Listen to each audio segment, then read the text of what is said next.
in the background, but so with all of that said, I want to say good morning to everybody.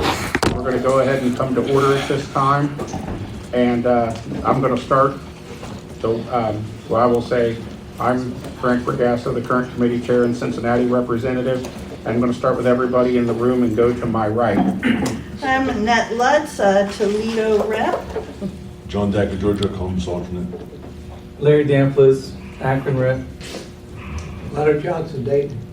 John McNamara, Akron alternate. Lisa Paget, guest of David Paget. Dave Paget, Cleveland rep. Mark Wood, Columbus rep. Keith Trammell, Dayton rep. Dimitri Johnson, OOD Assistant Legal Counsel. Greg Dormer, OOD Deputy Director. Christy Howe, BE Program Manager. Sally Nunes, BE Area Manager. Amy Sager, BE Reporting Manager. Tammy Chavez, Assistant Attorney General. Cheryl Burkholder, guest of Dwayne. Dwayne Burkholder, Toledo alternate. And Christopher Sabin, OVRC Secretary. And who was that earlier from Dayton? Johnson from Dayton? Lenny. Johnson. Lenny Johnson, okay. Okay. Perfect. Yvette Shackelford, Dayton alternate. Derek Newfarth, Zanesville rep. All right. So now we'll go through the areas over the phone. I will start with Cleveland. Any operators or BE staff from the Cleveland area? Going once? I don't think you Can they hear us? Yeah. Is there anybody on the line who can acknowledge that you guys are able to hear us?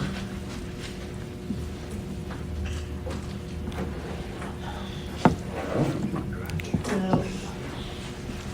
On the phone.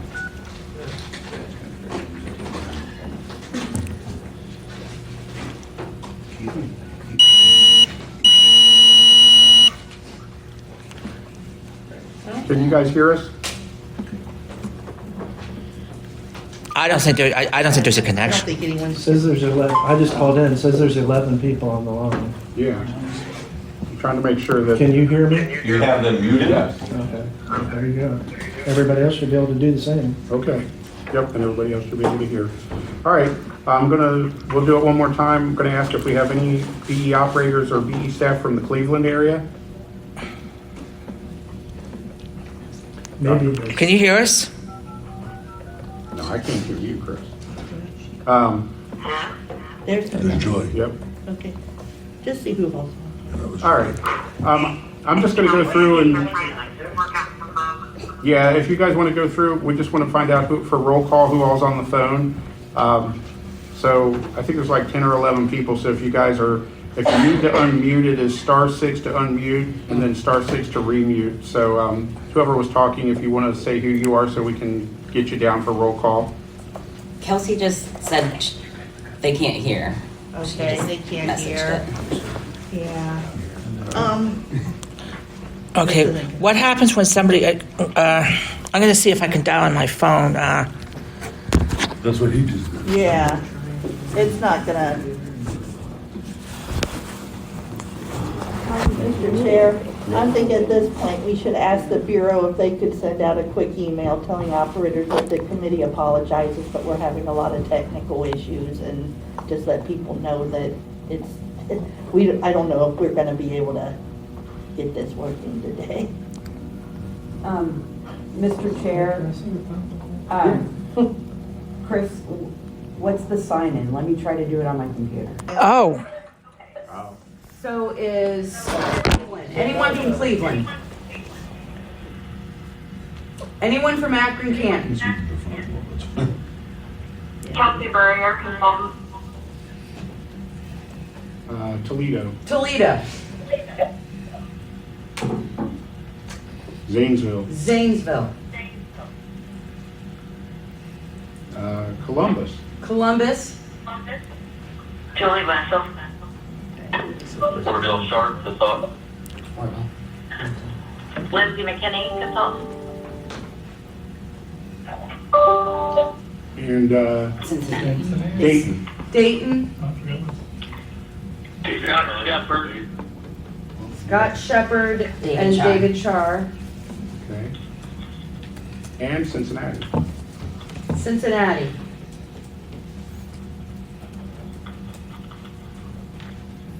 Okay. All right. I think that gets us through roll call. And I'm sorry if people are having a hard time hearing. But anyway, the next item on the agenda is approval of the May 19th, 2023 OVRC meeting minutes. How can I mute them? Star 6, can you try Star 6? No, Mute her, that'll mute her. We don't want to mute her. Can you guys do star 6 to mute yourselves, please? Okay, try star pound 6 would be to mute all. Oh, star pound 6, right, mute all. I thought it was fine. Does that work? Am I gonna mute them now? Yeah, you are. Star. Okay. Okay, maybe that worked.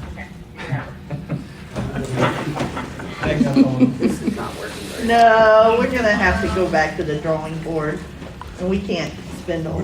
Yeah, I apologize. Sadly enough, there were only 2 operators on there, and I don't want to discredit either of their ability to listen in, and I would love to have them listen in, but I just don't know if we can do it. No, we've tried. I mean, tried everything, and Okay, what about star pound 5 also? We're 20 minutes in. We've got to Yeah, we gotta get going. we're gonna have to go on. And I do agree with that. 'Cause I agree. We have a full It's a agenda. packed agenda, and we have a lot of stuff to do, so, yeah. We'll get something out to everybody apologizing, and we'll have it resolved before our next meeting.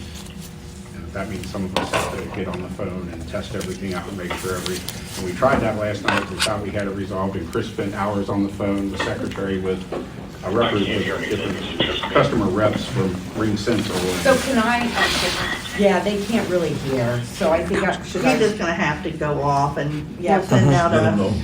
yeah, like, let them know that it's, you know, that we're having technical difficulties, and then the committee will send out a.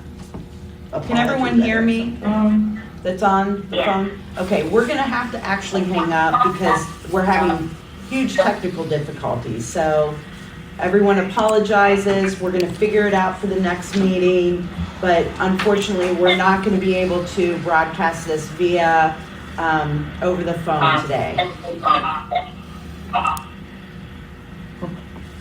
Okay? I do apologize.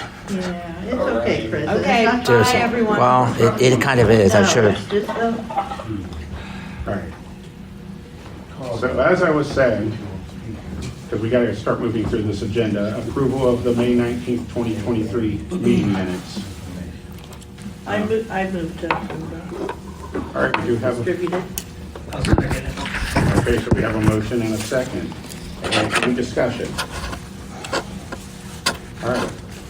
Annette, Yes, who was the second? Dave Patch? Yes. Dave Paget. Dave? Yes. Okay, Dave. Larry? Yes. Derek? Yes. And who am I forgetting? Keith? Yes. And Mark? Yes. A bunch of people. Help me keep all these. All right, and I vote yes as well. All right. The next item on the agenda is the motions from May 19th of 2023 and the SVI responses. Any discussions or questions about those? Yes. Derek? I have a couple. Responses to 2 of the 3 motions I made were, one was that it wasn't clear what the ask was, but they said they wouldn't accept the motion. I don't understand why you wouldn't accept something not understanding what it is. I'd rather you ask to understand it before you make that decision. And we can talk about what the ask is so they can understand it, because it's very important. We can save that for later. That's up to the chair of the committee. And the other one had to do with the University of Cincinnati, and that one wasn't accepted because it was stated that there's a need to discuss this with operators at other universities, which I don't understand that response, so maybe we can clarify that as well.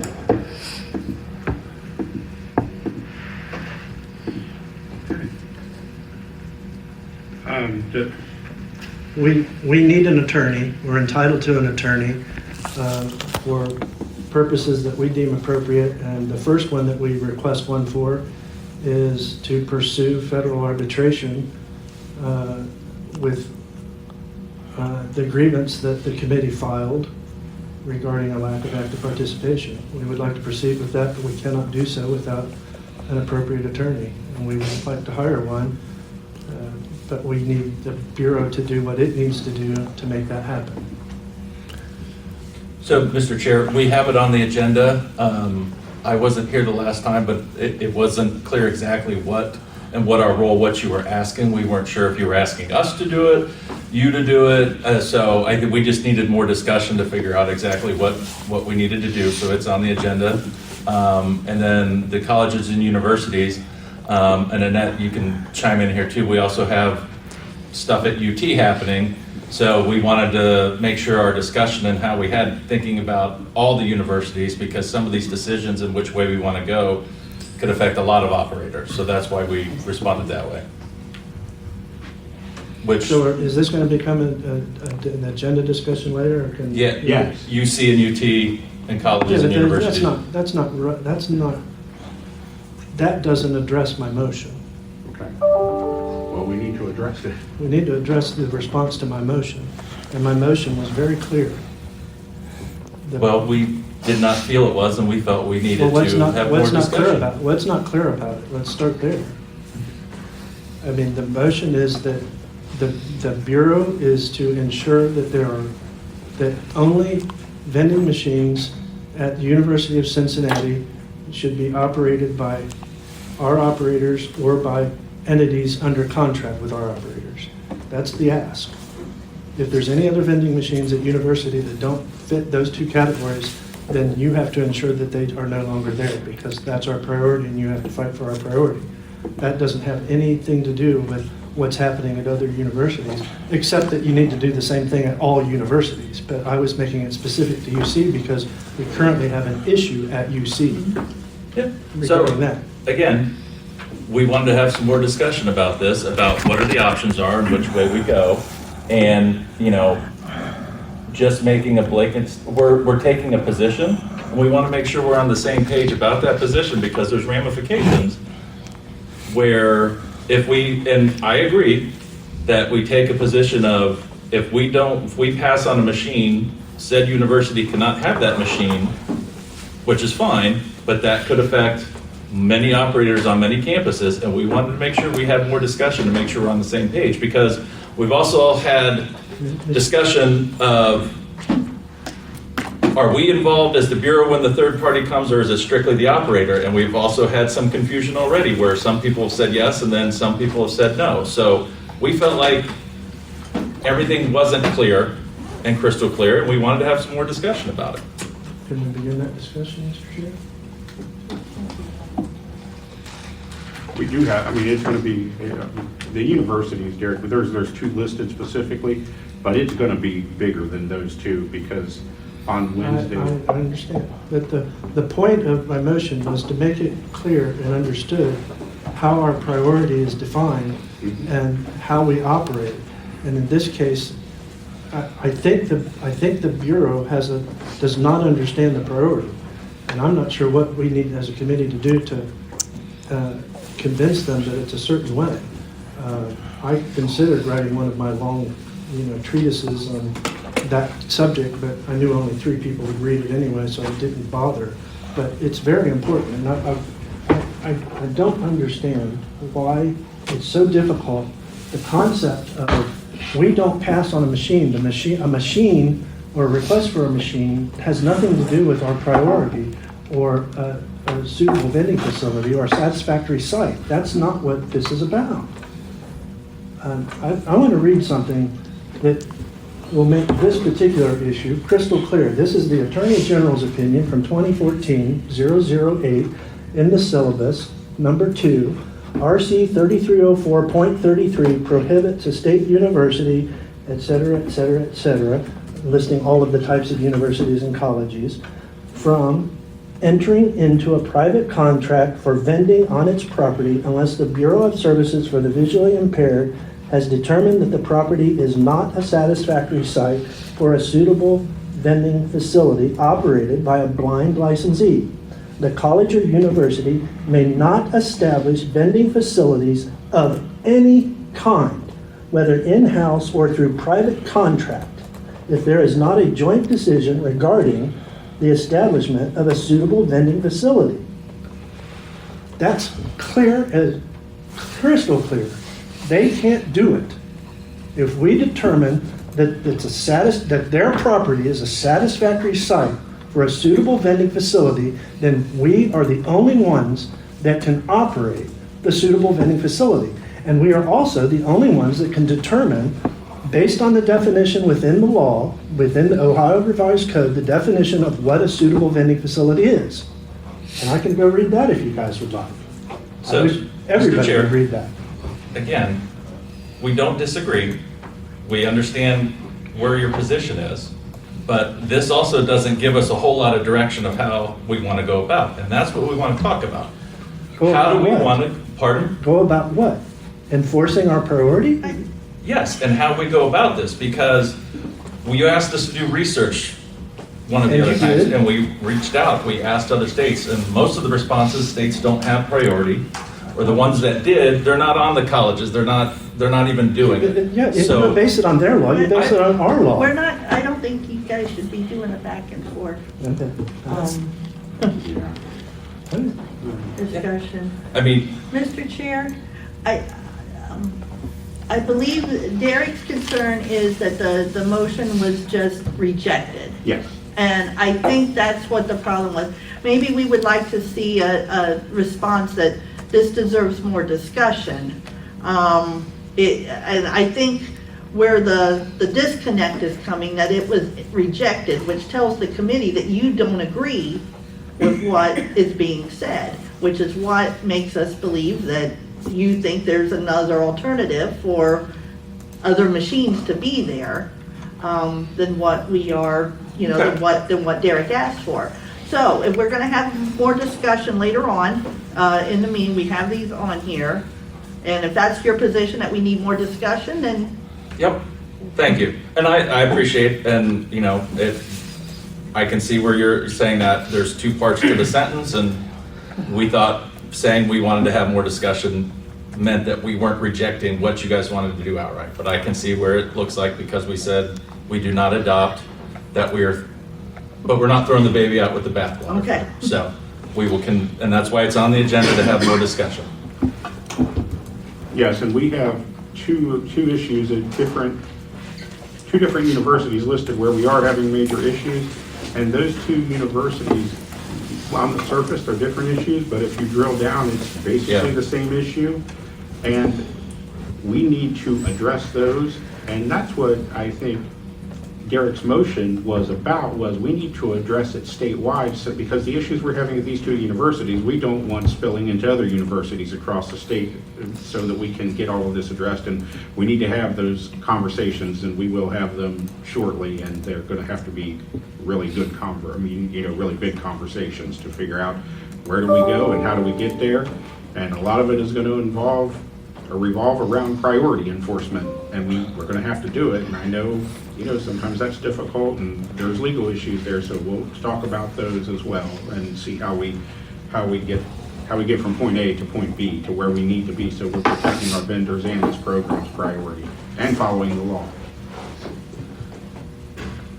And go ahead. And Mr. Chair, I'm not convinced that the Bureau has a thorough understanding of the ironclad quality of the law, which determines our priority. I need to be convinced that you believe that and are willing to take whatever steps necessary to ensure that it's enforced. Because there's people messing with us, and we can't let them continue to do that. It's a disease that's going to run rampant and harm our program further than it's already been harmed by other external forces, and we can't allow it. Anything else with the motion? All right, not hearing anything. The next item on the agenda is public comment. Anyone have public comment? Mr. Chair, John. I have two. First, I would like to give information to the program. Just found out this week, if you had a PPP loan and you put employees back to work in 2020 or 21, there is a thing called an ERC credit available from the IRS. It's an employee retention credit. It's about 70% of your PPP loan, but it will be taxed. Anybody with employees should speak to their accountant to apply for it. That's the first comment. Is this IRS guidance? Yes, IRS. Okay. Yes. Thank you. I didn't know if I had never heard of it, and I just found out this week. Okay. And the second comment is on credit card readers.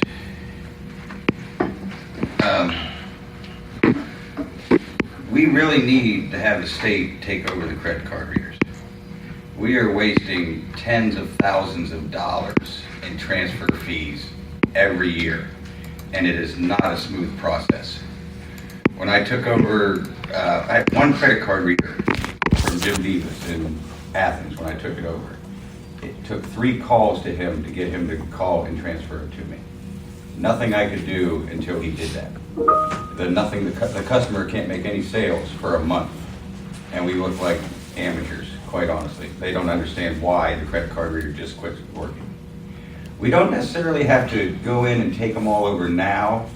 Just in the Square reports, you can put them by region. Each operator could be their own region. And if I take over 2 machines from Dave Pageant, you simply go in and change the region from Dave Pageant to John McNamara and just run a new report, and all your totals are right there. We could do this as we do transitions going forward. Instead of transferring from operator to operator, transfer them from the operator to one state account. And that's about my comment. We're just wasting a ton of money. It's going to cost $4,000 when I end my temp at Athens for somebody to take over 130 some credit card readers at $30 a piece. And every time we trade operators, we're paying that same $30 fee. Some machines we paid probably 4 or 5 times in 1 year. Also, when I turned over my machines to Shelby, because it was June 8th, Shelby got charged for June full service charges from the credit card company. I got charged full service charges for June. So they got paid double service charges for those machines for June because they charged both of us. If you use the machine for 1 minute in the month, you're going to get charged the full monthly charges. All right. That's my comment. Thanks, John. Anyone, and that's on the agenda as well. Anyone else with public comment?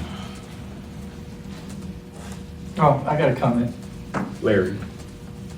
I'm in a show at the Go-Go June 29th. Hey, all right.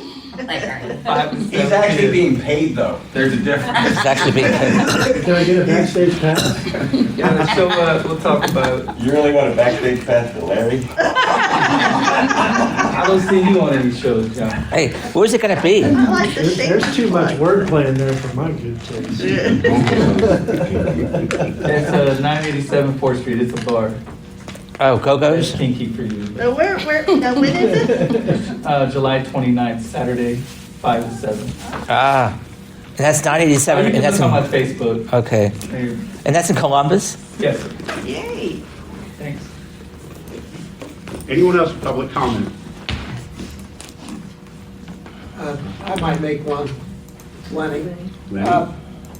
I saw on the agenda, right Pat. 9:36 a.m. Whoops, One nothing. There notification. we go. Right Pat was on there. My concern is, again, like Derek's, our priority is being eroded by APHIS on the base, and they would love to have the dining hall, I'm sure. So I'm concerned that we need to aggressively enforce our priority with not only colleges, especially with the feds, because they, even though there's not a lot of business being done on Right Path, because people are just now starting to come back for their offices and the vending machines, but my question is, is there any teeth against the federal government? I know we had arbitration for my dining hall years ago. We won the arbitration, but there was no, I was never out of the dining hall, so there was never any way to make the base pay for me being out. But in this case, we're losing sales on the base because of the APHIS putting machines next to us, which is definitely against our priority, and especially in federal. But is there any teeth to make them recover, like the vendors on the base, recover their losses? Well, I do know, Lenny, and I don't know if you're aware or not, but the program has filed arbitration over the APHIS issue and over the utility payments. So they are going to arbitration, taking Wright Patterson to arbitration over that. The committee weighed in on that back in March. And April, I think, authorized our SLA to hire outside counsel for arbitration in the amount, I believe, $50,000. I'm doing that from memory. And if Christie or Greg have anything to add to what I said, please. Anything from you, our... So, Mr. Chair, this is Greg. Are we just going to tick this off the agenda then right now? I mean, we can give a brief update and I guess take care of it if that's okay. However we need to. Yeah. Okay. Go ahead. So,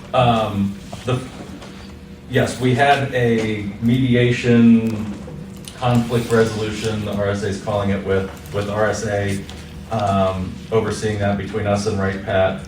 Was that last week, the end of last week, Demi? And, you know, we came fully prepared. We understood the questions from RSA. Wright Pat was not very fully prepared. They're still relying on a defense memo where we have actual federal rulings. Wright Pat danced around and said, oh, maybe there's another option to ask for an exemption. And RSA came back and said, do you want to meet again, or do you want to move forward with going to arbitration? And we said, we want to move forward going to arbitration because we've had months for Wright Pat to do this. They haven't. We don't feel like they've really been working very hard to resolve this, so we're taking them to arbitration. In terms of lost revenue, I will look at my attorneys. I don't know what the avenue for that is, or if RSA can weigh in on that. Mr. Chair, this is Dimitri Johnson. I can look into whether that's within their jurisdiction as a possible outcome. But the complaint was filed on the basis of just getting them out of there and the priority and protecting the priority, but that doesn't mean we can't pursue that if that's a possibility. So I can look into that and report back at the next meeting, or if I have information sooner than that, an email, whatever is easier. Mr. Chair? Annette. And just to add on, that Ohio is one of, I think there's a couple states that have filed for arbitration. This is a national issue. Ohio's one, I don't remember who the other ones are, who filed arbitration for these, but there are national organizations who are looking into going through courts and stuff too. So I can try and ask a little bit about that too, if any of that is pursuing any, funds back, lost revenue sources. Mr. Chair, do we know, did we hire the same attorney we had before that worked with my case? Mr. Chair, no, it's a different attorney. He was the bomb. Yeah, Peter Nolan, I think, yeah. Yeah. Mr. Chair, it's a different attorney. Okay. All right. All right, thank you. Anyone else with public comment? All right. At this time, on the agenda is OVRC elections. So at this time, I'm going to open up nominations for committee chair. Mr. Chair, Yes, I nominate you. I accept. Any other nominations for committee chair? Mr. Chair, Yes. I nominate Larry Dank. I accept. Was that Keith? Yes. Who do you nominate? Larry. Oh, okay. Okay. Any other nominations for committee chair? All right. So, not hearing any other nominations for chair, we will, we'll do the vote. Annette, Frank? Derek, Frank. and Larry, Me. and Mark, Larry. and Keith, Keith? Larry. and Dave Pageant. Larry. Okay. Okay. Congratulations, Larry. Congratulations. Congratulations. Congratulations, Larry. Yeah.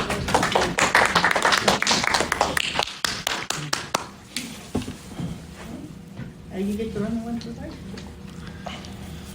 Oh, You wanted it, here we go. go. We need to run elections for vice chair. Any nominations? I nominate, Derek.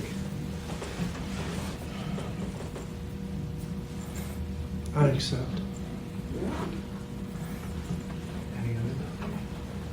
Any further nominations?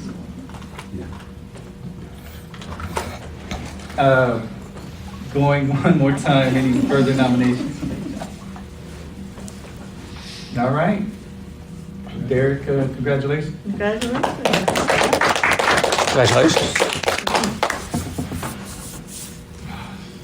I gotta keep up with the agenda. You'll need to appoint a secretary. Oh. Chris?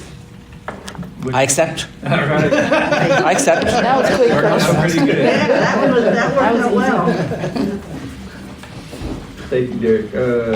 Despite the issues with the Yeah. phone That conference. had nothing to do with, that wasn't you. Oh, yeah.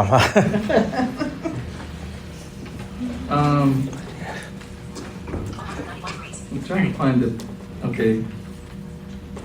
Was the top one about phone issues the first thing on the agenda, or do I need to go further? Or no, regular meetings. Oh, we Yeah, gotta we gotta schedule schedule. the meetings for the following year? Yeah. Oh, good. Everybody loves Friday.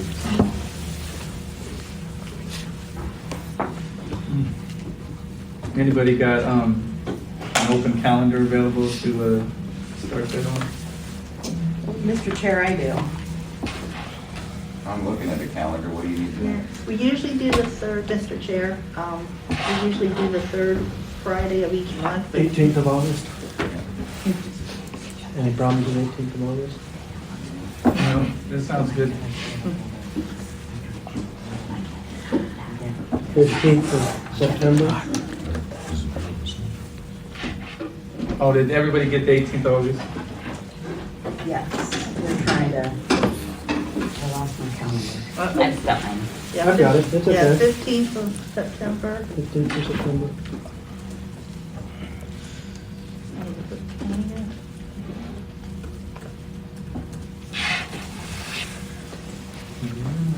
Fifteenth and 22nd, that's the important meeting where we have to discuss all kinds of fun things. 15th is, I think, Sufficient.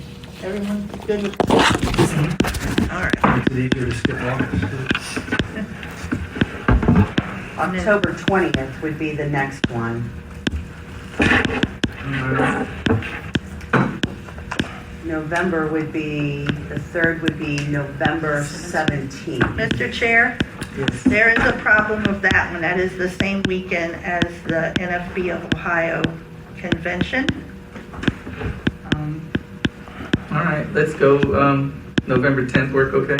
So that's a holiday. Veterans Day. Is that's it? a Oh, holiday. my goodness. Mr. I thought that Chair, was the 11th. Yeah, but it's on It a is, Saturday, yes. so they're gonna observe it on Friday. Mr. Chair, Yes. I would suggest that we, because then the following week is Thanksgiving. Thanksgiving.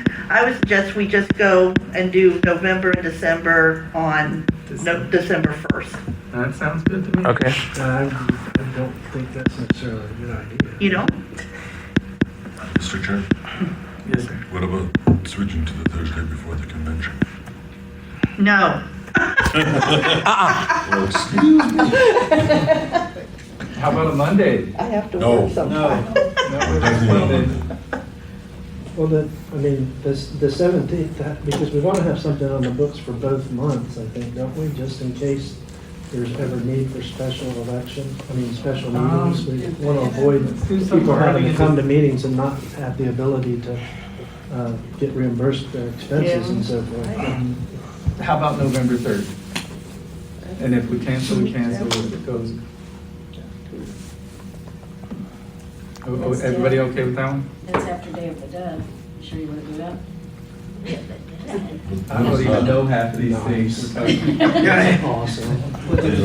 Chair, when is the NFB conference? It's on that Friday? We done at 3 o'clock? No. No? It's all day Friday. Oh. That starts early in the morning. I'll tell you right now, I wouldn't be here. I mean, Dwayne could come, but Well, yeah, can we go back to November 17th? I mean, That'd be my vote, 17. okay, sorry, man. Okay. November 17th. I'm gonna go over the December's the 15th, the 3rd Friday. December would be the 3rd, would be December 15th, the 3rd Friday.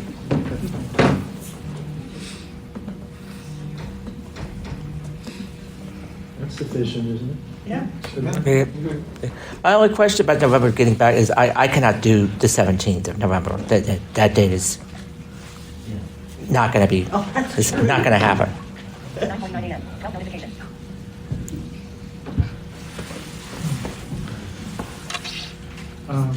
Then the only other, unless we switch the day, would be a November 3rd for a Friday. Yeah, I would support that, but I'm not in voting capacity, but Okay, we're back to November 3rd. Okay. Okay.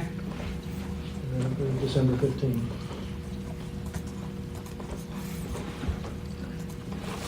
January 19th, but we need to That- look at holidays. Yeah, somewhere in there's the, Isn't there? Martin Luther King is 15th. okay, so the 19th should be good. January 19th. Sounds Okay. good. February 16th. That might be President's Day. Yeah, 19th is President's Day. Yeah, 19th is the holiday, so You can either jump to back the it up or forward. early or late.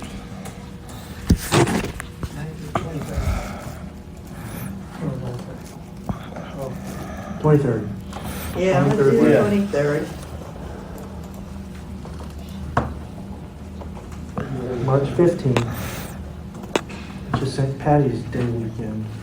Does Be anybody- there, the Ides of March. Nice.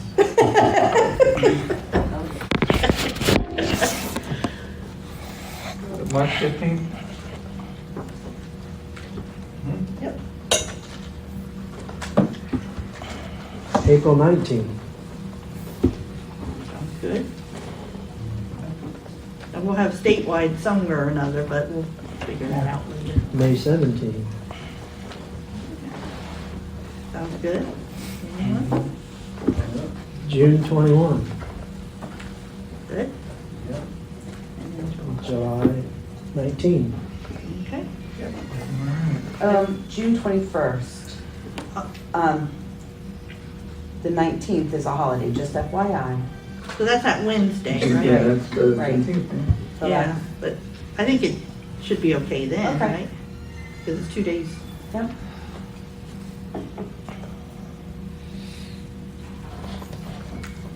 Not if you're trying to get a 5-day weekend out of it.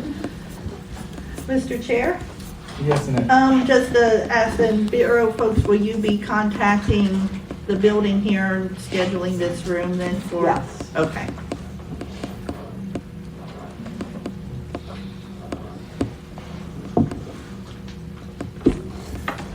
we gotta, so all the calendar is scheduled and up and running?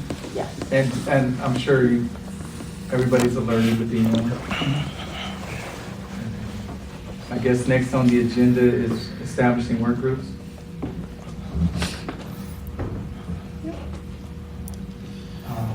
It's been a minute, but we have the current work groups out right now. Is there any new ones that need to be put together? Anyone? I know Frank, you had spoke about the money coming in, and that work group was, so far it's just me. Yeah, right. What was that group called again? Additional funding, I Additional believe, funding group? to work with, that work group to work with management on how, how that money, and to keep the committee up to date on what's being done, and to work with the agency and work with the committee, make sure everybody understands what's going on and how everything is working and how the money was being spent, things like that. Would anybody else be interested in being on that group with the additional funding that may or may not come in? I'll do it, Mr. Chair. Who was that speaking? Larry, Mark and John. Mark. Mark and John. Mr. Great. Mr. Chair, I would like to be on it as well, Yvette Shackle. On that, okay. Budget work group? Anybody interested in? Mr. Chair, I was running it, but I don't think I'm eligible to run it anymore. And we have meetings scheduled next week. You, I need some, I mean, I'd be happy to be on it, but I can't be the chair unless you. Well, Mr. Chair, yes, sir. technically, since we're doing work groups and not subcommittees, it doesn't really matter who chairs it any longer. Because we're not following it. Actually, that's probably true, Yeah, actually. and if we're calling it a work group, it doesn't matter. If we were doing real legit subcommittees and everything, then it should be a member who chairs that, but it doesn't really matter if we're doing work groups anyway, which is. Okay, are you still interested in? I mean, Okay, we got John, Jack or Georgia. I had Derek on there with me, and I'd like to stay on it if he wants to. Yes. Okay, cool. Yeah. Derek? And Jeff Hall. And Jeff Hall. And Jeff, And great. Jeff is down there as well. Mr. Chair, I don't, if I can help, I'll join it. All right, more the merrier. David? Yes. Now I'm falling short. What was it, new work? Did we have a work group for growth in the program? Was there was one already established, I believe? Yeah. Is everybody okay with the way it stands? Frank would. Yeah, I am. Who was on it? Everybody else. Okay. Mr. Chair, who was on that group? Oh, that's a good question. Tom Darren and Tom Neal. I'm falling short thinking of And any. Sal, Mr. Chair. Yes, sir. We didn't really do much with it, but I was also, Oh, the statewide group. no, not that's what I was Yeah. saying. No, I was also doing stuff with like Cynthia, or like, Training. Oh, there was a training work group? Yeah, but there wasn't, we really haven't had any meetings. She just came if she needed advice and stuff. Okay.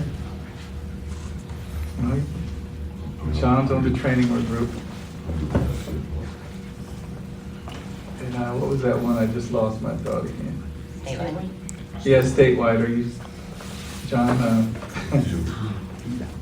Anybody interested in doing the statewide work group? I'll do Mr. it. Chair. I am. Who we got over there to the right? I heard Keith, Keith. Yeah. All right. I haven't done anything, obviously. Yeah. John Mack. Annette, did you want to get on there? I was just gonna, usually people don't jump on that one, so I was Yeah. gonna do it, but if they're wanting to do it, that's cool. Please join them in that. We have square dancing. this Somebody's year. gonna have to keep John in line, so. I'm not up for that.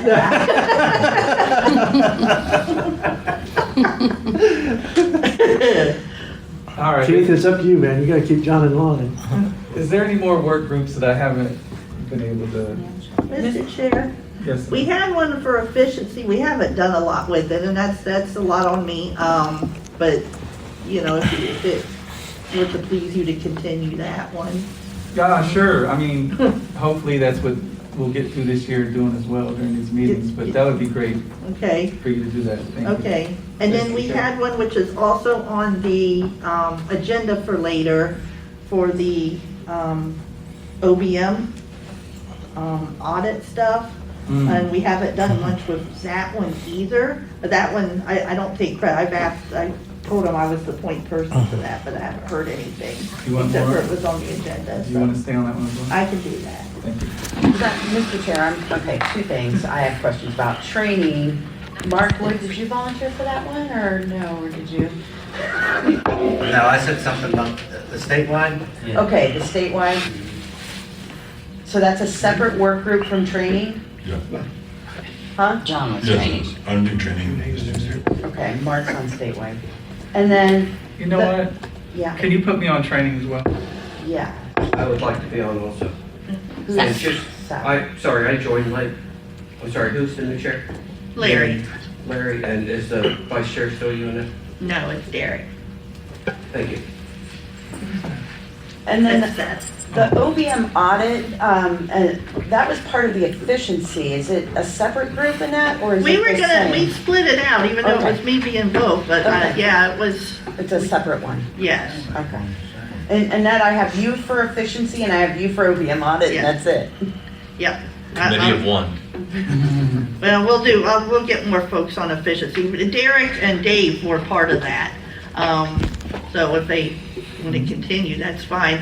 OBM, I was just kind of a point person. It really wasn't a committee. I was just per se, or work group, but. All right. No. Is everybody good with work groups so far?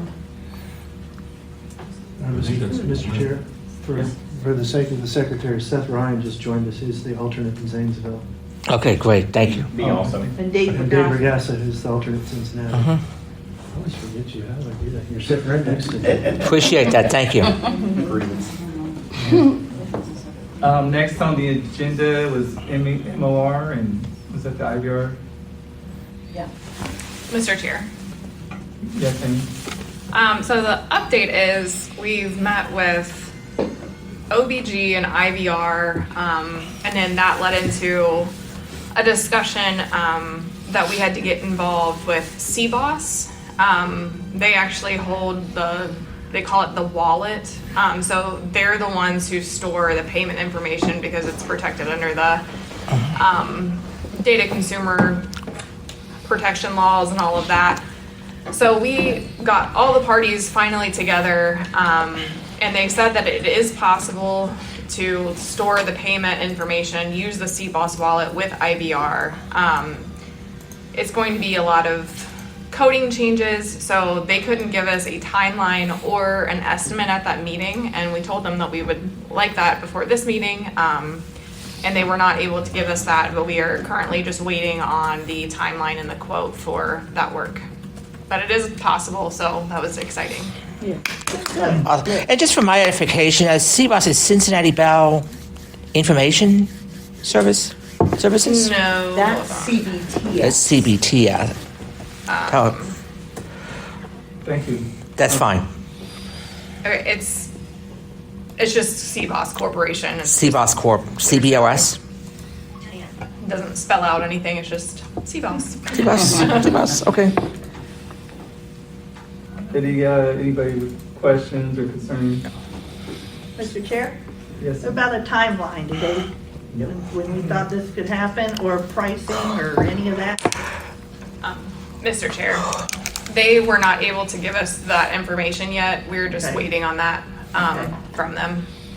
They had to go back and meet internally with their teams to discuss all the ins and outs of making that possible. Mr. Chair, have you all set a new date to meet again, just to make sure that they don't drag their feet? Mr. Chair, it is on my calendar to reach back out on August 1st.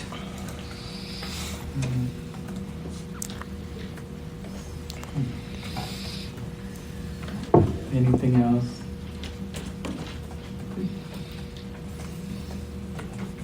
They didn't speak of any, like, prices or anything like that? No, not yet.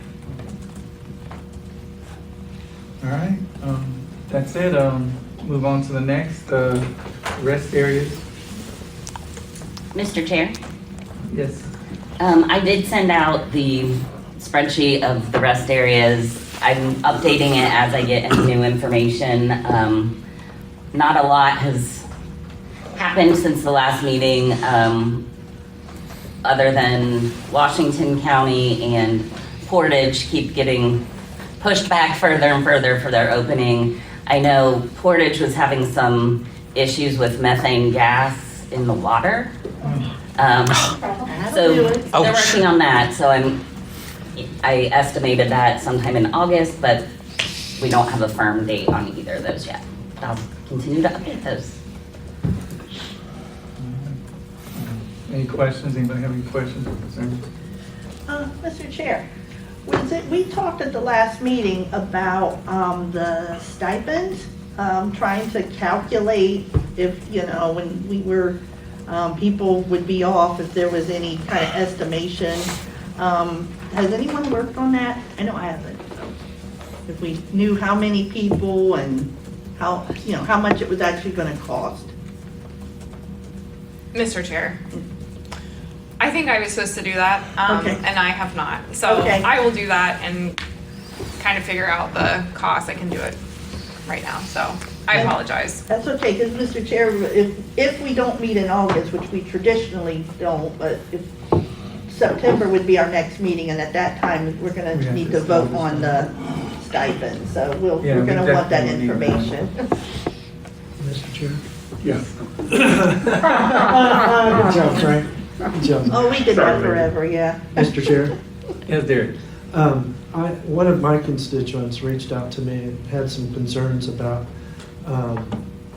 some misunderstanding over who's eligible for stipends. In particular, the idea of if you're permanently closed, you're only eligible for 6 months, and if you're temporarily closed, you're eligible for the length of the shutdown of the temporary closure. And I think she's concerned that maybe everybody needs to get on the same page, maybe a training memo or something to let consultants and make everybody aware of what the rule actually says about that. And it does state permanents are 6 months. Permanents are 6 months. Temporaries are. Or for the length of the temporary closure. Yeah, so you think everybody needs to be aware of that? Well, especially. Well, her concern restaurant- was, her consultant was suggesting that in the case of the ODOT closures, the temporary closures for remodeling, that people would only be eligible for 6 months. Oh, okay. Oh, that's not. But Mr. Chair, Yes. I would be happy to have that discussion with all of our consultants and make sure they're all knowledgeable. That's good. My phone just went blank. I should send something out to all the operators, because Okay. there's a lot of misunderstanding amongst operators, as We their have to own way send that. sometimes of interpreting things. Yeah, we haven't done that. Any more questions, concerns? Mr. Chair, Yes, no. don't they also have, doesn't it also have to be more than 50% of their income? Well, that determines what makes you eligible, is Correct. if you're 50% or more. Yes. It doesn't necessarily have to be a closure of the entire facility. It can be a partial loss of sales for a certain amount of time for whatever reason. But the people need to know that as well. Okay, next is University of Toledo issues. So, Mr. Chair, this is Greg. So this and the next one all tying together, as we were all talking this morning during the motions discussion, and kind of universities as a whole. But just for UT specific real quick, we had an issue with food truck showing up, and we reached out. UT agreed to stop the food truck while the current operator could work out with UT and a food truck to provide that service. So that's where that's at in terms of asserting our priority there and with UT. The UT Starbucks, and I'm looking at Demi because I don't know if I have the latest update. The last I knew is we returned our counteroffer, so to speak. Yes, Okay. Mr. Chair, I can speak to that. So from the last meeting, the attorney for UT actually was on paternity leave, so the first opportunity to kind of follow up with him was actually Wednesday. But I had, anyway, I communicated the proposed commission, I think is the term we're using, RE to Starbucks, and they came back and kind of said that they don't think that that's feasible, and would like to have a, he called it a principals meeting, but basically he wanted to invite, 1 or 2 people from OOD, the chair and vice chair. I told him that there would be elections, so it might not be the same people he had spoken to in the fall, which obviously it's Derek and Larry. So if you two are amenable to setting up a meeting to talk through that formula or what makes sense and all of that, I can get that scheduled. But that was kind of where things stand. And I did follow up on the contracts on main campus because, we're still having that conversation about getting the program onto main campus. He's going to look into it, so hopefully I can have some updates for you in the interim between this meeting and the next one on that piece. But as far as the Starbucks goes, that's the only updates I have on that. And if you want to talk meeting offline, we don't have to go through all that now, but I just want to put it out there because that was what they had come back with, is they want to have, kind of a roundtable discussion about it and see what can work for both parties. Mr. Chair, as the local rep, I would want to be on that as well. Mr. Chair, that's fine. I'll include that in anything that, if it's all right with everybody else. Yeah, I'm good. And the alternate. Well, yeah, Dwayne should be honestly part of that too. I'm sorry, Dwayne. I should have mentioned that. Yeah, Dwayne and I should both be completely in the loop on anything that's going on in that.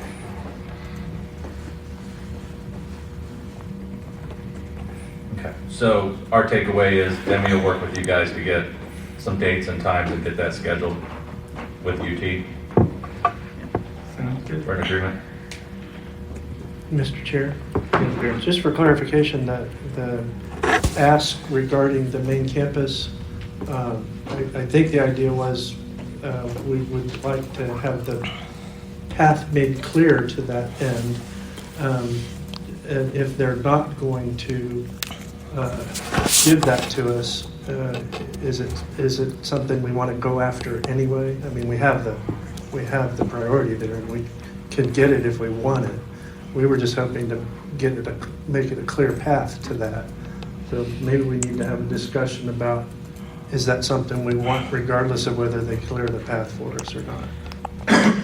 Definitely. I thought at one point they were offering it to us, but we didn't have the finances at the time. And then know more about Yeah, that. Mr. Chair, we have talked to them. I don't think we've ever had a clear offer for the University of Toledo. None that I'm aware of. We've talked to them. I know Lynn's talked to them some, and that's gone back years, but it's never come to fruition. So like Derek said, we were hoping to get a clear path. That's a good way to put it. I mean, we're entitled to it. It's ours. It's just a matter of how difficult it will be to get it. So it'd be nice to hear what they have to say. If we get a clear path for it, that's wonderful. It's always good not to have to fight for something, but if not, then I think we fight them for it.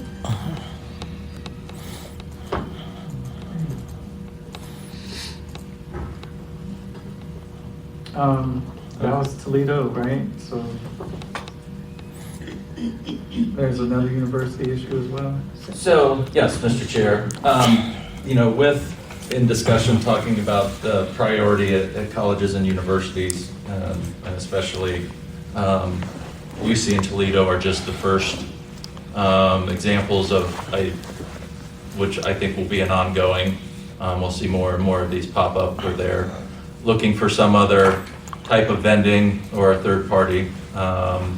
And so, with University of Cincinnati, there's been lots of back and forth. You've got UC, you've got Aramark. UC's acting like they don't have anything to do with what Aramark's doing, even though they're responsible, they have the BGA with us, you know, they can't hide behind that, or they shouldn't be hiding behind that.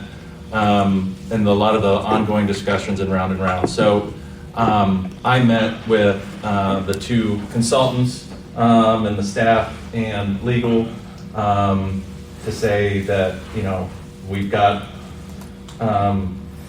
OVRC's made clear where their position is and what the program, what we should do about the priority and where it lands. And we need to come to the meeting and talk about what are some lanes and next steps about enforcing our priority at UC. There's a couple different options to go to do that. And we wanted to talk it through with you guys and see which lane we want to pick and go in to take the next step with UC and Aramark. And it'll kind of set the template for how we handle these at the other colleges and universities and when these pop up. You know, one of the things I would like to do, I talked about a couple options, but you know, there's 3 paths that we kind of talked about that we thought would fit under this, and so just bear with me. Let me kind of lay it out, and then, you know, we can have that discussion and pros and cons to all of them and how we go about it. You know, one is having the 3-person panel hearing, using suitability as the reason that we're having it, so that it would fall under that jurisdiction, to get a ruling there from a third party. Mr. Chair, just for clarification, that's the 119 hearing, Yeah, correct? sorry, thank you. There is also an AG opinion. You know, that has its pros and cons. Sometimes those go well, sometimes they don't, but then that would, again, a third party and the AG could make a determination. The other is going to county, be Franklin County, since we're here in Columbus and headquartered, go to court there over the machines and priority and them violating the priority. That one is a little riskier. There's a jurisdictional issues that they could throw it out pretty quickly. So there's a risk there that would not go very far at first. You know, we're open. We want to work and do and with you guys on this. We want to hear your opinion, what your steps are, and whatever decision we make, because we're going to take this to the next level here, some kind of legal route. We want to make sure we're in agreement and that we're on the same page about how we execute this and how we go about it. You know, it's come to the point where meetings and talking have not gone well. It hasn't resulted in action. You know, we talk to them, they say, oh yeah, we get it, we need to go to the operator, and then I'm hearing that Aramark's gone out, talked to the company, they've already got contracts and they're coming to us at the last minute. How Yes. does Aramark fit into this? So, okay, and correct me if I'm wrong on this, everybody else who's more in the trenches. UC is contracted with Aramark to provide their food services on campus. So Aramark is then going out and talking to a pizza machine company and to bring on different types of vending So they're machines. the open food contract? Yeah. Yes. Okay, Dining thank you. Yes, thank you, dining services. So and instead of coming to us first to say, look, we're looking at, we want to think about this or that, they're going out, finding vendors, basically selling it off, and then they're like, oh, by the way, and you know, All right. you got to talk to OOD. I get Where it. they should be, Aramark and UC should be coming to us first saying, yeah, we want to look at this or want to do this. What do you guys think? Yay or nay? Okay. So, and how we go about getting a resolution and what how we put everybody on notification about this. This will affect other colleges and universities. I mean, this is the tip of the iceberg. You know, other places are going to be looking at these machines, wanting to do these things, or food trucks. While not apples to apples, it's still the same thing. Mr. Chair, just sorry to interrupt, just so you know, I don't know if it's been brought to you guys as a pitch yet. But my building, Digital Futures, now has 3 semi-permanent food trucks in the lawn. Okay. So I don't know if that's been addressed or if it needs to be addressed with UC before we move on one of these 3. But there are 3 semi-permanent food trucks in front of the Digital Futures building at UC right now. Are they there every day? I guess semi-permanent means, yeah, they're pretty much there every day. Well, I mean, they're trailers, but they're not moving. Yeah. They're put there. They put in electricity. They put out. They put out benches. They're leveling the area to put more tables. Okay. So it's a permanent spot for them, but they might switch to food trucks. Seth, do you know about when they showed up? Within the last 3 weeks. Okay, thank you. Yeah, I go there almost every Sunday, and it's been the last 3. It started with 1, then we got 2. The first one didn't have wheels. I assumed it was just like a We thought it was just a dumpster. Mm-hmm. But it's not. And now there's 2 more. I bet they've got good food. I guess so. Okay, so, yes, we will add that to the other list, but, you know, we're ready to roll. We need to know and talk through which path do we want to take. Sure. Mr. Chair? Yes, Frank.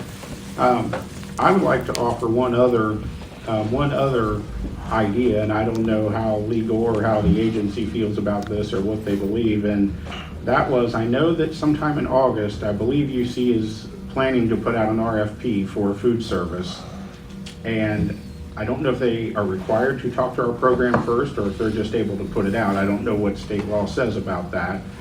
But in addition to, what Greg talked about, the 3 options, a 3-panel 119 hearing, an AG opinion, or going to Franklin County Court, my thought was, and I don't know if we're able to do this or not, but is if we deem open food on the University of Cincinnati, deem it a suitable site, and then position our program and our vendors there to be able to subcontract with a major food service provider like Aeromark. It doesn't necessarily have to be Aeromark, but they're the ones there and have the infrastructure, or Sodexo or some other food company. And I don't know what that would look like legally or if we're able to do that, but it's certainly something to think about and something to consider. And if we could pull that off, I think that would strengthen our priority, position our operators to make a little bit more money, and bring in a little bit more set-aside money to our program, because they would be getting, not necessarily individually, but they would be getting, I think we have 3 operators on main campus, whether it affects, we have a 4th UC operator out in a satellite campus, and I don't know what kind of food service is out there. It'd be a straight 10% commission, probably divided by 3 or divided by 4. But I know Aeromark does quite a bit of money in sales on the University of Cincinnati campus, so it's something to think about. If there's something to do there legally or something we can do as a program, it should be just another option available to us. And I think it would help people bring in more income to, like I said, our vendors, and more set-aside income to the program, because they would be paying service charge dollars on that incoming commission. So that's everything I had. I don't know what the full committee thinks, but I just wanted to put it out there. Mr. Chair. Of those of those 3 options of ways to address this, the Franklin County Court is definitely a jurisdictional issue, because the revised code requires that if there's a dispute, that it be handled via 119 hearing. So that's the way to go on that one. And as far as the Attorney General, obtaining Attorney General opinions goes, we already have 2 of them that address this very subject. I read part of the syllabus of the most recent one at the beginning of the meeting today. This issue is already addressed by the Attorney General, and they made it very clear there is no way to circumvent our priority by private contract or in-house operation or anything like that. It's not possible. And so if we have an issue with them doing this, Frank's right too. There are 2 options. One is to stake claim to all the food service on the campus and run it ourselves, whether ourselves or via contract, that's another issue. But the 119 hearing is the best probably way to handle the issue if we want to stay only in the vending machine business. I agree with you on that, by the way. On which That line or- 119, I think, is, if I you were mean, to ask me to vote. that would Oh, be about my- which of the three? Yeah. Yeah, I mean, one's not viable, the other's already been done, and that leaves one. And Frank's right, there is that fourth option if we, but that gets into interesting things too. If you read the law, I'm not sure that it's clear that, I mean, I think it's acceptable, but I'm not sure that if we litigated the matter, I'm not sure that the law makes it clear that the program nor an operator can contract with somebody else to operate the business. Mr. Chair? Because of the definition of a suitable vending facility in the revised code. Okay, Lenny? I think in my case, I think years ago, we looked into it, and the state could not contract with Right Pat. I had to contract. The state, yeah, I guess the state does contract with Right Pat. And then I had to be the operator. So I don't know how that, apparently you can contract, because you've got a contract now with Right Pat for the food service. Mr. Chair, what would be the difference when you have Pepsi come and load a machine for you as an operator and get a commission check? What would be the difference? Well, to address Lenny's talking, you're talking about federal law, I'm talking about state law and state property. There's different issues there. I mean, if, Mr. Chair, if I may, I'd like to read the definition. Go right ahead, Eric. From the revised code, the definition of suitable vending facility. And I also want to point out that that's the term that's defined in the law, in Ohio Revised Code. That's the term that's defined. There's also another term that has to do with satisfactory site, which relates to the property, and that's not defined because it's self-evident. Satisfactory site means the place where you put, where the site, the place where you would put the suitable vending facility. Mm-hmm. So here's the definition of suitable vending facility in the Ohio Revised Code. It's 3304.28 to 3304.35. A is the first definition. Suitable vending facility means automatic vending machines, cafeterias, snack bars, cart service shelters, counters, and other appropriate auxiliary food service equipment determined to be necessary by the Bureau of Services for the Visually Impaired for the automatic or manual dispensing of foods, beverages, and other such commodities for sale by individuals no fewer than one half of whom are blind, under the supervision of a licensed vendor who is blind, or an employee of Opportunities for Ohioans with Disabilities. So to me, that indicates that the requirement of the law is that the suitable vending facility must be supervised by and I don't know if that, I think it does, but I don't know. That's a question that's much deeper that only legal professionals are going to understand. Are you addressing Frank's idea?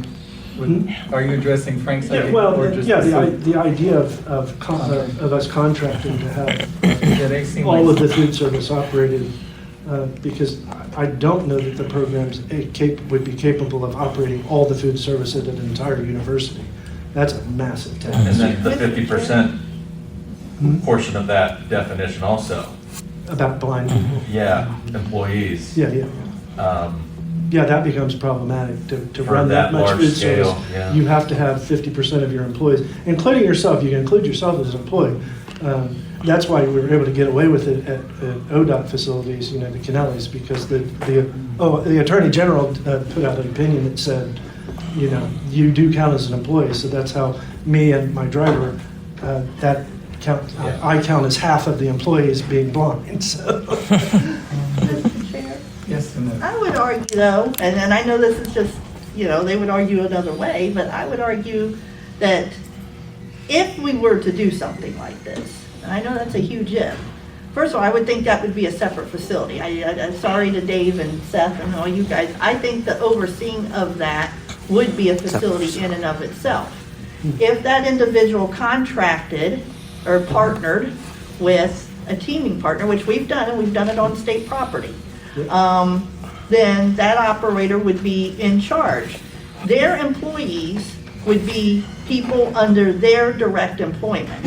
So they could have 50% of the people being blind. The contractor wouldn't be required to have 50% of their employees be blind. Only the operator who's overseeing the contract. So if they had an assistant or a few assistants, or if they ran part of it themselves or something, that would be the 50% law. They are allowed, we've done this where we did it at our own state house, where we had a teaming partner on state property. It was between the operator and the entity. I think it's doable. Now, it will be an argument, and I would imagine UC would strongly disagree with me, but I think there's a good argument for it. The argument that it should be ours is clear cut by the definition that Derek just read. We could go in there and say, this is ours. The site suitability has already been determined because we're there. We're just providing different additional services. And I believe they're supposed to, when they're changing their agreement, I believe they're supposed to come to us. This RFP they want to put out, they should be coming to us first. This sounds like two separate issues or two separate motions, maybe? Well, there's no vote. No, I mean. Well, there is, the 119. If we want to take on the open food, I think would be almost. Yeah, no, I think those are separate. Yeah, I think that's what I was saying. Okay. Is there a motion for the? Actually, Mr. Chair, I have a question for the Bureau. I've heard repeatedly stated that the Bureau doesn't believe that they can contract with a third party. Why? I mean, where in state law are you not allowed to? Would be my question. And if you can, why does the Bureau not go to Aramark we have all state property, all cafeterias, any one of our priority, we sign 10% for you to run it. 10% to the operators for you to run it. If there's nothing in state law that says that you cannot, then why not? So, I think you got two parts there, correct? Yes, sir. Yeah. So the first part is when it comes to an operator already in a facility, and the grantor wants to add or do something, bring in somebody else, and I'm looking at my legal person, but number one, I think from this body and this group, it was number one determined that it should be between the operator and this third party to make those contracts and do that how you want to make those decisions. Pardon? But we can change our collective minds. So yes, my question is still, where in law can you not do it? So that's where I'm looking here. I don't know if it's in law or that was just, the group had decided that, if you guys want to do that as the operator, as your facility, because you're already in there and want to have that agreement, yes. I don't know if there was legal. Mr. Chair, this is Suji. I don't think that there is anything that expressly says it in the rule. I mean, I have the rules in my backpack. I can sift through them, but off the top of my head, I don't think that there's anything that expressly prohibits it. I think it would really be up to the Bureau, this organization, and yourself to discuss if that's the route you want to go. When there's gray area with the law, you can do stuff. We just would have to be prepared to, defend that position. That's all. Yes, I understand. So I guess to say that we're at a 119 and that's where we are right now, there are other options. Look, the one Frank brought up, and again, why can't the state, the VE program that represents all blind vendors in the state, with priority on all state property and federal property inside the state of Ohio, why can we not work a contract much like we individually have with Farmers Ridge that was negotiated by a guy in New Jersey? So if the group would like to go that way, then we can we can go that way if the committee feels that that's the way to go. We just need, and this is part of what I was talking to Frank and Annette about on Wednesday, was we need to pick a path for that and let's do it. And go that route. This is part of what I was saying earlier. I feel like we're still not all on the same page about exactly how we want to go about with it. So we've got a couple things going on. There's how do we want to handle, we're already in a place, they want to add something, they come to us and say, we want to add pizza machines, I believe is the latest one, or the ramen noodles, which, anyway, that's a whole other. So are those agreements, is it the individual operators are going to work on those, or do you want us to do it? And there's pros and cons to both of those. But, we're open to either way. But I think the group needs to, and I thought we had a motion that said it was going to be up to each individual operator. If you guys want to change that, let's discuss that, and we can go that route. Well, I guess, sorry to interrupt. Mr. Chair, as a sergeant at arms, I'm going to have to request that people ask the chair for the floor. I'm sorry, I was just having a conversation. Yeah, that's not how this works, sir. Mr. Chair. Yes, sir. Sorry, I lost my train of thought because of that. I'll come back to it. Mr. Chair, just for expediency sake, I agree with the conversation that's been going on. Let's deal with this stuff one at a time because we're kind of getting onto the weeds. I'm going to make a motion that we pursue a 119 hearing with the University of Cincinnati regarding their illegal establishment of vending on their campus. Frank? Okay, we got a motion on Annette. Oh, and open for discussion. Mr. Chair? We've been doing that. Open for discussion. Mr. Chair? Seth? Yes, I guess to go to 119 is to assume, first of all, UC is going to basically say, we're not doing it, Aramark's doing it, who we have a signed contract with. We have no control over what Aramark does.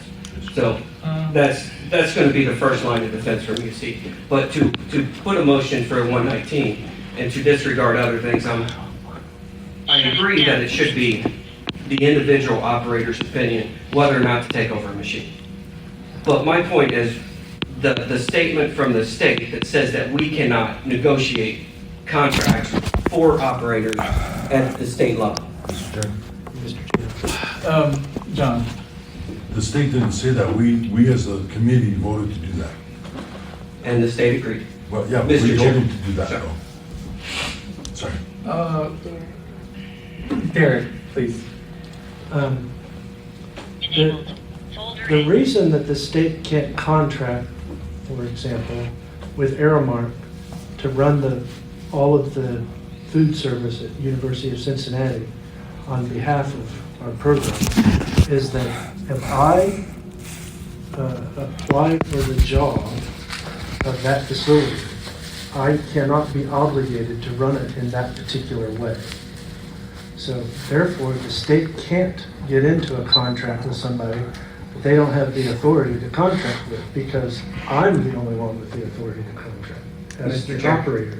That's untrue, because Based on what? I am required to operate under UC's bargaining agreement, because the state has made an agreement with it. Mr. Chair. We are all required to operate under our bargaining agreement. All right, so- Which the state made. Derek, go ahead. Mr. Chair, where is that in law? Where is it in the law that governs how we operate, that states we have to abide by the collective bargaining agreement of the property where we conduct business? That's not in our law. That's not in the law that states how we conduct business on state property. No, sir, it's not. It's in your contract. We have Your agreement with BE. It's in your agreement with BE to follow the rules of the collective bargaining agreement between the states. Seth, we kind of got your point, Yeah. but we have a motion, and anybody else? And I was for discussion? discussing the motion. Thank you. Anybody else for discussion? Mr. Chair, what's going to be the request what's going to be the basis of the request for the 119 hearing, I suppose is what I'd like to ask. I mean, are we going to go to a 119 hearing and say, they have this idea that they want to establish vending machines on the property? Or is it going to be that they've actually done so? And now we need to take Mr. it. Chair, from what I understand, they've already had contracts, they're claiming. And they've already done it with Farmer's Fridge. And we had to turn that one around. And now they're having contracts with ramen noodles and all of this. So they are breaking the law. And so we're telling them to stop doing it. Mr. Chair, wouldn't that make it even more important for us to just go after that contract for the CAFE RFP or whatever? Wouldn't that make more sense to undercut what they are continuing to do or to build upon? That would just. I'm if just we had thinking the that might priority- be a separate issue that we can address after this. Yeah, Mr. Chair, that was presented as number 4. I think there's still 3, and then there's no reason why we can't pursue the 119 hearing and still look at obtaining, answering an RFP, which I don't think they should be sending, but moving forward with that. They're 2 separate things. Mr. Chair, Yes, in the interest of the 119 hearing, I think we just have to be clear if they're gonna argue, if we don't wanna do the noodle machines, that they should be allowed to have them if we don't wanna do them. And I hear mixed opinions about our priority. If we don't wanna do the noodle machines because they're not practical for us, can UC go have Aramark do it? Yeah, I'm, you know what, I'm part of that, because if a place is large enough and they want food and we just say no food for you, how do we do that? But that's not for me to decide, but I can see they're playing devil's advocate, I can see their reasoning. But these noodle machines and pizza machines should be ours. But if but then again, if somebody doesn't want to provide a salad machine, how do you determine if it's supposed to be there? But Mr. Chair, like, in the case of Farmer's Fridge, they take care of the machine 100%. We don't have to touch it. In the case of Yokai, we have to have frozen storage. We have to store the product and load the machines. There's good reasoning. Mr. Chair. Yes, sir. This gets back to my understanding of the law. And that is the reason that they can't come to us and say, we want a pizza machine. And we look at it and say, we don't think that constitutes a suitable vending facility. Right? Because we're the ones, according to the law, and according to the definitions within the law, we're the ones that get to determine what a suitable vending facility is. And that means if we decide that that's not suitable, that aspect can't be part of what's a suitable vending facility for our blind licensees, then they can't then privately contract with anybody else to do the same thing. They just are not allowed to do it. I agree. That makes sense. You read the law today and it said any machines coming or food, it's us. Well, Mr. Chair, that's what I was going for. Are we saying that we get to determine that? And like he said, because his is one of the opinions that I've heard. It says they can't just go out and get somebody else to do it if it's not practical for us. That's not, Mr. Chair, that's not an opinion, that's the law. I mean, Yeah. Well, no, I just mean- I'll read the statement. Yeah, again. no, you read it, we got it. They would have to, fight the law, and we got the law. Mr. Chair, Yes, I ma'am. call for the question. Is that the vote? Yes. Okay, Annette, how do you, Yes.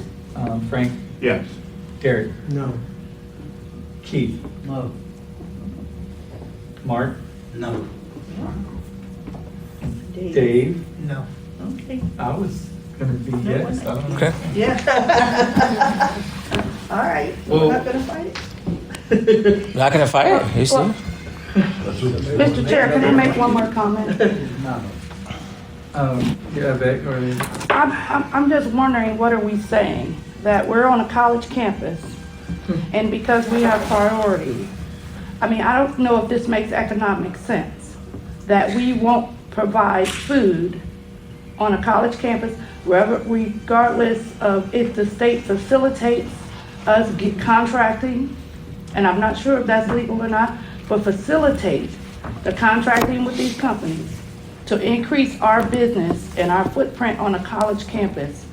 Why wouldn't we do that? That's more dollars coming into our program, more money all around for our operators. are you addressing the open food? Yes, Oh, we or haven't any, done that.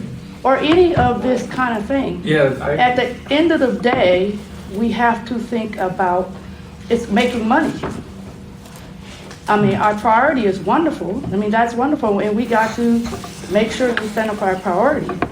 But we're all in business to make money. So we have to make it make economic sense. Mr. Chairman, John? I'm really saddened by your guys' vote right now because you guys are basically telling Cincinnati they can do anything they want and are really hurting our program. So you guys are doing a real disfavor to your operators. Just for the record.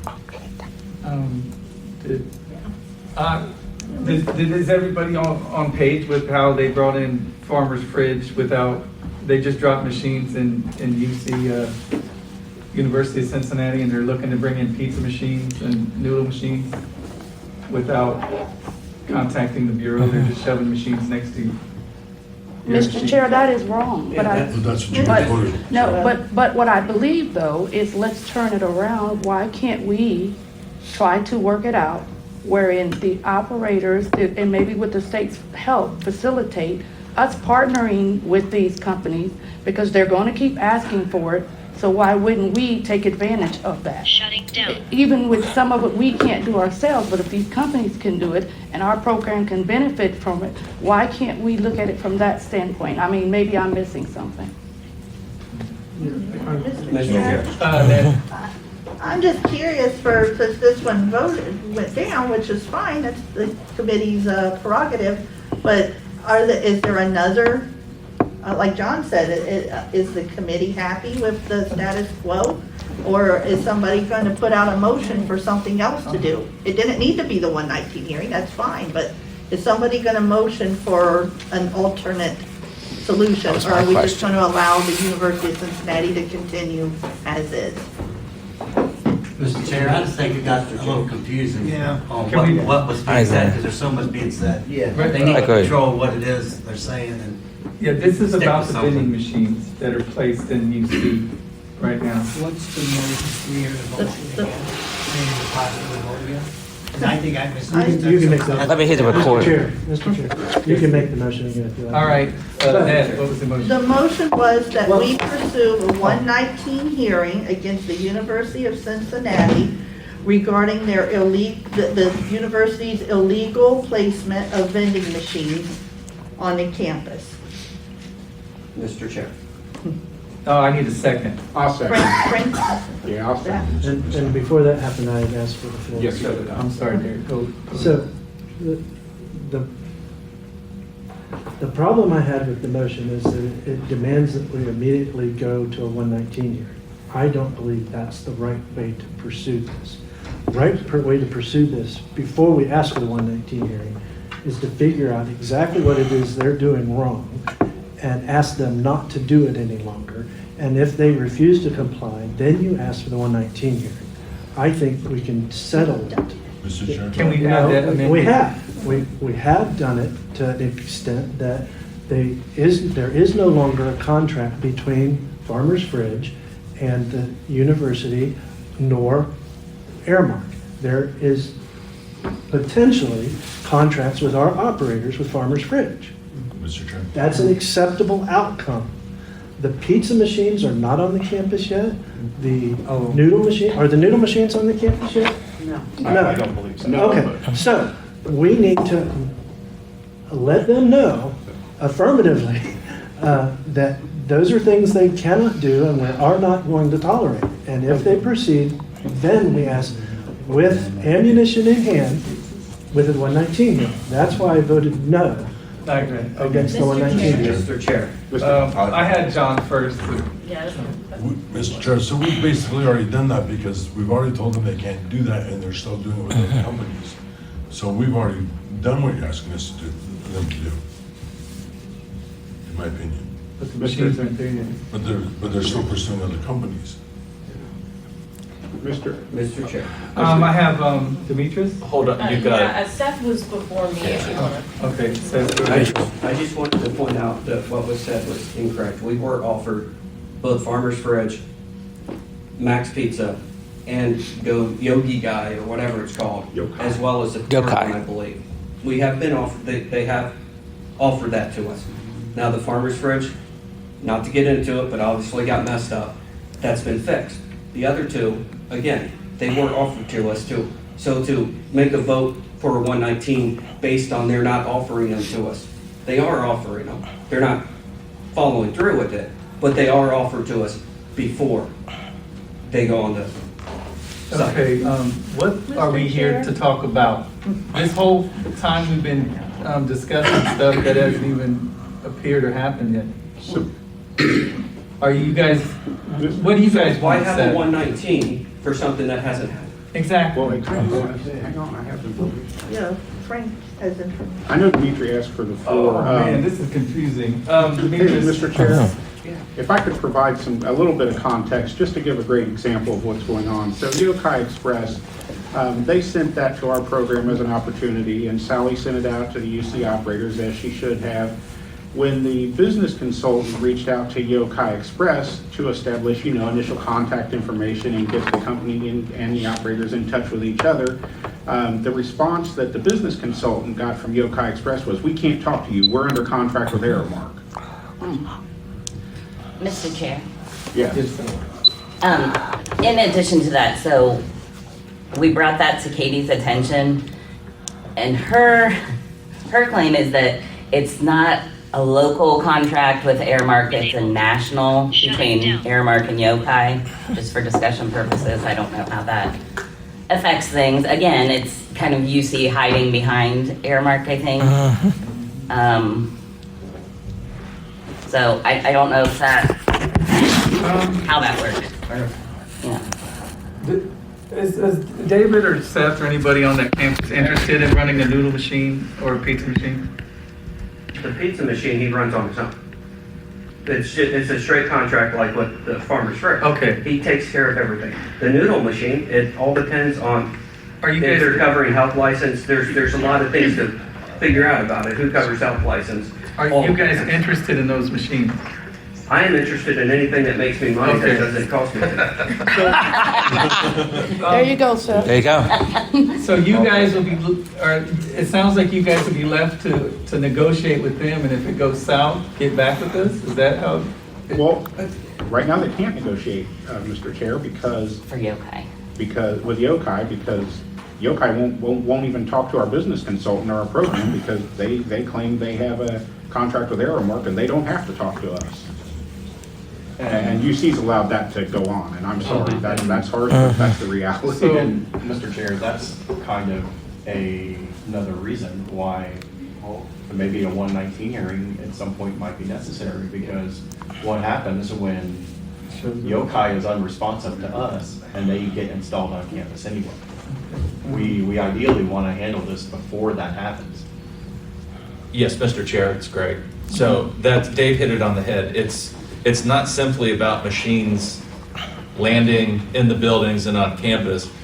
They're coming to us and our operators, but yes, it's instead of coming to us first, they're laying a lot of groundwork and then coming to our operators. And the recent with the ramen noodle thing of being non-responsive and saying we already have a contract.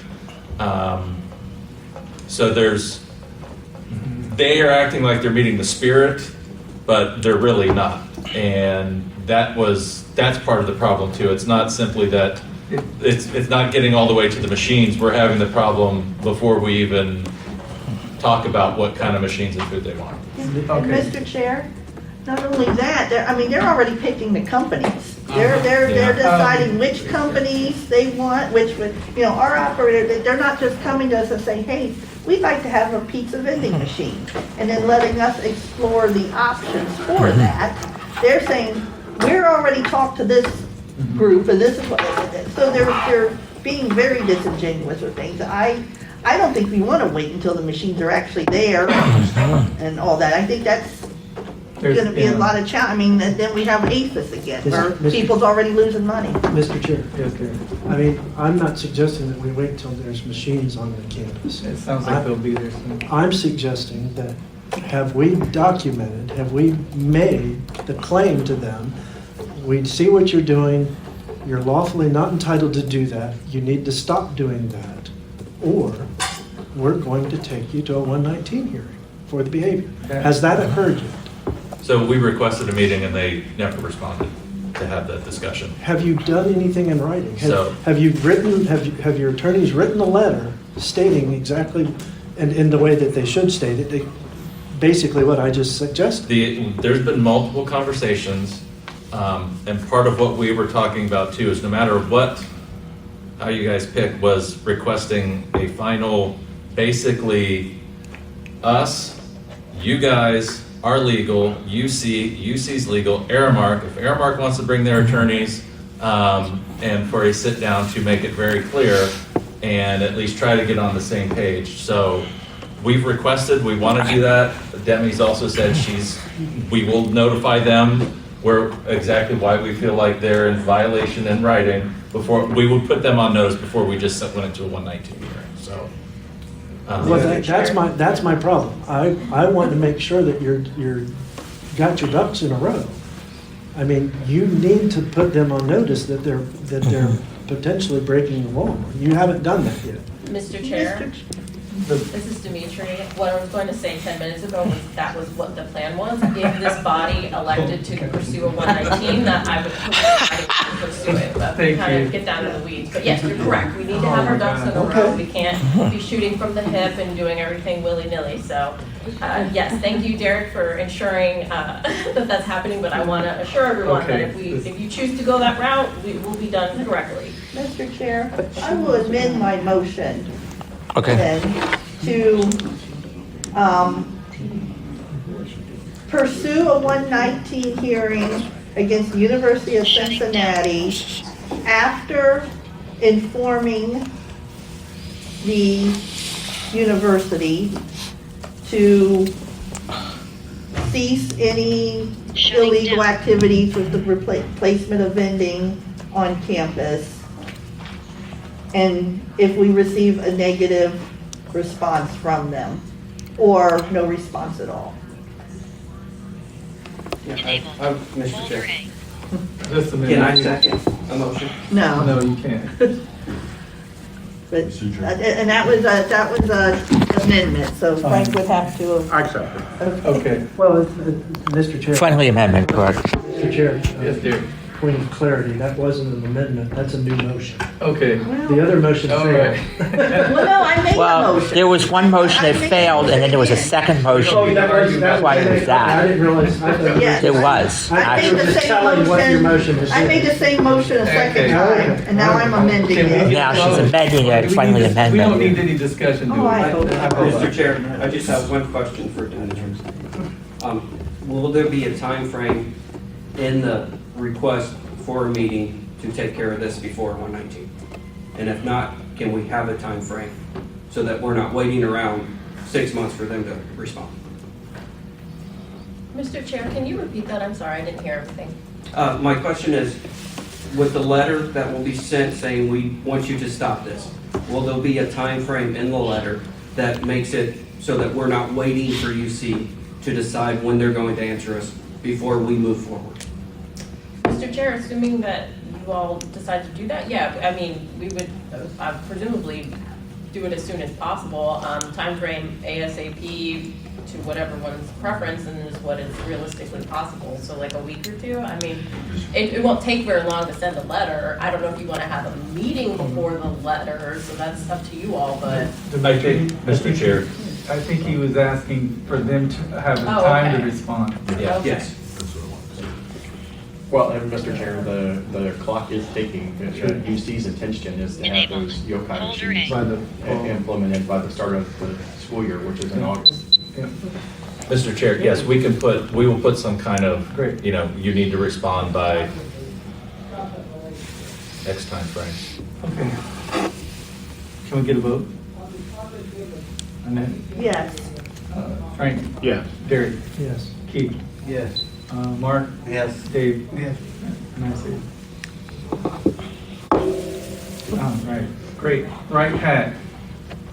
We handled that. We Right, did. Pat already been handled? Yep. With our- That was prior. All right, what's next? I lost my. Yeah, they've plenty left. Mr. Chair, I think I have I almost Rainmaker. left. He's in the hall. Mr. Chair, I think I have I think we're quite Rainmaker on. I'm sorry, Frank. I have Rainmaker on there, and she was supposed to call into the Ring Central line. I did send her a text and just call into my cell phone, or I can try and reach out to her real quick and see if we can get her. Should we skip ahead or wait? I told her around 11 o'clock, so if you. Oh, it's 11, okay. Let me try and get a hold of her real fast and. Possible. I don't necessarily go that route. Please hold while I try to connect you.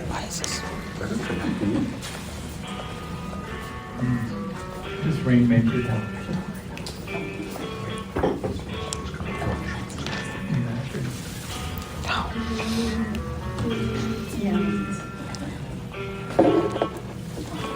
Mr. Chair?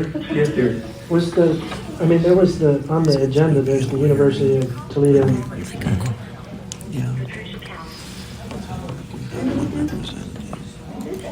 Yeah. No, I had university update on there. yeah, he had university update on there, and I was wondering what that specifically was supposed to address. In the beginning? Huh? No, the agenda, the items. Just a university update. University of Cincinnati, University of Toledo, University of Cincinnati, university update. And we skipped over the university update, and I wondered if there was a specific reason that university update was on there as well. I just put it on there, basically just in case Sally or I had anything to add, or we had any additional information about universities in general, Derek, because I know at one point we were doing a recurring university update, and I was trying to. Mr. Chair, Yes. I will share, we are fully installed at OU, except for 2 buildings. One is under construction, and the other, somehow I think it was the hallways or the doorways were too narrow to get the machines in. So we're looking at a solution for that particular building, but everything else has been installed. John, do you have any? John McNamara? What? Is everything okay at OU? The machines installed? OU Athens? Yep. I'm going down next, Sarah told me all the snack machines are in, Yep. I'm going down next week, start them. Perfect. That was it. Nice. Caught me off guard. Sorry. I thought you were listening intently. Not. Mr. Chair? Yes, there. So where are we at other campuses in pursuing priorities? Are we, what's next on our agenda, on our hit parade? Oh, that would be. Hit parade. Nice to be able to line up there. Mr. Chair, I do have a lineup. There you go. Hey, there we go. So this December, we are supposed to go into Cincinnati State. And we'll need 5 machines for that. We've sent over the draft BGA and have not heard back from them, so I'll continue to follow up there. 15. You said 5. Oh, we need 15 machines there. I was getting ready to say, how Only many 5 Sorry. Next summer, we will have the rest of the pop machines. It's coming in phases, I think, starting in December, then spring and summer. We'll have the rest of the pop machines at UC. Also next summer, we are taking over the rest of the Tri-C campuses. We're gonna need 71 machines there. We are also looking to take over the beverages at Cleveland State University, and those will be branded likely Pepsi machines. This is on next Yes. summer. Summer 2024, Okay. yeah. Yep. And the other one we are currently pursuing is Stark State North Canton. Kelsey Barrier and I have been meeting with them. We'd like to put that with Kent State Stark, which is, from what I understand, like across the street, basically. Right. Now, they're telling us that they are grandfathered into a contract from the 70s, and so they have to use us. Yeah, that doesn't. And, yeah, saying there were no substantive changes to their contract, which was first with Sainese, who was bought out by AVI. We strongly disagree with that and have had Demi reach out to their legal representation so that we can assert priority there and hopefully create a really good facility out of those two campuses. Mr. Chair. Derek. That's awesome. There's some big ones out there that we need to put on our list to start moving towards. So can we have some conversation about where we need to proceed next with the 10 large universities I can list off the top of my head that we should go for and start prioritizing them and start doing it? I don't see why not. And Mr. Chair, Derek, we may already have some of those on our list. Those were the ones here in the upcoming yearish. Yeah. The other ones we currently have on the list that we would like to take over here. Miami University, I've reached out and gotten no response, so we're probably going to have, again, legal to legal. UT main campus, Wright State University, BGSU. Yay, woohoo. We've got some alum in the room. Shawnee State going after their pop. We've currently got the snacks. Columbus State Community College. Central State and Lake Erie College were brought up this week, and Frank also mentioned going after beverages at Ohio State.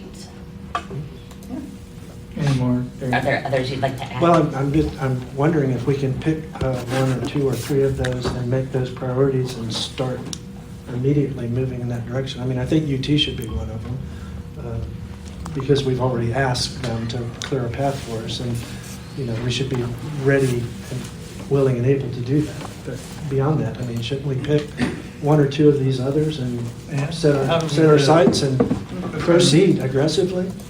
I like Columbus State personally.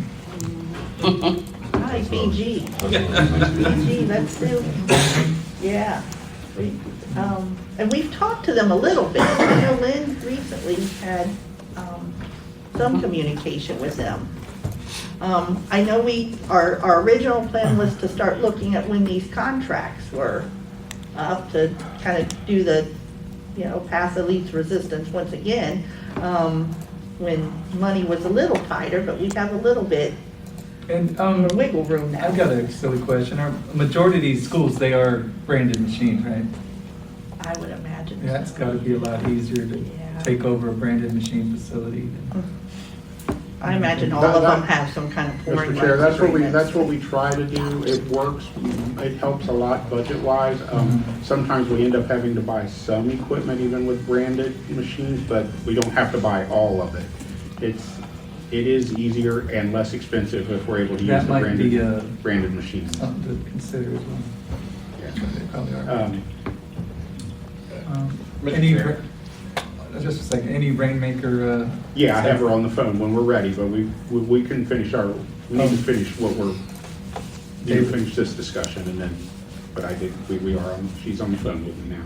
But, Mr. Chair, I mean, we could all argue any one of those campuses, and I think maybe the program growth work group should really, my suggestion would be that they really investigate those other campuses and try and make a priority list for those based on the area and how much machines and potential sales and all that stuff.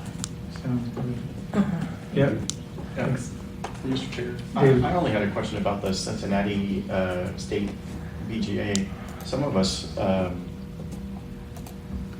had feedback over that. I don't know how much that feedback was considered because I never seen any kind of revision, but I guess it was already sent to them. Mr. Chair, oh, go ahead. Oh, I was just gonna say, Mr. Chair, to Dave's question, I think a version was, and we were waiting, I didn't get sent Dave's feedback until after it was already sent, so my plan was to incorporate what he said into the draft and then send it back. So we can get updates on that, like once that happens, but we haven't gotten the first version, if you will, or whatever version it is back yet. I thought Sally had said she already sent it to Cincinnati State and they haven't responded. Yeah, like she sent it, but they sent me your feedback and said, hey, can you look this over? But it was already sent out, so I told them, well, when they give us back what they've got, I will incorporate the new feedback into a different, an updated draft and then send it back. Okay. Yeah. Mr. Chair, one thing it's probably in every BGA, but I don't constantly want to be labeled as a licensed blind vendor. That puts us in in the contract? Yes, and all of the BGAs were referred to as the blind vendor or the licensed blind vendor. I think it needs to be there. I think it should Why be there. can't we be a licensed BE operator or a licensed operator? Why do we have to be labeled as a licensed blind operator? Because we were born that way. Mr. Chair. Not everybody will appreciate it. Mr. Chair, Frank, I sent you something with some different terminology, and we are contractors too. We can be labeled as It's in the licensed BGA. contractor or something like that. But I don't think blind, we already know we're blind. They know that word only needs to appear maybe once or twice. It doesn't need to be through the whole contract. I would like someone to make some kind of motion that language be changed to reflect a licensed BE operator or something to that effect. Yeah, I don't know how much trouble that would be to do that. Mr. Chair, that does bring up an interesting point. When we got the new head of legal, there was discussions about perhaps changing or working towards having BGAs that aren't always unique for every, but having a boilermaker, a boilerplate. Boilerplate. Did I use that right? Boilerplate. Some boilerplate language so we don't have to address this every time we get into a new BGA or re-sign a BGA or whatever. Is that still a possibility? And that would help with addressing things like this, to eliminate archaic or inappropriate language. Mr. Chair, this is Dimitri. Yeah, I have no problem. If Dave or Eric or anybody, if you have feedback about what you collectively or just individually want to see in these boilerplates, whether it's BOA, yeah, please, let me know. Mr. Chair, can we have a work group on that? Because I think it's important. Sure, I guess. We were just looking for removing the blind. No, language period. Moving forward, we are trying to pick up more, excuse me, but I'm just saying, we're trying to be appealing to, even if we start going into outside private companies, we want to, like he said, it's archaic language. All right. We need to update that. I think the blind vendor helps us, but if you... No, I'm not saying that there should be out all the way, but I don't think that it needs to be into the degree. Read one of our current BJAs. Sure, we can. It's just archaic. Would you like to be part of that? Yes. David? Yeah. Okay, there we go. I don't know what you guys want to call it. You guys can work on that. Where were we at? Rainmaker, Mr. Chair? Rainmaker. Yeah, and I do have, we're on the phone, we're ready when you're ready, Mr. Chair. She's gonna give us some information. Let me say this, I put this on here. Patricia Cowan with Rainmaker is on here. Rainmaker is a company that goes out and finds businesses. They do charge a fee for that, but I had talked to her individually, and I had talked to the program growth a little work group about this some, but I didn't want to be the one, I didn't want to make a decision by myself. I wanted the full committee and management to hear what Patricia Cowan has to say and have an opportunity at the end to ask her some questions if you guys have questions and answers. I did tell her up front that, no, we wouldn't be making a decision today, that there would need to be probably more internal discussion between the committee and BEP management, and we'll see where that goes. But at this time, and I'm going to do what I can with my volume so the rest of you can hear, but I do have her on my cell phone, as Ring Central kind of did not work right this morning. We all know that. So, Patricia, I'm going to turn it over to you at this point. Well, good morning. Thank you all for the time this morning. And thanks for letting me be involved in this program. I don't know how much Frank told you, but I've gone to Blast several times, and a lot of my clients are part of the Randall Shepherd program, and it's just really nice to be part of. So I appreciate the conversation. So Frank, am I kind of starting from the beginning on what we do, or where am I starting? Have they got my proposal, or where should I start? Just give them, you can start from the beginning, give them the basics, just kind of like what you and I talked about on the phone initially, and at the end of that, we'll, time permitting, the committee chair will hopefully allow time for a few questions from committee members and management. Okay, great. So our program helps people find locations.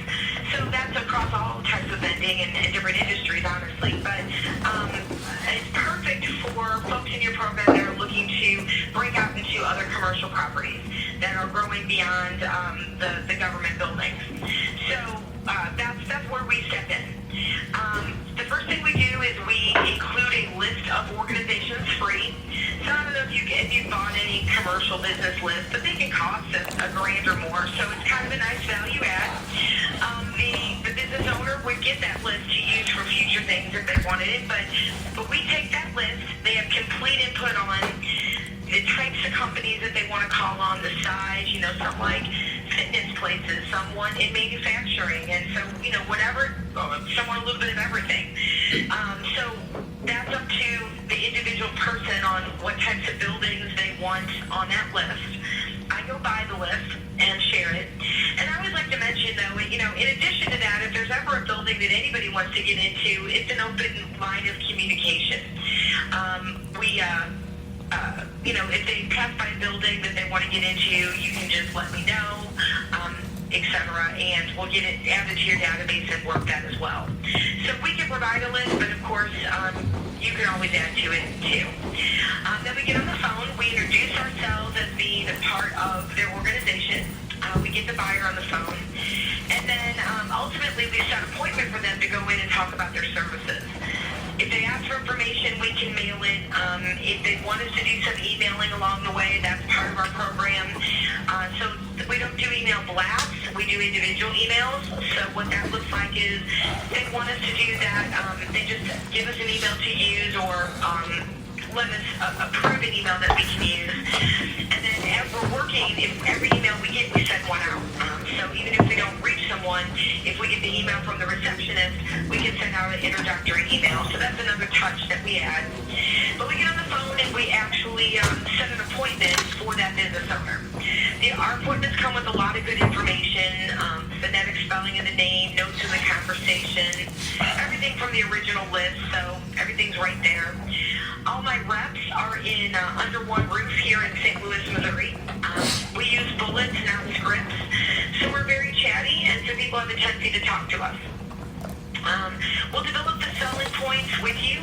If you want us to mention the program, or that they're a blind vendor, we can. Some don't want us to mention it. So again, some of those bullets are completely up to the business owner or you yourself. Once we set an appointment, we can end there, but we also have a fully developed inside sales department. So if someone goes on an appointment and then afterwards says, hey, listen, I'd love to get in this building, but it looks about 9 months out before they make a decision, have my inside rep call them every couple months just to keep the idea alive until something changes or until it's time to get back out there. We can offer that piece of the follow-up as well. And honestly, the smaller the organization, the better that help with the follow-up is, because we are organized to do it. And, you know, they say it takes 8 to 10 touches after an appointment to turn them into a client. So we can help with those. And I found, especially a lot of times in this arena, as people are just breaking into the commercial realm, they might not have all those systems set up, and we do, so we can help with all that. I do have, I'm on the blast for, you know, years when they had it. I haven't, you know, and haven't been in a while, but we have special packages made for this program. Normally, our programs start at 6 hours per week minimum, but we come in at 4 hours a week for you. And our price is also lower. We start at $75 an hour, but for this program, it's $69 an hour. And then our initial contract is 3 months long. And that's because the worst month that you're going to have is the first one. You know, we got a schmooze receptionist, gather names, all that. But then they kind of start popping, and then after the 3 months, we go month to month. So our pricing, you know, the list is included. There's no setup fees. I try to keep it kind of really clean. And that's basically what we do. That's the skinny. Any questions? I went very, very fast. Mr. Chair? Yes, ma'am. Hi, my name's Annette Lutz. I represent the Toledo area here in Ohio. And I had a question. You're talking more like you usually contract with individual blind vendors. Have you ever contracted with a program on behalf of all, you know, for the whole state for the blind vendors? We have not yet. We've Okay. talked about it several times. Nikki Gringos, you know, and Terry have talked about that with me, you know, trying to make that happen. But to date, what we've done is gone with individual vendors. Certainly we could do a statewide program where you could hand out the appointments to whoever you thought fit or whatever the area was.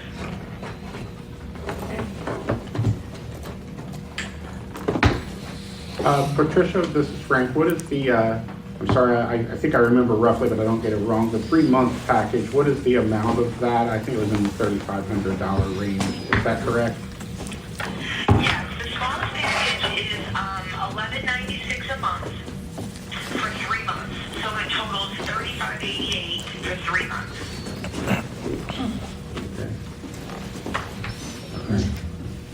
John. So my name is John. What kind of success have you had with some of the different vendors and blind vendors across the country?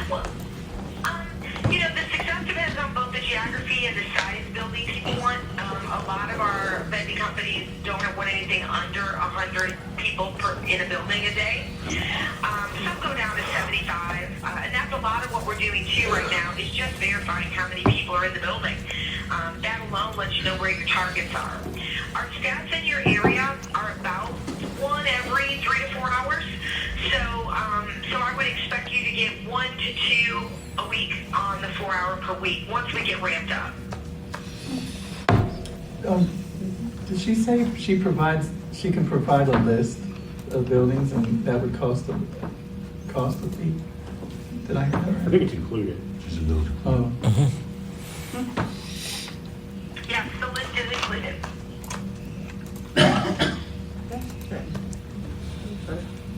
Did we do our go for Mr. Chair, I was going to ask DEP management if they had any questions. I don't think so. Top of my head. All right. Any other, and I'm not trying to take over the meeting, Larry, I just wanted to make sure if anybody else had any questions. It's your ball game over there. Yeah, yeah, Mr. Chair, just, can you send your information, maybe you have Frank's information, and he can forward that out? It may be if we go forward, some of our constituents and stuff may be, I mean, there's nothing to stop anybody from pursuing this, whether it be through the program or on their own. So some folks may be very interested in talking to you. Wonderful. Yes, please. Frank's got my proposal and my contact information, and we'll be happy to talk with anyone that's interested. All right, well, thank you for your time, Patricia. We appreciate it. thanks for taking the time to talk to us, and I thank our committee chair for making time for you, and we'll kind of go from there and stay in contact with you as things unfold. Perfect. Thank you all so much. All right, have a great weekend. You too. Bye. Mr. Chair. Yes, Dave. I just got an email from the OVRC committee that there's something wrong with the phone lines and I might not be able to call in and listen to the meeting today. Yeah. That's true. That's exactly what. That's Exactly true. what happened. That's exactly what That happened. was it. Tell them to check your email. That was a saga. Don't get me started. Yeah, we should have it together by next meeting. We will, as a matter of fact, we have a solution, but we weren't able to implement it today because of.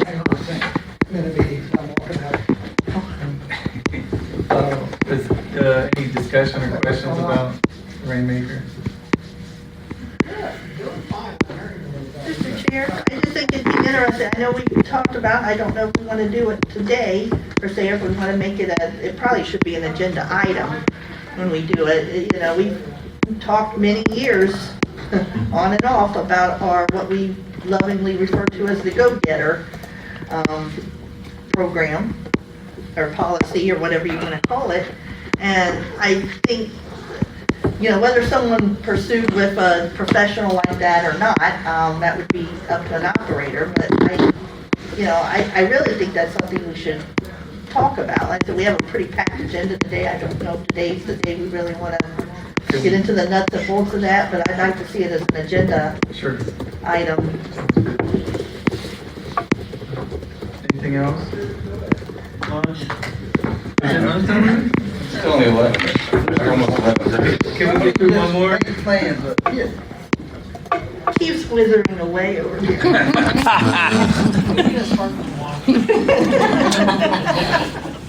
I guess next is budget restructuring. Well, that might be Longer That's a one. longer. that might be one better taken on a full stop. Yeah. OVRC, oh man, this OVRC outside hiring. Wait, Mr. Chair, we might be able to do the TDOA discussion, which is just about extending or Okay. renewing agreements. Okay. Nice one. Good job, Sam. Hey, I tried. Mr. Chair? Yes, dear. Before I forget, related to temporary contracts, I got a text from an operator who wants to know about how temporary assignments are made and wondering why more newbies and more out-of-work people or more people who are about to be out of work aren't considered for such things. Okay, I don't know who wants to answer that. Mr. Chair, I typically work with the local committee on deciding who would temp a location. A lot of times if it's a site, if it's a brand new person who doesn't have accounts, it's not really feasible for them to buy just enough product for 2 machines or something. Is typically why we pick a veteran for a smaller location like that. I mean, I'm certainly open to discussing with all of you or the local committees, you know, temps. I don't have an issue with that at all. I was gonna say, it would be really helpful for operators that are interested in doing temp work to let us know that they want to do it. Mm-hmm. Mr. Chair, you used to have to sign up for a temp list to be in line. And we used to have based on income and things like that, how they would select people that were on the list. Yeah, there used to be emails that went out. I don't know if there's been a policy established or still, we ain't been working. We might need to go back to something like that if people feel left out or are being left out. Mr. Chair, actually, I think we found by experience that, there might be times when folks are left out, and we should look into that, especially if they're not working, but 9 times out of 10, it's somebody who's breathing and wants to do it. I mean, it doesn't seem like people are clamoring all over the place for them, so. I know we got a lot of operators getting ready to be out of work, And if there's some temp stuff out for Yeah. them, they should probably have priority, and the new licensees should be also considered. But I do believe they should reach out like that person did to you, Derek, and even contact the Bureau as well. Mr. Chair, I do still say we should have a list, because most of the time, if there is availability for a temp, and even with veteran operators, we don't know that it exists. We don't hear That's anything true. about it until it's assigned to someone else, you know? And John McNamara is doing an awesome job, but overworked. Can we, should we establish an email come out requesting operators interested, and then the local OVRC work with the area manager and help select? Mr. Chair, at least a list to the OVRC where everybody's aware of it, what's available, you know what I mean? Well, Mr. Chair, we used to have to submit our list to the Bureau once every year if we wanted to. I do remember that, if you're even Yeah. interested. And that way, the people that were interested in tipping Yes. would be in the Loop. queue, basically. Yes. Mr. Chairman, Yeah, John. as long as operators let us know that they're interested, at least that way we can, it gives us a better idea who you know, who to contact when we need a temp. So that in a sense would work. I know there's a lot of good ideas out there, but does anybody have a motion? Come on, Derek. We don't need a motion. All right. Just All right. people contact reps at alternate. Reach out.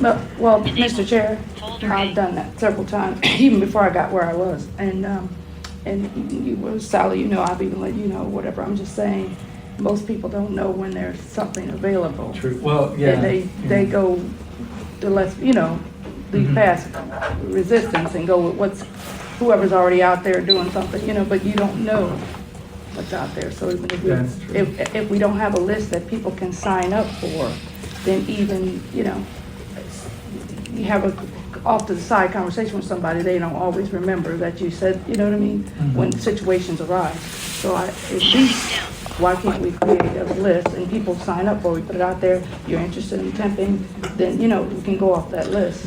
Of course, you know, depending on the area and stuff, I'm sure we'll, you know, consider that, but still at least it'd be a list. Yeah, and Mr. Chair, I agree with that. Why can't we just, you know, put our name on a available temp list, and people who are displaced or licensees should Be part get of it. in? Yeah. Mr. Chair, Yes. I'm happy to send out a request for people to send me their names if they're interested, and I can maintain that list. And, you know, maybe we restart it every, I don't know, October 1st if we want to just do federal fiscal year, or we can do calendar year, doesn't matter. Easy enough. Aha. Thanks. Easy fix. We were talking about temporary facilities. Yes, Mr. Chair. Any, well, we've got an issue in Canton, Akron, where it's really close to being a facility. And the time's running out on that for July 31st. And I don't care who tempts it, but I don't know if you guys want to put it out as a side attachment. No. Or wait, or put it out, well, I know it should go out as a facility first, but it's borderline. It's like $9,000 right now a month. What facility is that? It's not a facility, it's a bunch of attachments that came out. We had an operator basically dismantling a location in Akron, Canton. And he's down to one building, and it just, I mean, I don't care. I prefer a job be created than a site. Nobody's struggling in Akron, Canton. I just want to put that out there. That was in a letter. But anyway, that's what we're dealing with in Akron, Canton. We're on the verge of a decent facility, but it's still just, I mean, we can put it out, but time's running out, July 31st. I was hoping that maybe somebody offered to get an extension. Mr. Chair, I mean, is whoever's running it now? I'm running it now. Okay. Are you in any hurry to get out the door, or?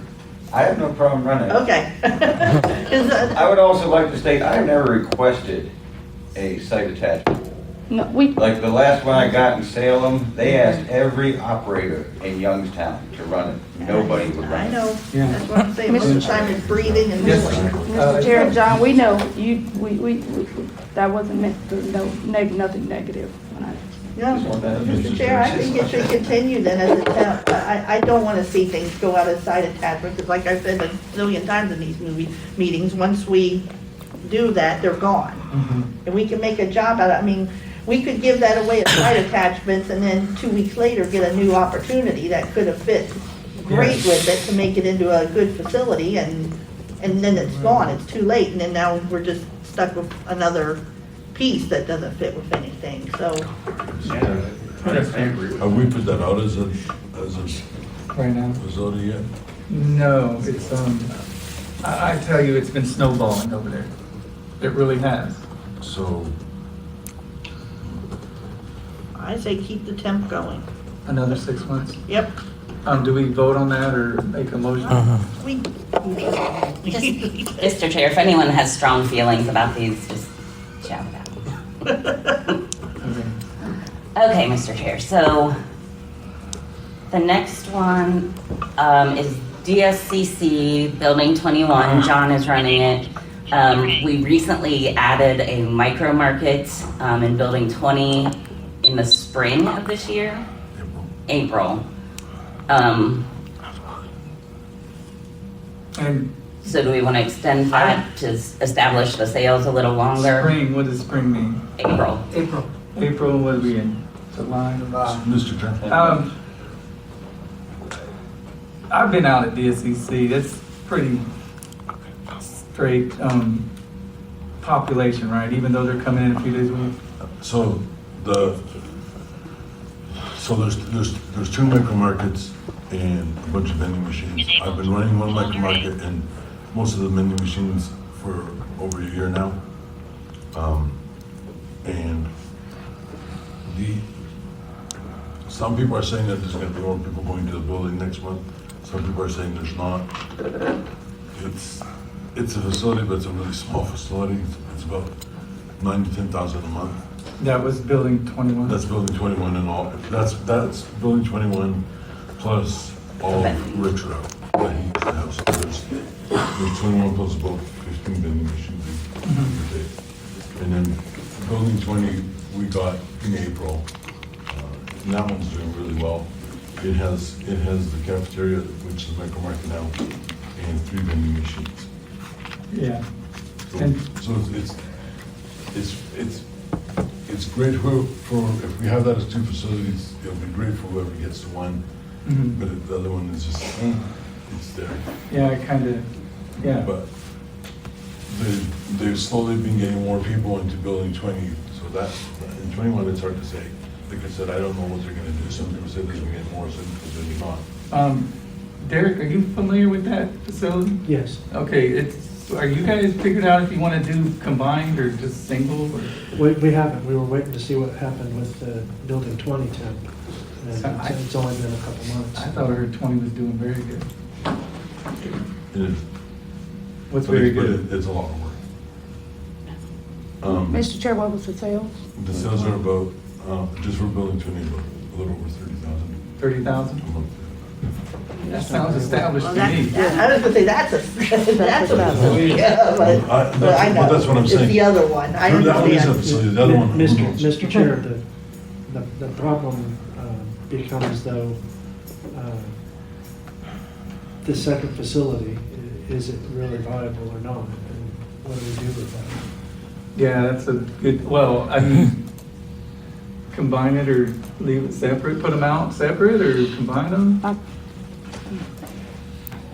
Yeah, that's what we need to decide. And that's going to be a hard decision. We also have to figure out how it will affect the existing operator. I mean, perhaps there's a benefit to that facility that could be had. I think, what's his name? Scott's been holding his own pretty good. Yeah. Yeah, he's doing pretty well. And I am curious about, I mean, John says 30,000, and that's great. Those are phenomenal sales, but there's also higher costs, I mean, higher food costs associated with those sales. And I don't know specifically that. Can I answer that? Huh? Can I answer that? I'm sorry. Can I answer that? Oh, go Yeah, ahead. Okay, so in the micro market, there is a contract that we're doing with a company that does sandwiches and salads and other stuff like that. And for that, the cost of that is about $2,000 a week. And the way I have it set up, everything else is the same as in vending machines, except for that, where I'm only doing between 30 and 35% profit on that stuff. So it does definitely cut down the profit on that. Mr. Chair, Yes, Liz. why can't the building 20 be put out as a facility and the building 21 be put out as a site attachment? Now, we just talked about a few minutes ago when we talked about Akron, Canton, you had a vending route that was doing about 9,000 or something. And we had the discussion, oh, well, we don't want to attach it to anybody and put it out as a site attachment because we might make a full route out of it.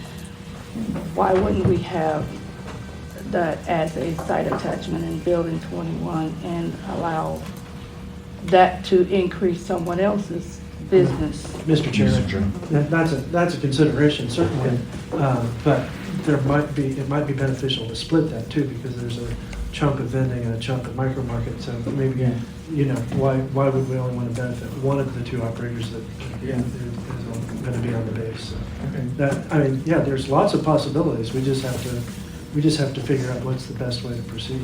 Annette? I was just gonna ask a little bit about the logistics of the smaller one, sales-wise. Is it, everything's on base, correct? Okay. Do you need vehicle to access? It'd be better. Better, okay. And there is storage? I'm just trying to get a handle of the logistics for, I mean, if it's doing 9,000 to 10,000 now, which sounds very low, but if it's all under one roof. Mr. Chair, I have two comments on that. Okay. So one, the profit margin on that is better than generally speaking, because right now, it was set up before I got it so that Pepsi is filling a bunch of machines and we're getting a 35% commission on them, so there's no cost involved with that part of it. And two, even though it's only making about $10,000 a month, it's better than some of the downtown facilities. Right. Yep, that's what I was gonna say. It's, we have all these facilities downtown. that's more sales than this building does, I'll tell you that. It's a lot easier to cash a check than load a machine. And Mr. Chair, on that point, with that, even if the person if it's a site attachment, if the person is not on the base, if that has storage, that may save an operator who's paying current storage outside. That could be their main base. You know what I mean? Definitely. Which will save a facility who is maybe doing about that in sales a month. That will increase the sale, you know what I mean? Because the cost of goods, a location that's only doing 9,000 or 10,000 a month, that's not very much what pricing. Mr. Chair. Okay, John? Sorry. Two things on that. One, I personally, if it was a facility, I would actually bid on it because it's better than my downtown facility. So I don't know why we'd want to make it a site attachment if someone's willing to bid on this facility. Yeah, they usually always go out as a facility before. And second of all, to meet that site attachment, the security in that building is high security. It's not easy. I mean, it takes time to get clearance to that building, so you gotta be careful with that as well. Derek, and do you guys got a window of time when you think you'll be ready to decide? I mean, it sounds like people are convinced that It does seem like that. Yeah, I mean, so, I don't object to posting both of those, not at all. If that's the will of the committee, I wouldn't object to that at all, posting the both as separate facilities. And for the record, Mr. Chair, my wife and I are working in it together, and we work easily 60 hours a week. Oh. That's just on the base. You can, okay, it's not Halloween yet. But That's for both facilities. But most of it is the big group. You guys work, how'd you find time to get over here? I'm impressed. Because my son's working too. And between the drummer. All right. Okay, Mr. Chair, so we're posting that as two separate facilities? That's what I believe. I would. Nobody objects. I think that's great. The next one is facility 541, which is currently the Youngstown VA and Post Office. We were waiting for the two Portage County rest areas to come online to make that a facility. which hopefully is here in the next couple months. It's the one with the methane Yep, issue. so that's methane. Are you okay if we extend that to Yeah. the end of the year? I think so. Sure. Okay. Methane and all. Yeah. Matches. You don't like matches. Matches. And Sorry. There. the next one I'd like to extend if possible is facility 697. Larry is running it. It's one of the right path vending routes. He just took that over at the end of April. If we could at least do it through at least the end of the year. Sounds good. And I believe Nicole just left the other part, but she's still running it. And yeah, they might have to amend that place over there. I don't know. It's the part I have isn't doing very well, but it's coming along. Yeah, Mr. Chair, the discussion there, both of those facilities are being tempered. So the discussion is what, do we want to reconfigure? So Yeah, either they're- one of them is There, signed. I don't think the one I got will be a facility Yeah. at the end of the day. I'm not convinced the other one will be. Starbucks is also. Oh, yeah, that's, well, we'll deal with that next month, but Yeah. You'll know within a week. or so Okay. what's gonna happen. I know we've already talked about OU Athens. We had decided previously we'd at least go through the end of the year with that one. The next one is Facility 725, Owens Community College, that Dwayne is temping for us. How did that do at the end of the semester? I mean, when school was in, what's that up to? It'll run probably in sales maybe around 7,000 or 8,000 a month. When school's in? Yes, and then, of course, then you got 4 months out of the year where you've got hardly nothing, so. And we still don't have the drinks there? No. That's one we need to add to the list. And I've been trying to position to be favorable for them to do the drinks. And I know that there were some complaints with the drinks that I just, heard about last week. They kind of complaining about not getting filled and machines not working or whatever. And I said, well, we can take over that anytime you want. And, then of course they mentioned the thing about, the cafeteria is tied up with that. And then I threw out the idea of, some of these other vending machines that alternates for food service, the pizza things that we talked about, and the, whatever, hamburger machines and whatever. And they said, well, that's kind of interesting, but, I guess it's still kind of in their court there of, what they want to do, but trying to make some improvements up there as far as the relationships and just, what they think of our program, so. Mr. Chair, it's gonna be a facility Sunday, but I think Dwayne needs some more time to get us there. I think eventually we're gonna get the beverages there, we're deserving of them. And if we can find them another solution for food, especially, we'll definitely have it. Yeah, sometimes these places want food and they just don't need food. Yeah. Amen. They Exactly. don't need it, or, and we've talked about this, maybe somebody can partner, we get an operator to partner with I a food gotta thing or something. It's just nobody wants to work for free if there's Yep. no money there. Some of these new machines, Mr. Chair, look like they have good potential too, so. Yeah. Okay. Mr. Chair, the next one is OSU Mansfield that John McNamara is running. Is that a facility? That's not. It's, what is yeah. That's $2,500 a month. That's the- Yeah. okay. What do you want to do with it? What do you want to do with it?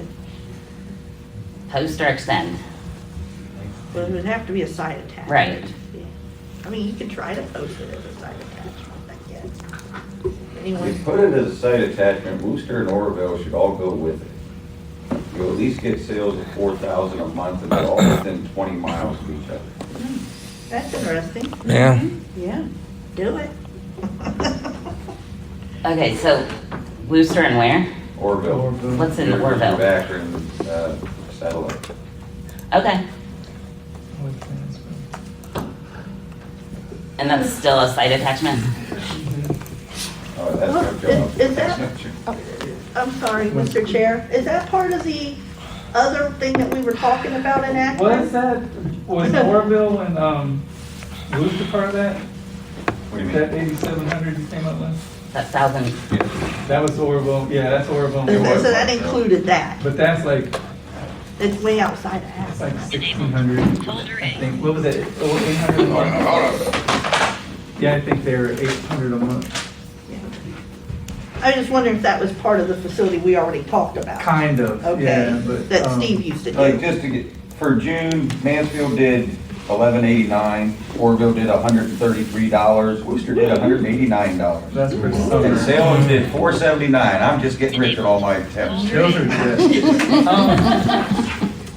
Yeah. We just, for Akron, we just. During school, Orville does about 700 a month, and Worcester does about 900 a month. Mansfield does about 2,500 a month. Well, I don't have a problem posting them together. I was just curious if that was part of that other that we talked about. It is, but the two more buildings just came up in May that Okay. haven't, and it, yeah, it's a mess. Is it, yeah, I guess, yeah, it would be great to put that on. Okay. Mr. Chair, the next one is Facility 841, which Mark Wood is temping for us, and that is the OSU Newark, Coshocton, Mount Vernon, Plaza still there? Cambridge. Cambridge. It's quite a long journey I know there. he got stuck with some old maid facilities. Yeah. Was that Coshocton and Mount Vernon and? Yeah. What's the other one? Pickering? Tassel. What's the sales on that? Yeah, what are the sales on, when school's in? Yeah. Anywhere from, I don't know, 9 to 12,000 a month, 13,000, right around there. Yeah, but boy, that's a big one. It's a lot of hiking. Yeah. And you're gonna have to watch too when Dave Cunningham's rest area opens.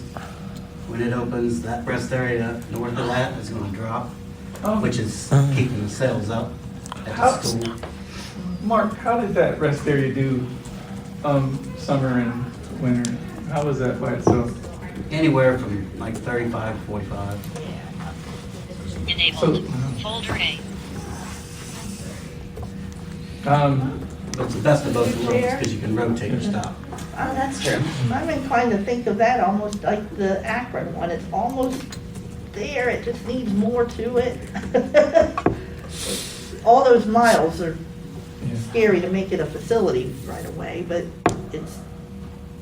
it could have something else added to it. And Mr. Chair, I think if they bump a couple of the losers off in Cambridge, that would help out a lot too. The ODOT yeah, garage, the losers. the state patrol post, Should bump. they're just, they're a waste of your time. Yeah, So maybe continue it for a Sure, little bit. let's check back on I'm it. doing a lot of talking. Yeah, that's fine. And Mark, we can talk about removing some of those.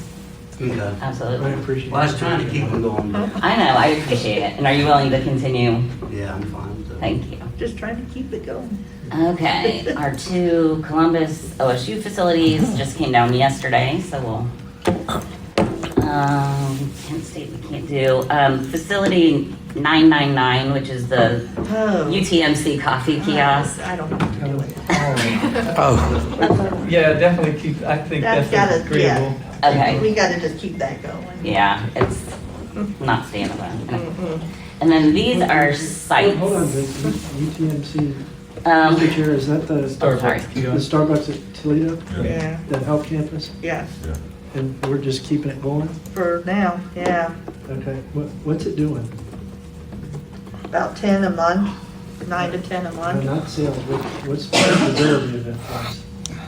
I'm sorry, Pardon what's the me? question? What's the profitability? Oh, of that that's, place? yeah, it's heavy with employees. I was gonna say it's not making much. It's damn near negative, isn't it? Yeah, it's, So what, the operator that's doing that is suffering, why are we allowing that to continue? I think she's got some people working I for was her. gonna say she wants to continue. Yeah. I don't know why. She's probably on borrowed time, actually. Or she's paying family and that makes it worthwhile for, I think it's kind of, it's not, nobody's getting rich over there, but I think it is kind of that type of situation. is it costing us a lot of money to make the program, a lot of money to maintain it? Good question. Is it going negative or, well, I mean, I think they are replacing an ice machine right now. But how does that go against the other Starbucks coming in? Well, we don't know that Yeah, yet. we don't know. That's not, we don't even know what's gonna happen. with It's that good yet. money that it will. But at some point, we're gonna have to decide if, it's not a standalone facility right now, by no means. I don't know if it's Could go out as an attachment. gonna be, it could go out as an attachment, Pardon? and we get probably one bidder on it. Mr. Chair, is the facility being run at full steam or is it? No. No, and what's the reason for that? There's food, there's no food, or very little food being offered there. Mr. Chair, Oh, go ahead, John. we were talking about University of Toledo. Yeah. Is that correct? I'll make sure. We screwed that up from the beginning. We literally had her open as just a coffee shop. She couldn't even put in salads because her grab and go, they couldn't find a key to it. She opened with other equipment, just broken. She was given nothing new. She was given secondhand equipment to open with. And she was set up for failure from the start, quite honestly. Mr. Chair. Oh, yes, Kristen. So, the consultant up there has been working with her, and really hard, and that's been informed about this too, and has tried to help her with menu planning, getting health plans together, and so, I think a part of it's dragging the feet, part of it might be a little, maybe a little overwhelmed, but we've asked her to get some sort of all we're asking for, which is what's in the VGA, which is what is required, is even getting some sort of grab and go. And I think that could help her bring in more money too. She doesn't even need, a lot of staff to make homemade stuff. She could procure some grab and go. And so we gave her I think a 30-day notice, 30 days to get that up and running. Unfortunately, her consultant's been out for a couple weeks, but it's supposed to be coming back on Monday. So, Mr. Chair, my suggestion is that you keep the temp going for short term and see if she gets the food and what it does. What do you think, 3 to 6 months? Well, and we can always stop a temp at any time. This is just giving them permission to continue to be in a temp. But it can always be, someone can cancel a temp tomorrow, no matter what we say today. So, but this does give the Bureau the wiggle room to continue the temp at least till. Mr. Chair. Keith? Who's temping that? Nicole Monica. Is that Sally or Amy? And just based on numbers, like May was actually a decent month in terms of net proceeds. It was one of the first months that it was actually into the positive. So I think that maybe things are getting better. Maybe giving her a few more months to see if that continues in that trend or it goes the other direction. So keep it the way it is and follow through with the open food. Mr. Chair, I would suggest no more than 3 months to turn it around while we look for a new operator. Okay. Wow, okay. Because it's been, Yeah. like John said, it's been nothing for more than a year now, isn't it? It's coming up on a year? In August, yeah. All right. So, it's too long. Let's go with 3 months. Mr. Chair, we could make it through the end of the year. Again, we can end it whenever. We could look after 3 months. I'm more comfortable with that because I believe there'll be a walkaway situation on our hands right away. I'm okay with that, Sally. Okay, and again, we can still end it at any time. The next one, I'm sure this won't be any heartache, is Columbus Developmental Center and the Hilliard Post Office. They were peeled off of the roads, health department, state house. The operator who took that didn't want it, so John has been running those 2 locations. Just sign it. I would say post them as 2 sites. Yeah. That's what I was Okay. gonna suggest. There we because go. The post office is making $2,500 a year. If no one takes it, The next one is Ohio Pharmacy Services. Mark Kasmer has been running for us. The biggest thing there right now is the parking lot's all torn up and hard to get into, but we can post it as a site if you want. Where's that at? It is very near to, like ODOT headquarters and. Oh, okay, downtown there. Public safety, yeah. Okay. It's like right on Broad Yeah, that Street. should be a site attachment. Okay.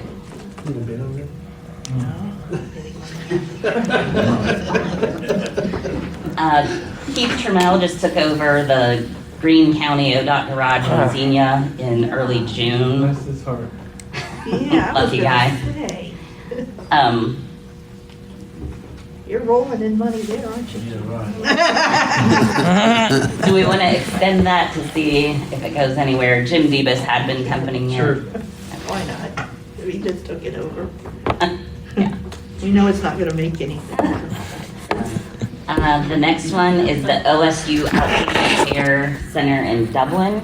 Mark Kasmer's been temping that since November. I think we got a side attachment there. Okay. Yeah. What's the sales on that? Yeah, 1,200 a month. I've been watching that.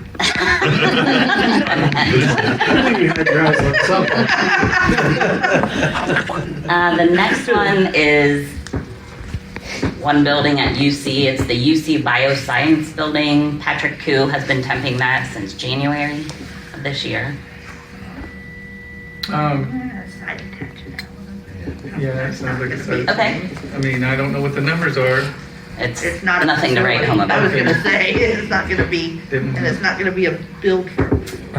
The next one is Cuyahoga County Courthouse. It's 2 machines that Juan Gonzalez has been running since mid-April. Oh, you know what? What's going on out there with the Lorraine Community College? Who was awarded that?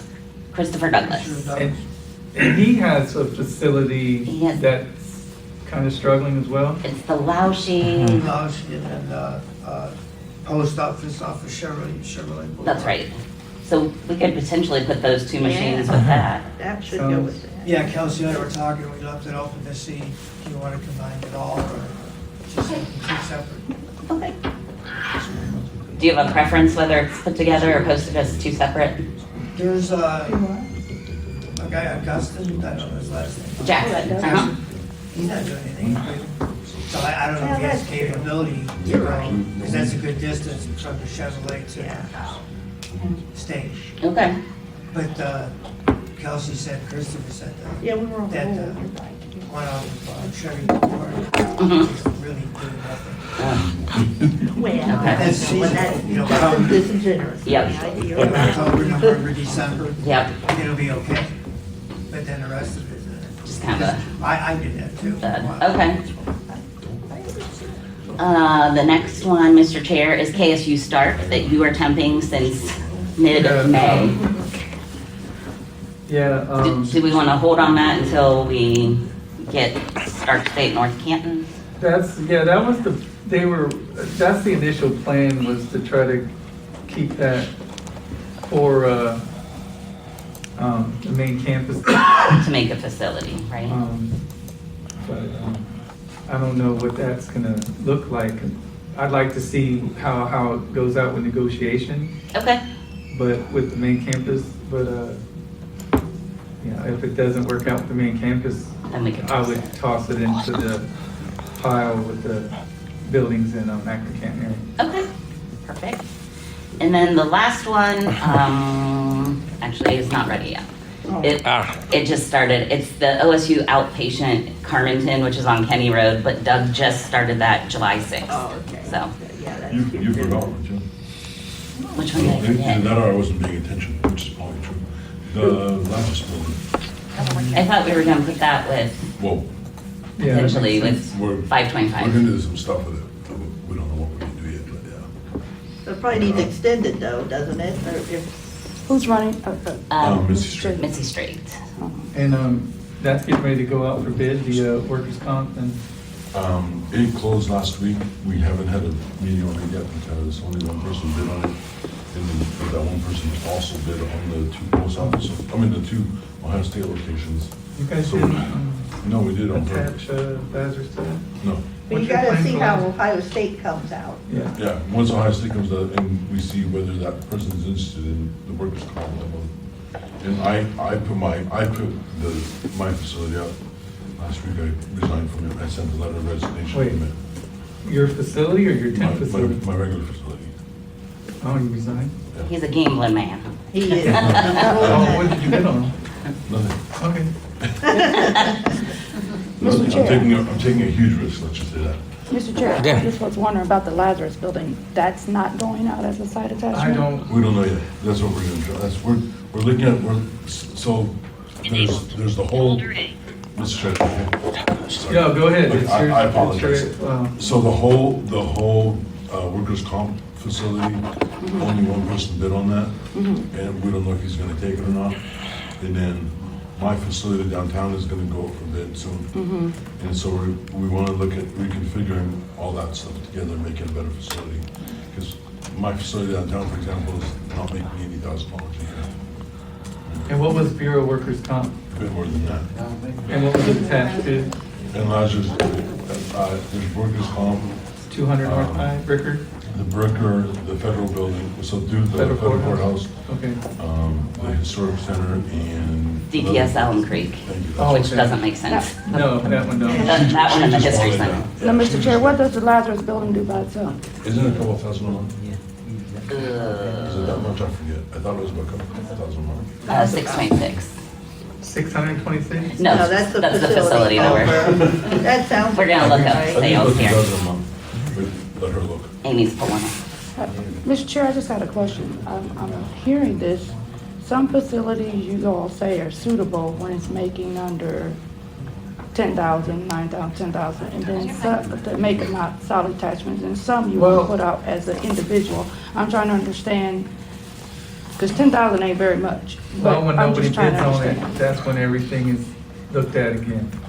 We always put out, that's what we always try to do, right? Is Okay. create a Well, some of job. them you are holding, is making that about that, and we're holding it to make them as an attachment, and some you're putting out the bid. I'm just trying to see what's the difference between. There's a lot of factors that go into it, Yes. geography and all the expenses and the, you know, So- and I'm half inclined, we've talked about some of these in Columbus, just to hold off on any of them going out as site attachments yet, because we have all this stuff downtown. Mr. Chair. So it's like the one at the base, this thing about, 9 or 10,000, that's making more, there's no storage involved. It's all right there beside each other. And there's more, there's stuff that where you don't have to buy product. And if you have to dig up the Pepsi machines and put your own machines in, you're gonna need more money also on it anyway, so. Everything kind of depends, you have to look at individual factors for every single facility, is the way I look at it. So the Lazarus building, Amy said, is averaging about $6,500 a month. That's a 65? nice little Are you serious? base for Wow. something. Well, that definitely shouldn't be no That site should be attachment. attached to something. That should be put with something else downtown and.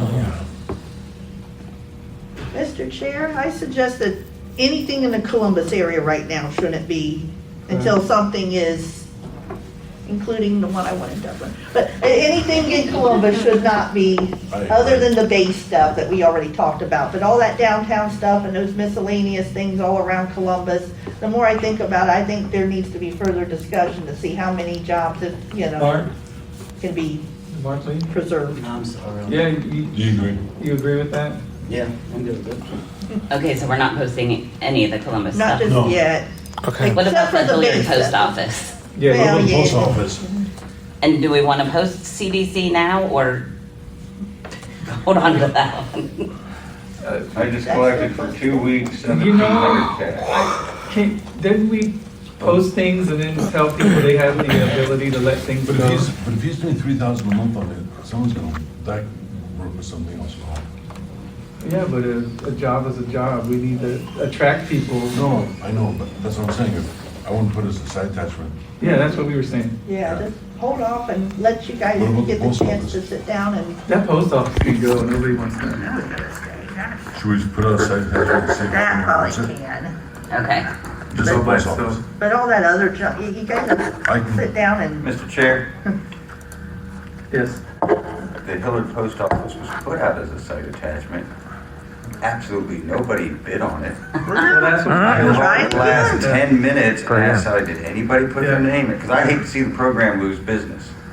Well, what is it doing? 200? It did 2,500 a year for me. I'm doing more than that. You are now? Well, put it out, see what happens. That's all we can do. Okay. All right, that was all of them. Anything else? And so now it's noon, it's lunchtime. Yeah, All right. lunch. Can we do 45? Is that okay? I'm good. 45 minutes Yeah, we have a lot of. on the agenda? Who chair that? All Amy? Amy. All Amy? All Amy. You go, Amy. I'll back her. Say with that. Budget restructuring. There's fries in the. Oh, yeah. So this is just how we are restructuring the source of the funds that we are spending money on. This is just gonna get us in compliance with RSA guidelines. Kind of really came about after that Federal Register came out in October with the $1,000 defining the equipment versus supplies and that $1,000 mark, and us having to switch funding around for that. So I sent out the chart, and it's a chart that the CFO and I went through the CFR and the RSA 15 instructions and kind of went through and looked at what we're spending money on and then the sources of funding that's allowable from RSA. There on the chart, there's a note on it that yes is the source of funding that is being used or planned on being used, and allowable is by code sources we could use if available. So this is going to, if you look at all the different categories, a big thing that we have not been doing that this restructuring will come is defining the initial operating costs, initial inventory, and then ongoing inventory and ongoing operating costs. So it's the first 6 months of a new facility. That's the big thing. This also opens us up to have the coding to be able to do the equipment modernization with that new,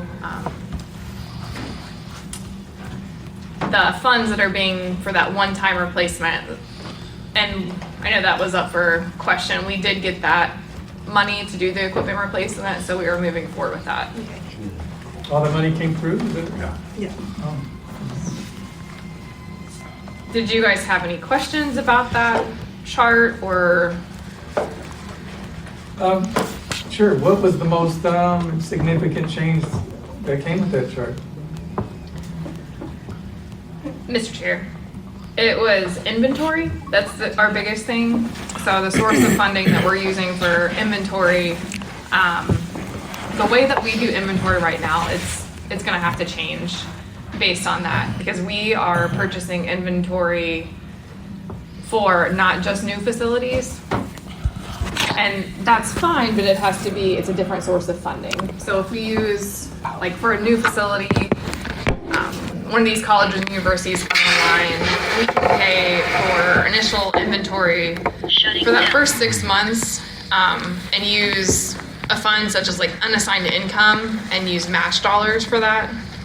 But say someone's transitioning to a rest area and they think they need more inventory, historically we have purchased that for them as initial inventory. Going forward, that would have to be pulled from a different fund because that's not allowed to be match dollars. That can't be considered a new facility for that employee? I mean, that operator? No, it would be a new facility for the program. And this is another huge change with this. Is RSA is encouraging SLAs to utilize their VR programs. So we're gonna try to work with VR. This is probably going to need to be another work group, and have like very normal, like not normal, but regularly scheduled meetings to get this done, just because we need to be in compliance with RSA, and it's gonna, do the whole open a rule thing that we all love. But that is, I think, the biggest thing with this. Mr. Chair? Mr. Chair? Okay. No, go ahead, Annette. I was gonna ask, why would it require a rule? There you go. Here's why this is going to be You're a long still discussion. providing, you're still providing initial inventory, it's just gonna come from a different source, possibly VR or something like that, but, and then maybe it wouldn't require the payback, but that would just be a matter of changing what the initial inventory was in the, what the operator owed. We've done that quite a bit, so why would it require a rule change? Mr. Chair. Yes. Another thing that RSA has said is the whole loan aspect, that is not allowed either. So that's going to be a huge change. There's not going to be any loans on the books. It's going to be more of the VR process where you're given something and then it's not expected to be returned or accounted for in that regard. So, Mr. Chair, I still don't see where we would absolutely need to do a rule change, because if we did provide an initial inventory, then somebody would have to leave that behind, and we would need to know what happened with that when they left it behind. Stricter. But if they weren't provided initial inventory, like say it was through VR or something, then they would have the zero owing to the program anyway. So if it's, say, a brand new facility and someone takes over, then the program is providing them an initial inventory. And something's got to be done with that when they leave. So wouldn't the program be owed or owe that? If say, brand new, I'm saying. No, it's subsidy from, sorry, Mr. Chair, it's correct. It's VR, yeah. Okay. It's VR dollars, it's subsidy. There's it's not ours anymore. It's not the Bureau, it's not VR, it's not BE. It's with your VR case, if you've got a computer for part of your VR case or your training, that inventory is part of your VR case and it's not owed back to anybody. Or I should say, it's not owed. Do with it what you want. Yeah, thank you. So, Mr. Chair, so you're saying though, so if an operator, say VR bought them $4,000 worth of inventory, if they left, they do not have to leave behind $4,000 worth of inventory?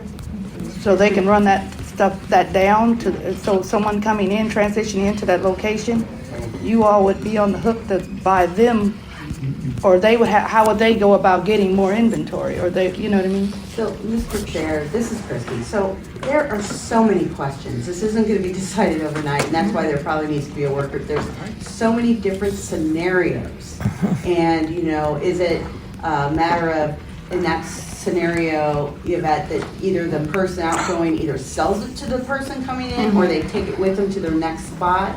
Yes, we can set up using funds that can't be set aside, right? They have to be straight to set it up for the first 6 months. Yes. So if we're gonna temp a facility, I think,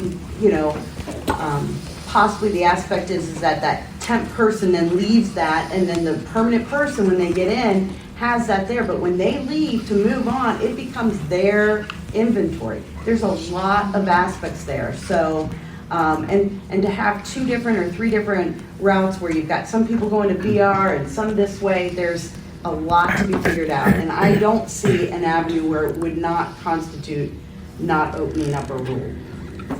Mr. Chair, just to clarify. So if a new facility starts tomorrow, you buy the inventory, the operator that takes that owes that inventory back. But if I bid a pre-existing one, get it, whatever inventory, I say I need $8,000 worth of inventory, VR buys it, but I don't owe that back. So the only people that owe inventory are brand new operators starting new facilities? So no, I think brand new operators starting new facilities, you have an open case. So that's an easy way of getting VR to pay for that initial inventory, and then it's yours. You do not owe that back going forward. So right now, we have this whole system based on our rules, based off of these loans. That's the current system. We're talking about revamping the system, not trying to have two different systems either.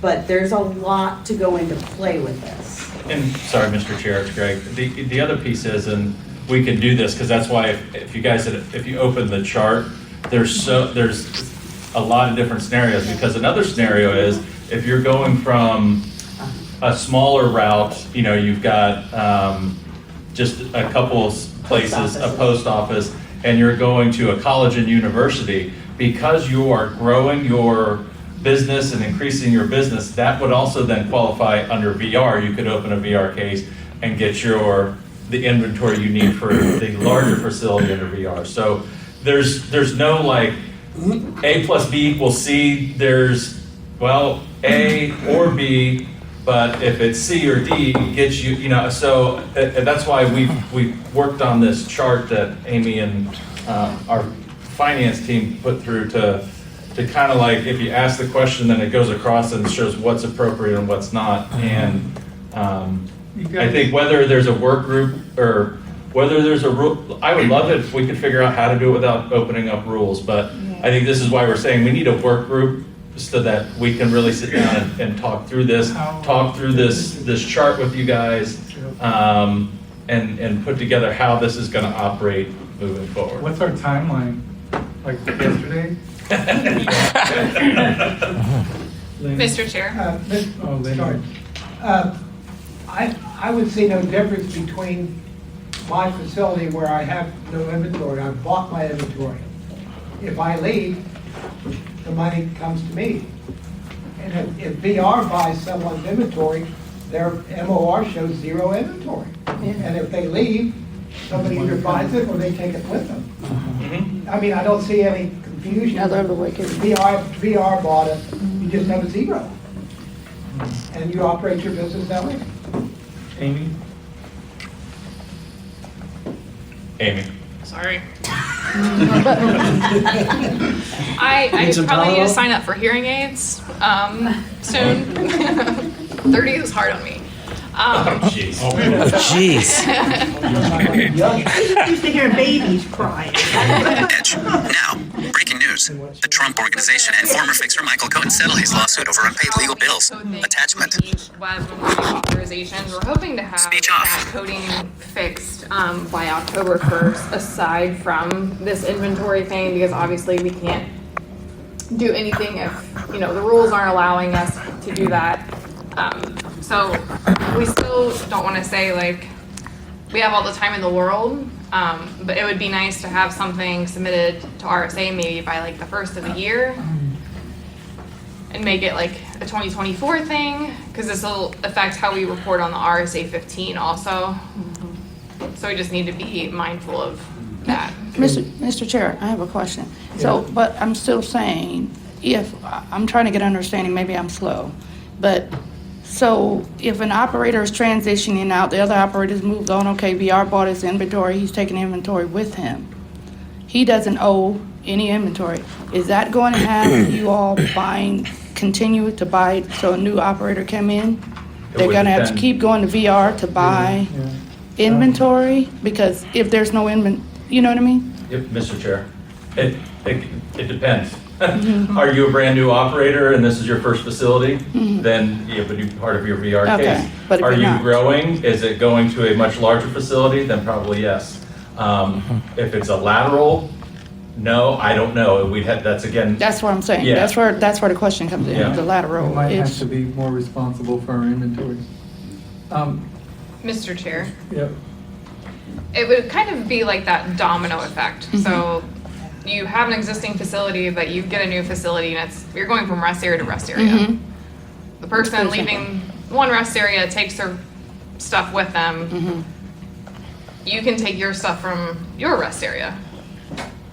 Does that make sense? Yes, that's if you're going from rest area to rest area. Yeah. Because So I really want to see in writing what RSA's told you guys. that's making all these changes, because this is this is very much like what you wanted to do before the pandemic. We wanted to change our whole process. I'm sorry, I'm not trying to be rude or obnoxious, but I'm just gonna say it how it is. Yeah, Mr. Chair.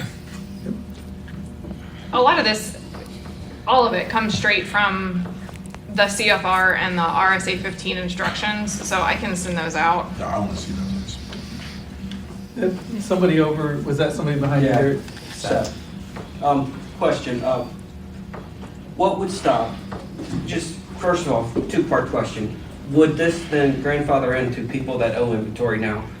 If all new operators will not owe inventory because VR is buying it, will old inventory be wiped because? And secondly, if not, what would keep, I've been a rest area. I resigned my position when I'm granted the rest area, open a VR to buy my inventory. Would that be a way around all of these rules? So, Mr. Chair, unless Amy, sorry, I'm. You can take it. Okay. So, I will always say I get nervous when I hear a way around the rules.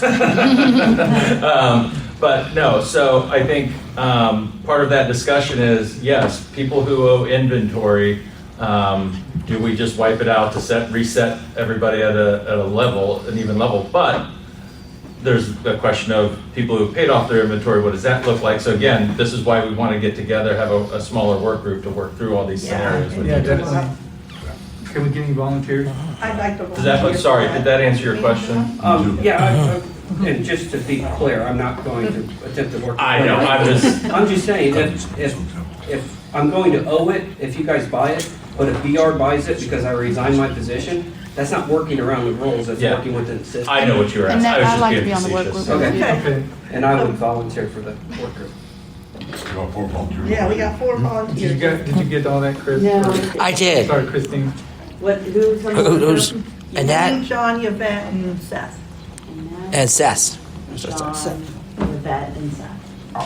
Mr. Chair, Yes, Dave. how long is it gonna take VR to approve? It's gonna be, yeah. Because Mr. wasn't that Yeah. being talked about, it was like 6 months? Yeah, Mr. Chair, I can take that. I can Okay. take that. That's an excellent question, Dave. And we've already had conversations with VR about having an expedited process. You know, especially with people that might promote into a bigger facility and needing a very, very quick turnaround on that. So already talked to just initial VR and legal, having a separate BE procedure, not it getting tied up with the self-employment that, you know, it has to go through all these hoops, that there would be an expedited process on that. We've already explained that, you know, things have to post for 21 days. We try to get people in there, you know, a week or 2 after. What do those timelines look like? Because that is a huge piece. Mr. Chair. I also want to note that this, not only, it's for those supplies too, like those items that are under $1,000. So if you're opening a case for initial stock and supplies, that can include the totes and the carts that we don't have funds to purchase. Okay. I guess the work group's got work Yeah, to do. we'll start on that. Mr. Chair, There, the amount of change that this is going to require is going to require more than a work group. This is going to require special meetings with the full committee. The work group can't handle this. These are special meetings, especially since you're getting into rule changes. You are going to change the rules. And you guys, the depth of this is astronomical. The amount of change that this is going to create is unfathomable. And that's why we're going to need to have special meetings with full committee to get to the best way to handle this. Absolutely. Mr. Chair, Enabled. this kind of also brings up the point that John had earlier regarding the credit card readers, because if those credit card readers end up being ours, then what? You know, so this is huge. well, we got, yeah, I don't know, but should we do a work group and then schedule meetings after? Or? Get the ball rolling. The work group, I think, should Get the maybe ball do the rolling. initial Yeah. speaking and then I agree.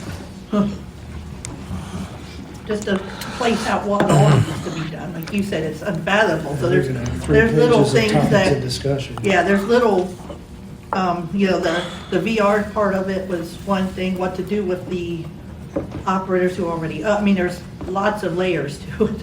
What happens during a transition? That's the big one. Yeah. Yeah, who facilitates the transition? What happens during a transition?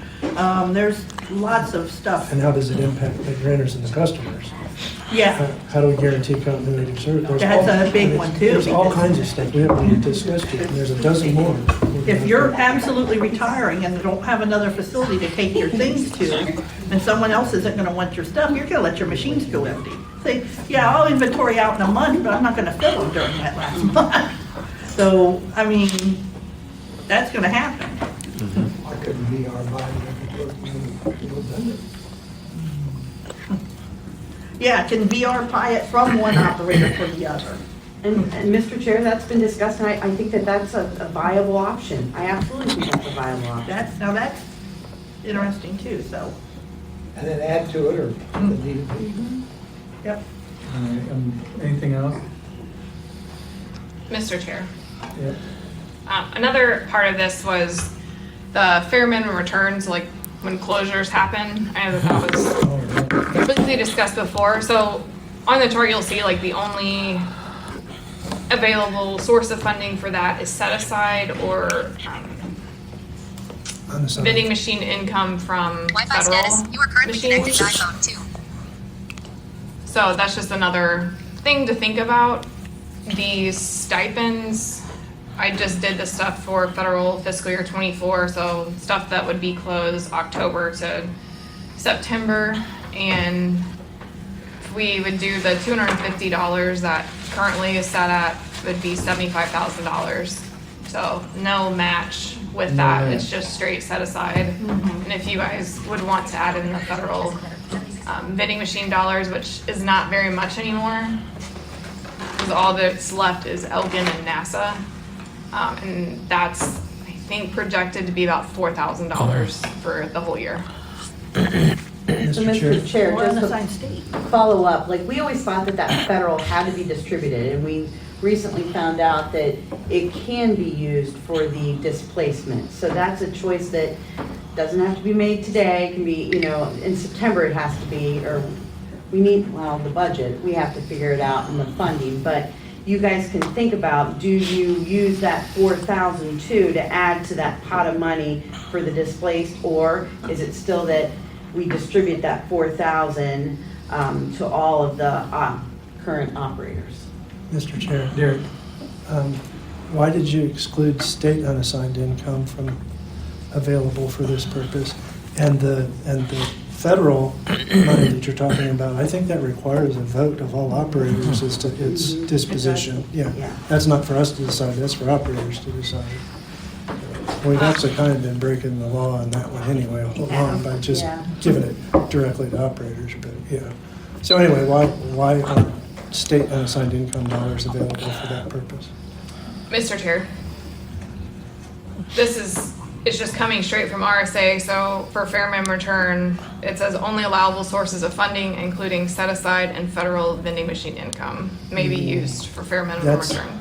That's regarding federal dollars. That's not, they don't have any control over what you do with state dollars or what we do with state dollars. They have no say in that matter whatsoever. They can't tell you a thing what to do with state dollars. They can tell you can't use state dollars to match for federal funds, but they can't tell you how to spend state dollars.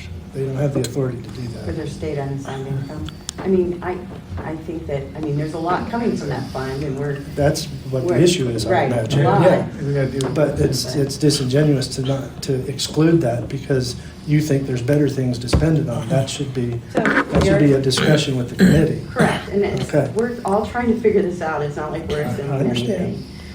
And we have no problems too, when we have any questions or clarity, we can always go and ask RSA as well. But I agree with you on the state unassigned income, that they don't have control over that. That's why, like, we take the insurance money out of that the committee votes for, and then on RSA 15, we put that in the other, and we have to comment it out, that comes from state unassigned income, that the committee votes on it, and it's paid the insurance is paid out of that. Mr. Chair, what else is used for the state unassigned, Christie? I mean, what else are we paying out of that?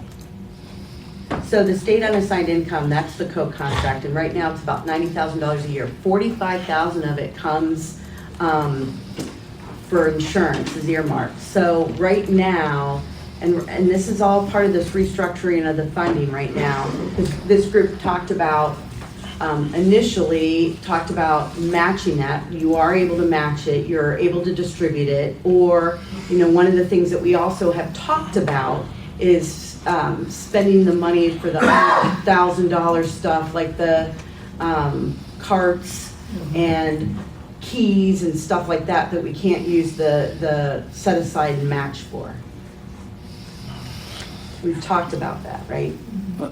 Well, Mr. Chair, if you're, for carts and all that, we just talked about getting VR to pay for some of that. Yes. So why didn't we use that for the displaced operators or add that to the stipend, or we can't? I think we're moving forward on that with the work groups and stuff.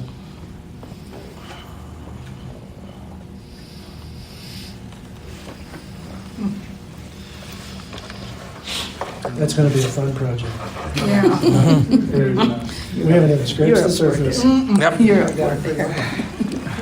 Yeah, my mind is spinning. Mr. Chair, this might be a dumb question, but has anybody asked RSA what exactly they're trying to solve with all this?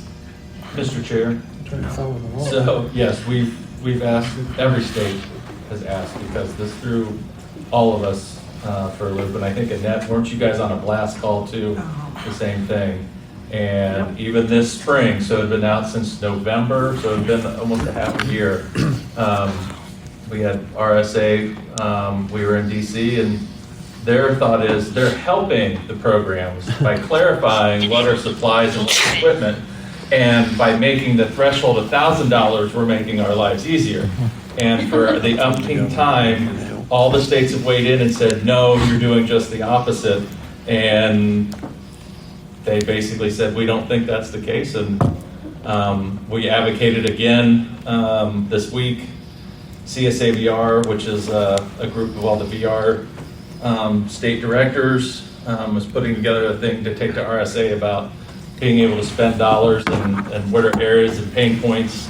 And we put in there again this piece around what they defined as equipment and supplies in the $1,000 threshold. You know, is causing a huge problem for the BE agencies. But it's been 9, 10 months. RSA hasn't budged, they haven't given it, they haven't said, let's think about it. They've said, no, we've made our decision. We'll keep advocating. Every time they ask us what are pain points, this is one of the things that we're gonna tell them. But they think they're being helpful. Was it Reagan that said the scariest words is, I'm from the government, I'm here to help? Yeah. Yes. So, Mr. Chair, I mean, the good news is if we are able to resolve the issue of how to purchase those things by allowing VR to do it on our behalf, that's a benefit to the program, isn't Yes, it? yes, for some things, yes. It makes some things easier, but it still throws a wrench in other things. But yes, being able to utilize the VR system for more things than just, you know, a brand new person coming in, for people who are expanding their business, you know, I think that's a good thing. It is, that's another one of those things figuring out, because I feel like, you know, it's like a grocery store. So, you know, for us, for these VR cases, for the program, it needs to be like the self-checkout, you know. I don't need to stand in line behind the lady writing a check. I need my two things. I need to self-checkout, self-scan, and get the heck out. And so part of making that work is setting up our BE track for everybody on those. So, John? So does VR have the money for to do this? yes. We will, and They have way more money than us. they're flush, we are gonna, in the second year of the biennium, we'll be at full match for the first time in well over 20 years, so. Okay. How are we on time, you guys? We need to. You got an hour and 15 minutes. Yeah, we need to All right. cruise on. Let's move to the next one. OVRC seeking counsel discussion? OVRC hiring outside. Yeah. Outside counsel. Yeah, we don't have, I mean, if you guys want to explore hiring outside counsel, I think you need to have the discussion, if you haven't already, with your AAG about what that process is and what that looks like. I think for us, you clarified what it was for. We weren't sure what you meant by outside counsel. So if you guys are hiring it for your grievance, you need to work with your AAG about what that process is. And then I think our discussion needs to be around what's the funding source that can be used to pay for that. Mr. Chair. Yes, there.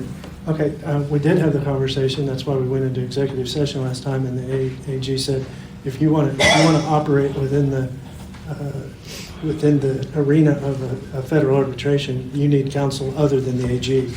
Just like you guys needed counsel other than your AG to operate in the federal arena with an arbitration. We need to do the same thing. So we have clarified that. The process for it is we find somebody that's willing to do it, and you provide the funds to pay for it. And that comes out of general services funds. The same place you got the money to pay your outside counsel. You are currently connected to It's exactly mirrored.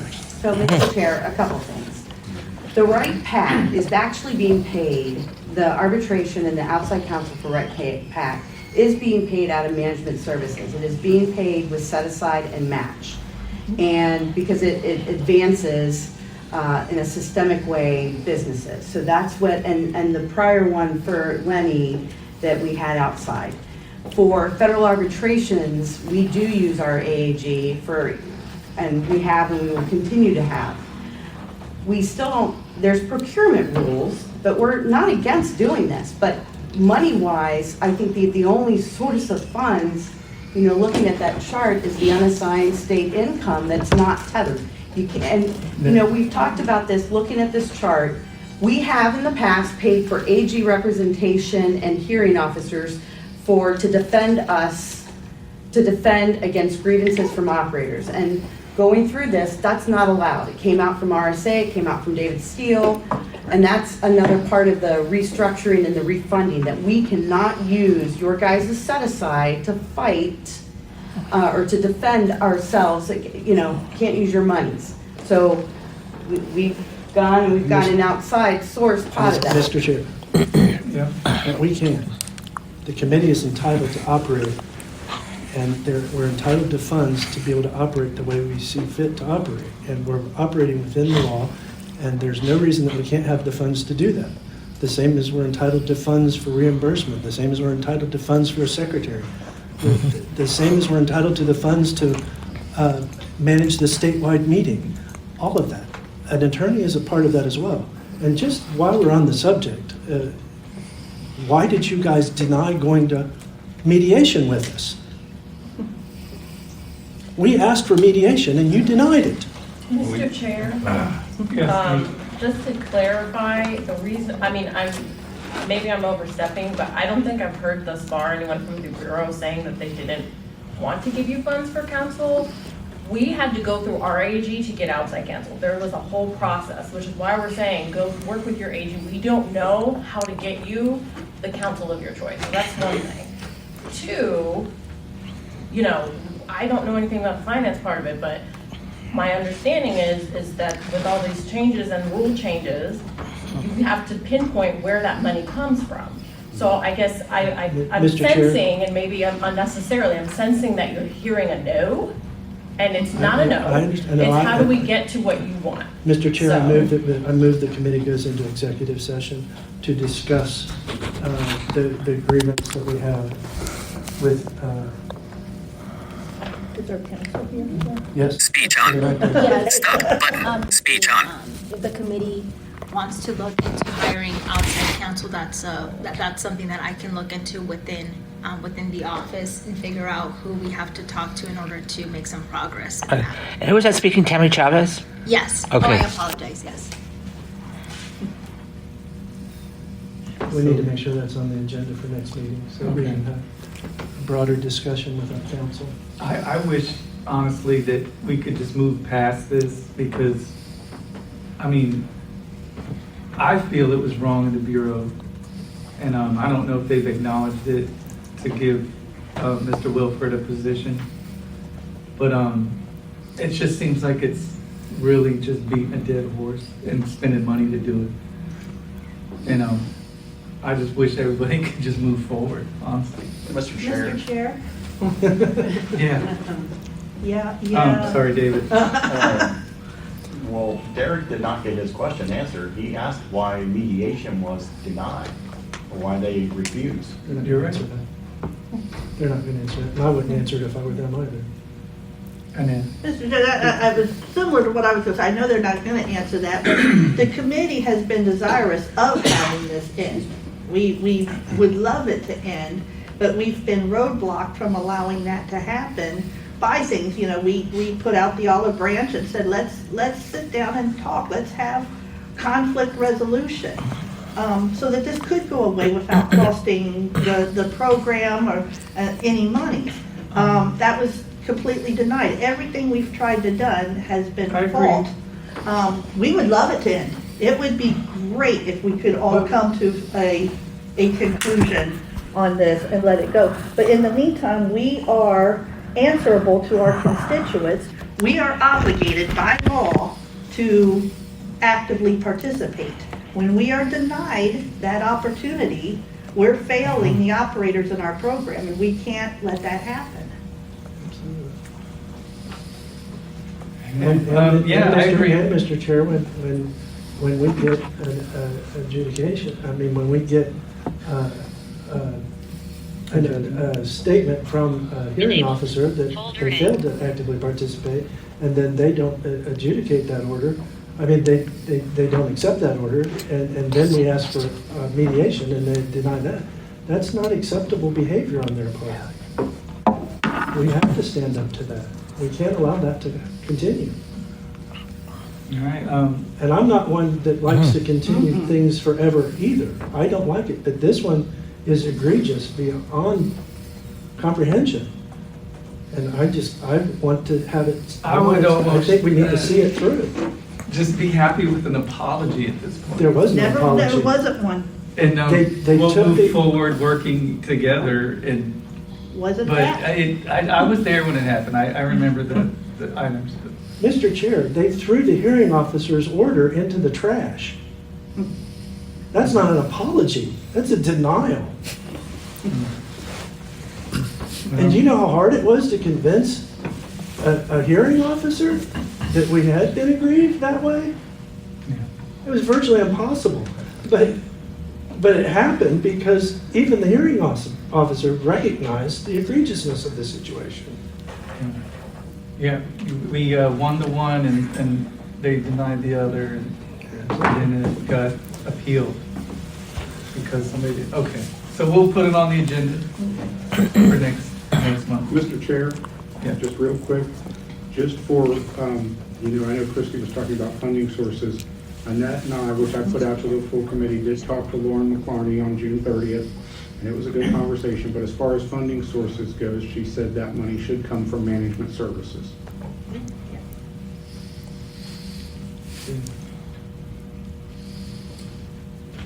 We'll address it next month.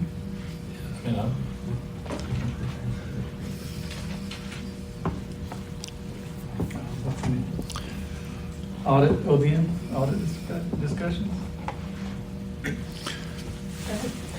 Mr. Chair, was the point person for that, but I've mentioned a couple times about putting a meeting together and never heard anything, so. I don't think anything should have been done then about this, since we've never done anything about it yet, so unless the Bureau has something to report. Mr. Chair, this is what you said, the OBM audit thing? Yes.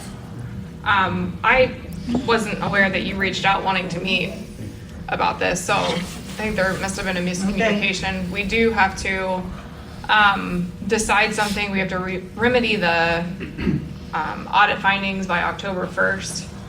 I think that was said at the last OVRC meeting. Yep, at that time I said, call me. Mr. Chair, just out of curiosity, what happens after October 1st?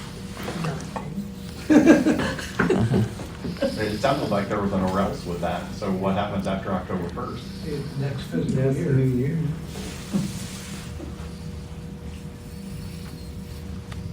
Oh, can we schedule one? I guess,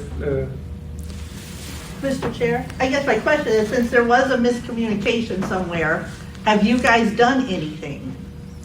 We had, Mr. Chair, at the last OVRC meeting, I think that we told you that we had created a report to identify anomalies based on the percentage change from the previous year. And I think the efficiency work group had said they were going to meet to determine whether anything is missing from the report, needs taken off, or what that percentage is going to be. So, Mr. Chair, this is great. Can we just schedule a meeting then? Yes. Since we're all sitting here? Yes. Before we're having the same conversation next month? Yep. Who's got a calendar open? I'm ready. What do you guys got? Yep. Throw a date at them. And this is the efficiency work? Well, they're kind of putting them together, but they could be together, I guess. It was the audit. Audit, open, yeah. I like that. Yeah, we can put it together, I guess. If Mr. Chair is happy with that, then me and Dave and Derek can. Mr. Chair, would next week, like Wednesday, Thursday, or Friday? Second, no, that's the 20. I'm open most of that time. Wednesday or Thursday? 6, 7, 8. Yes, or no, that's before, the next week is, the 26th, 27th, 28th, okay. Thursday's best for me. Thursday's good for me in the afternoon. Okay, so would like Thursday at 2:30 or 3 I'm o'clock be good. okay? 2 o'clock, 2:30 is fine with me. Okay. Dave, you good? I may have to let you guys handle that one. Well, I wouldn't be able to do it until the following week. yeah, we should probably do it, so in case we have to meet. Or I in could do it August. Monday or Tuesday of next week. I can't do anything Tuesday, and I probably can't do anything Monday. What are you doing at 3 o'clock today? Boy, that's an attractive offer. I mean, I don't care, but. No, it's a hard no. Pure sarcasm. Okay. He's ready for a snap. I won't make it till 3 o'clock, let alone after 3 o'clock. Yeah. Okay, well, Can we go with Thursday? Thursday, 2:30? 2:30? You guys will do a Teams thing? Yep. Thank you. Okay. Next. card reader transfers, Oh, that's master Master plan contract. discussion. good ones. I just recently went through it in Dayton, and it took a little more than 2 weeks to get cards transferred. I was just thinking it does, some of the facilities do suffer during that time. Customers get upset. Card readers get left behind in other people's names. It's $30 every time a card reader is transferred. Under the master plan, it would be a one-time fee, and then they organize it and keep track. I didn't think the whole state should go into the card reader master plan, but maybe new facilities and transitioning facilities could get put into that. And wait, just for my clarification, Dave, you're referring to the credit card processors. You use Square, for example? What is it? Mostly it's Seed Live. Mostly it's Cantaloupe. Cantaloupe. And we Okay. have some that are Innovation, and we have a few that's par level. Par level? Yeah, but the vast majority of ours are Cantaloupe. Mr. Chair. Man? Okay. I have a lot of concerns, and I absolutely see, and have always seen the big benefit of doing it. My huge concern with it is that sooner or later, that there's gonna be a mix-up, and the wrong operator's gonna get paid the wrong money. We've had this demonstrated to us numerous times in the one that the Bureau does oversee at the University of Cincinnati. Over the years, we've had a multiple times where where the Bureau, through, just a mistake, messed up and paid the wrong operator, had it wrote down that the wrong operator got paid the wrong money. And when that came to light, the Bureau basically said, not our problem, between the operators, sue each other. And I am so concerned that if we do a master plan system, sooner or later a mistake will be made. I mean, people are only human. Yeah. Sooner or later, an operator's gonna get paid money that they shouldn't have, and another operator's gonna lose money that they should have had. That's happening now. And I am so concerned the Bureau's just gonna say, when they're overseeing it, say, yeah, we oversee it, but it's not our problem. It's between you guys. Annette, that, were the operators, was there a case where two operators were sharing a bank account? Not that I know of. I've never heard of that. No. It was years ago. We had one from years ago with the whole Les Jeffries thing was the first one. I know we had one between Dave and Patrick that was a big one. I think we've had a couple other minor ones. Oh, Patrick and Russ. Oh, okay. I thought it was Dave. I thought you were involved. Mr. Chair. Is that there? Yeah, and those were those were $10,000 mistakes and stuff. So a couple questions I have. I don't necessarily object to the idea, except I am scared that I know that mistakes get made on the way that it is now and causes great problems for people. We saw one recently, which was just appalling. Yeah. Thank you, Jim Davis. But one question I want to know is, are we just talking about Cantaloupe, or are we going to do the same thing with Vendovation and Par Level and all the others, or is there going to be a plan at some point to phase those out as operators who are using Vendovation leave and then put them under those card readers under the same envelope and put in Cantaloupe readers? And the other question I have is, the way that I interact with Cantaloupe now, what's the idea, what's the change that will occur as to how I interact with, if the state has a master contract, how does that change the way operators interact with Cantaloupe in terms of their reports and the email notifications we get and all of those things? How does that change? I only had a small conversation with Andrew when I was doing transitioning, and from what I remember, you'll still get all your reports and you can still access it. I think there's a limitation where you can't name your machines, but somebody else can, but you won't be able to. We would have to call the master contract holder and ask them, could you do this for us, please? Yeah, but I believe all the reports remain the same. Yeah, it was just more of a, he said the master plan could transition within 5 to 10 minutes. And Did you say, sorry, miss, did you say minutes? Minutes. Oh. They could literally just click it over once they have the list and go through it. And I've never seen Cantaloupe do anything less than. Get off 5 or 10 months, weeks. Yeah. That's why I was clarifying. I've got the 5 hours. So it was an interesting conversation. Again, a lot of the money is transitioning card readers. And it's unmatched funds. Yeah. Mr. Chair? Yeah. So how do we get paid if they have a master list? Does it? Oh, everything will stay the same. They're just the middleman. Mr. Chair. And can we sorry. And can we control how the machines are set up and what have you?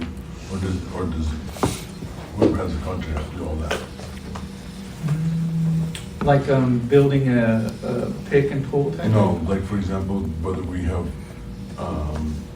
upward charges or whether we charge per transaction or for 3 transactions. The only thing he mentioned to me was naming the location, so. That's all in the same. But yeah, like a 10-cent tier charge? Yeah, that's all in the same place on the machine, on the website. It's all the same. I don't have the answer to that, but I'm sure if we can't do it, whoever's got it can. But yeah, that's a good question. Mr. Chair, the other question I had was about the multiple card reader services. Is this going to apply to the others, or how's that? How do you anticipate? Like the extra keeping track of things? Yeah.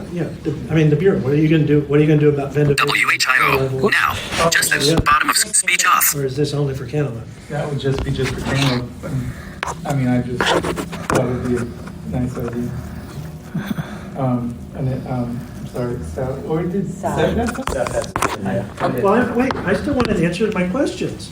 I don't have, I'm not asking you, I'm asking them. Mr. Chairman, this isn't our agenda. They're the ones that want to do it. This isn't our agenda item, so I don't. Oh, it's not? No. You're not. This was Larry put This is all. Oh, you're asking us to do this. Yeah. You're not asking us to do this. Oh, I apologize. I'm sorry. Because you had asked for this before, and I thought you were asking again. Yeah, they've been. I apologize. They've been Okay. wanting it for a All long right. time. Sally had an answer. Well, let's ask this question Sally first. has an answer, though. Well, let's ask this question first. Are you in favor of this if the committee agrees to it? Yeah. Okay. If you guys want to do that, I ease, mean, Okay. the savings of money, and she has an answer on the other question, or that you asked. For Venovation, we've currently got 2 or 3 people that are using Venovation. That's it. Yeah. Wow. Yeah, and then I don't know if master accounts exist for Venovation and par level. I mean, that's certainly something we can ask, but yeah, I have no clue, to be honest, if it exists. Mr. Chair, this is Greg. So the other piece for me is just, we have to think about, our staffing level and our capacity to, like, just thinking for us, we have to go back and kind of talk about who and would be in charge and how would we handle our end of the business, so. Could a consultant take on that responsibility for the area, or? Yeah, it might. I don't know enough, and I think we just have to have a discussion about, where that would sit with us and who. I mean, we could make it happen. It would just be a matter of we have some stuff of our own to talk about. Folder A. Mr. Chair? Yeah. Just asking too. Oh, I'm sorry, Seth. Sorry, Seth. Two questions. Is this going to be mandatory? Because I, for one, would be completely against it. Amen. Yeah, I'm not signing up for it, so. And should this be something that we ask What- operators if they want to have the Bureau involved in, as opposed to the committee deciding? Because I'm sure you would find a lot of operators that are like, no, I don't want them involved. Seth? Yes, sir. It would be just new facilities and transitioning facilities moving forward. It wouldn't be the existing operator and facility. Okay, but if I bid a new facility and didn't want to do it? Well, we're just talking right now. Oh, and that's one of the questions I have for it. That's a good Before we question. talk about it, I mean, shouldn't we find out if it's something that the majority of operators would be willing to do anyways? Why waste the money if if you have a nice new car over here, but if nobody wants it, it's a waste of money. It's saving money, but I hear what you're saying. Mr. Chair, I have a question. So if going with this master plan, we will not have to pay every time we transfer. There will be no more transfer. There will be no more fees, and then saves the incoming operator and the incoming operator. Well, yeah, the Bureau ends up paying and the delays. It was just an idea to save money and be smoother and hopefully less mistakes. Mr. Chair, I think one other potential possibility to save some transfer fees might be to go to these companies and say, hey, we use a lot of your devices. Why not give us a break on They these won't do it. fees? They don't care. Nope, they won't do it. It'd be nice. Yeah, they have a national contract already for they're already telling us we're getting a discount. That's what they're claiming. Mr. Chair. Yeah. Another part of the money aspect of it, there is only like the money we received during COVID and it would be the state unassigned income again, that Oh, these it fees could comes be out of that paid out of. So the money we received during COVID, that's gonna go away at some point. Like, we're gonna spend it all. So that's part of the work groups, we'll be paying transfer fees out of our own pockets here before long. Right, like, there's gonna be a time where we don't have appropriate funds to pay for the transfer fees. Okay. And going into like a OU or OSU situation, it's thousands of dollars. It's not just a couple of machines. So just another aspect to think about. Mr. Chair? Who's Derek? Yeah, go ahead, Christie. I mean, another thing that we can think of though, that also could possibly be part of the VR case to pay for those. Yes. That's, That's exactly, Mr. Chair, where I was going. I'm Okay. wondering if, yeah. at some point in time, we all own our own credit card readers, not purchased by the program, but purchased through VR, and we can carry our credit card readers as we move through the system ourselves and not have to deal with a master account. And they don't have to deal with a master account. That's a possibility as well. Mr. Chairman. Because if you do create a master account, I know at least Annette and I have already decided, I'll buy my own damn credit card readers and take care of the whole thing myself. So maybe we should head that direction anyway. Well, I mean, it was just an idea for new facilities and transitioning facilities. It's a good idea, worthy of discussion, yeah, no doubt. But we've got to make sure that it's not going to be harmful to anybody. I mean, when you're changing something that drastic that relates to revealing bank accounts and money and, sharing and all that kind of stuff, it gets dicey, and you want to be careful that you don't step too far and harm somebody inadvertently. There's always unintended consequences when you make big changes. It's a worthy discussion, no doubt. I don't object to the idea necessarily. I wouldn't participate personally, but it's not a bad idea. We just got to make sure we can do it how it works. Mr. Chairman. Yeah. So when we own our own, if we do that, we own our own credit card readers, for those people who don't know how to change, so it don't cost more money in service. I was thinking that as well. Mr. Chair, so when I said VR help, I was talking about the actual transfer fees, not the credit card readers, because I thought what we all said about the credit card readers, even though individually they're under $1,000, but that we were going to go forward with any time we put a bid in for an actual machine, we were going to build the credit card reader in as a quote. So it's a part of the machine. And then when they go obsolete, that's a part that needs repaired. And RSA said yes to that was allowable. And Mr. It Chair, is so weird what their rules are. Mr. Chair, that being considered a supply though, is it not eligible for VR coverage the same way as carts because if we can pass the buck to them, why wouldn't we? That gets us completely off our The whole thing. books and allows us more opportunity to buy machines to expand business. And I don't disagree. It just, everything is complex in the sense Yeah, that, absolutely. the equipment, the Schaefer thing, it's only, they only do repairs on equipment. Is the equipment going to be owned? And it says state equipment, would we have to change that contract? Then we're getting into, yes, it's a supply under RSA's Right. definition. We've always, and we all here believe it's equipment. Yep.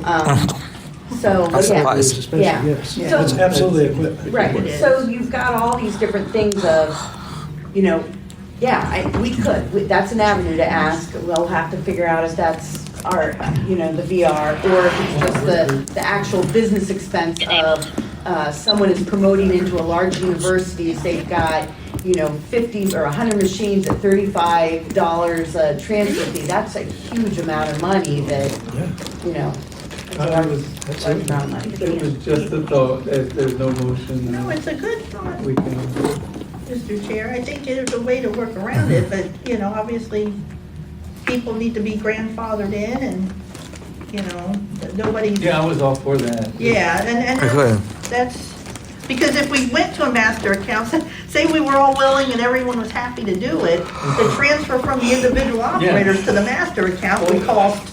It was just for new and Yeah. transitioning facilities. So that's, Somebody's That's gonna good, and if I transfer, I just take my limiters off and put them on their own machine. Me too. So, Mr. Chairman, when you do a transfer, it was in the past where the seed line would cantaloupe, they would take them in, would take the money, you tell them what time and what date you want the transfer done. And when you did the transfer, they would just take the money from the other person's account, put it in your account. So I don't understand why people are having so much problems. Cantaloupe's on their own schedule, but. I know that. And they'll promise you they can't pinpoint you a date and time. I've had credit card readers left off. I had 3 different operators owning credit cards in my last transition. It wasn't as smooth as you think. That's why I'm Not every asking. situation anyway. That's why I'm asking. Thank you, JD. Yeah. But that was just a thought. No motion. Mr. Chair, just out of curiosity, speaking of readers going obsolete, we're having something, not to bring up UC again, but we're having something like that happen there. The part level readers that we bought just last year have been discontinued. So we need some kind of update path. When it rains, it pours. Now, Seth might, Discontinued right after UC put their order in. Wow. Discontinued last July. Also, Yeah, and the new card readers they're sending us are higher per swipe percentage rate per purchase. It's 5.95%. Right. What was it again? 5.9? The new ones are 5.95, where Okay. my cantaloupe and par level are 5.45. Right. Did you guys have transfer fees with the car level? No, all mine were new. I mean, when you just took over some of the You publishing? know what? They haven't billed us yet. Oh. They're promising to start billing us, you see, because they were covering everything. So we haven't got our bill yet. Gotcha. At least I haven't. Okay. I'm guessing it'll be on this week's pay, or next week's. Just curious. Oh, I'll let you know if it's really high. I'll be waiting. Mr. Chair, my question, Dave and Seth, are those readers still working down there right now, though? We're not. they are, but They we're are. not gonna be able to get replacements. Okay. I had to get they sent 2 Castle. Tanya ordered 3 readers. They sent her the new Castle readers. They put 2 on my machines. That was May 8th, and still as of today, they won't DEX, and I've only been paid for them for 2 weeks so far. The turnaround is terrible. So I got with the head of sales at par level and said I want NIAX. I don't care if you don't carry them anymore. You support them. So I got mailed 2 NIAX readers that are not in original packaging, so I'm hoping they work well. They're not assigned to anyone else. Actually, UC's pretty easy to switch it over on the par level system. We can do that ourselves. Okay, anything else about card readers master? All right, we'll move on to stipend verification. Or did we do that earlier? I think we did that. Okay. All right. Missing a emergency? Missing emergency contact information. Okay, let's- Christie asked for. Yeah, Mr. Chair, we're just still trying to get people to provide us an emergency contact for an emergency, and I know Sally's been working on a list, and it's been dwindling down, but we still have a couple operators that have not given us any emergency contact information, so. And we can have consultants. We can just have consultants reach out if. Is it just a few stragglers? Yeah. There's always a few. Yeah. I think we have 1, 2, 3, 4, 5, 6, Yes. 7, 8. How did they know that? I didn't realize. Well, I was gonna say, I think there's somebody in this room I see on the. There's 2 right here. 2. But, Mr. Chair, are we required to provide an emergency contact in the rule? Yes. I just don't know why it would be such a big deal to give them a contact number. Dave. I'll be Dave's emergency contact. Pizza Hut. And operators have done that. Yeah. Chosen other operators. I mean, your brother could be your contact. I just, Can I use my own self as my emergency contact? How about your question. Yeah, make your consultant Your your consultant. own. That's a good one. We can't. Director Miller? I wasn't gonna go so lofty, I was gonna say Greg. I would make space for my emergency contact, but they don't work on the weekends. well, I would trust Frank if I was his brother. You're the emergency contact. Yes, I figured, yeah. I made my It's one of those things you can never miss, yeah. Right.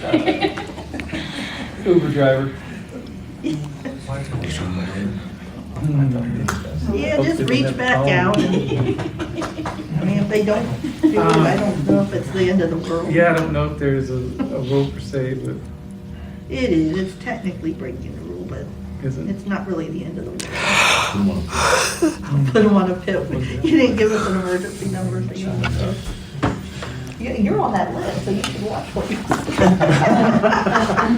don't know. If I'm on that list, no one's bothering to tell me that. I don't think anybody's really requested it of me, honestly. I was kind of. It was a while back. I was surprised to see my name on that just a little while ago. I didn't see the list. Yeah, their list came out with the I'm on the reports. list. You're on the list? Yeah. Yeah. That's your fault for not Same one asking me. had your, Oh, you're just tax passing the blame. information. Declined last year. That you Oh, were doing okay. it. I never said that. There are notes in the UN. Okay. Mr. Chair, we have, I think at least one, we have one other. Event. Like, Greg's trying to Mr. get Chair. done. Yeah, Greg it's wants, Friday. he said it's Friday. This is about money coming into the program. Okay. What agenda item is this? It's under anything else. Oh, anything else? Okay. We Perfect. had an operator who was in the program. He left about 15 years ago. He was certified to the AG and has recently asked if he would settle his amount.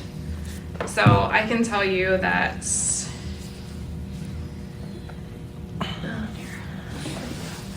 Somebody paid a bill? Huh? Somebody paid off a bill? They want to settle. They want to settle. They're like, I think. Pay a going lesser after- amount. Going after their house or something or bank, they have to settle, yeah. Yeah.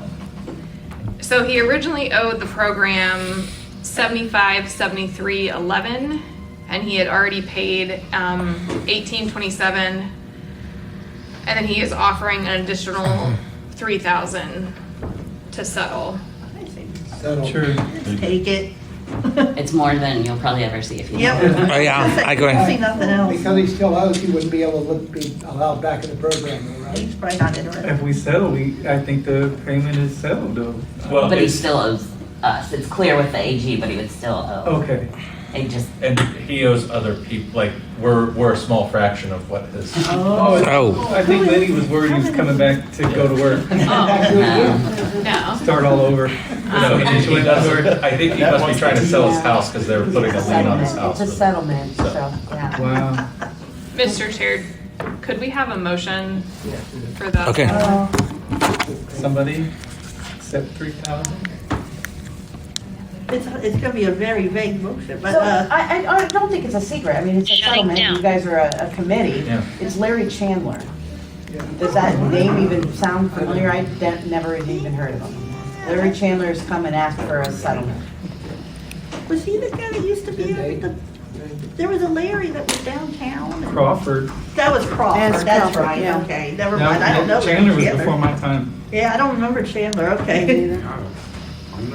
Okay, well, I make a motion that we accept the offered $3,000 settlement from Larry Chandler. Who was that second? Keith. Oh, Keith Trammell. Okay. No, that's just shrunk. Discussion? Okay, Annette, Yes. Frank, Yes. Derek? Yes, but we should have counteroffered. Keith? Yes. Mark? Yes. David? Yes. And yes for me. Okay. Mr. Chair, now that the motion passes, anybody that voted yes, they get a cut. I think we'll be buying transfer fees and that money is. Mr. Chair, this is going down the fire now. All right. So I didn't know I needed to give that information, so. Good job, John. That's awesome. Right, Sally? He just got an email with his contact. You take them off the list. Hey, when we're changing the rules, we put in the rule, you get an extra point for selection if you have an emergency. Yeah. If that's it. Mr. Chair, Yes, Derek. unless somebody else said something first. I want to talk about the executive session motion I made. Does it strictly have to be specified in the meeting agenda that we're going to go into executive session, or does the subject that will be covered have to be on the agenda? Both items have to be on the. It has to be stated Yeah, ahead of Mr. time Chair, that I apologize, that yes. there will be. Then why is there a need for a motion to go into executive session? That's per the rule as well. That's what? That's by statute. There has to be a motion to go into executive session and then to. And it has to be an agenda item. But yes, it does have to be an agenda item. That specific, I mean, if the agenda item had just stated discussion of OVRC grievance against the Bureau, that's not sufficient. It has to say, and executive session discussion. Mr. Chair, yes, that's correct. It has to state both. So it has to say executive session. And the then purpose for the reason. executive Correct. session. Yes. I wouldn't mind seeing that language, to be honest. So let me ask this question, Mr. Chair. If we moved and accepted to go into executive session, you would refuse to participate with us? No. Mr. Chair, I would advise him not to do that, and that's correct. I wouldn't be able to Okay. again. Because that would be contrary to the rules. I'm just giving my opinion. To the rules or the law? Well, the law. Okay, yeah. Mr. Chair? Yes. I have a couple things. One, I had to leave early at the last meeting, and there was a discussion at the end of the meeting about staffing. And I kind of wanted to know where things were with staffing, what is going on, what plans are happening. Mr. Chair, I can answer that. So, we had asked for another person in Columbus. You guys did not recommend that. So at this time, we're not going forward with that. Jen Mead has left. We did interviews this week up in Cleveland. Amy is still part of BE, but she's also taking on additional responsibilities, and she's going to be hiring staff for BSVI stuff. Unfortunately, I think, we don't know for sure, but Kim might be going out for a short period of time, so we're really going to be short. I don't know what we're going to do, but we will communicate with you guys. We ask for everyone to please be patient, please. I'm not quite sure we're still down Kelsey as the AP, and we do plan on backfilling that position, just have not had the chance to do so. You alluded earlier, like VR and us getting additional funds, the backup at HR on the process of posting and interviewing and hiring, you get on a list and it's months behind. So I feel we're short-staffed right now. We are still trying to forge through.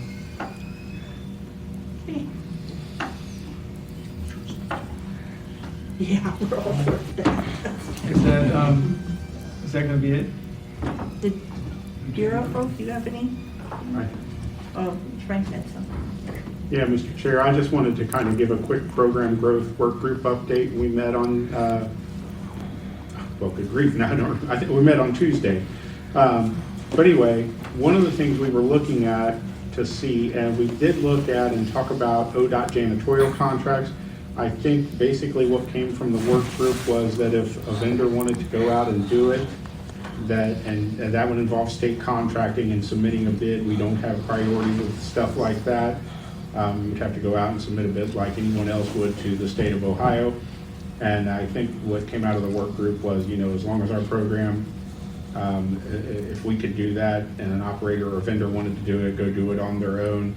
I did talk about if there was a way to get, it wasn't real clear if there would be a way to get some training for state contracting if people, because it's a whole different animal than what we do on a daily or day-to-day basis. But the work group just didn't want us putting a lot of time into that. We were just, and that's why I had it in the work group to talk about it and see where we went with it, what we wanted to do with it. So that's where we went with janitorial contracts. Like Sally said, she gave the university update earlier. I talked a little bit about Rainmaker on that work group, and then you guys heard her speak today. And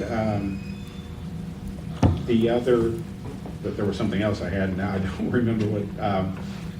And we're going to continue to work on the university stuff, getting the beverages where we already have snacks, and then getting some of the new locations as well. And the other thing we talked about was the go-getter policy that Annette alluded to earlier. And there was quite a bit of back and forth between the work group about, yeah, if it's private sector and you go out and find it, someone suggested if they go out and find it, they get to keep it for 12 months, and then it has to be posted.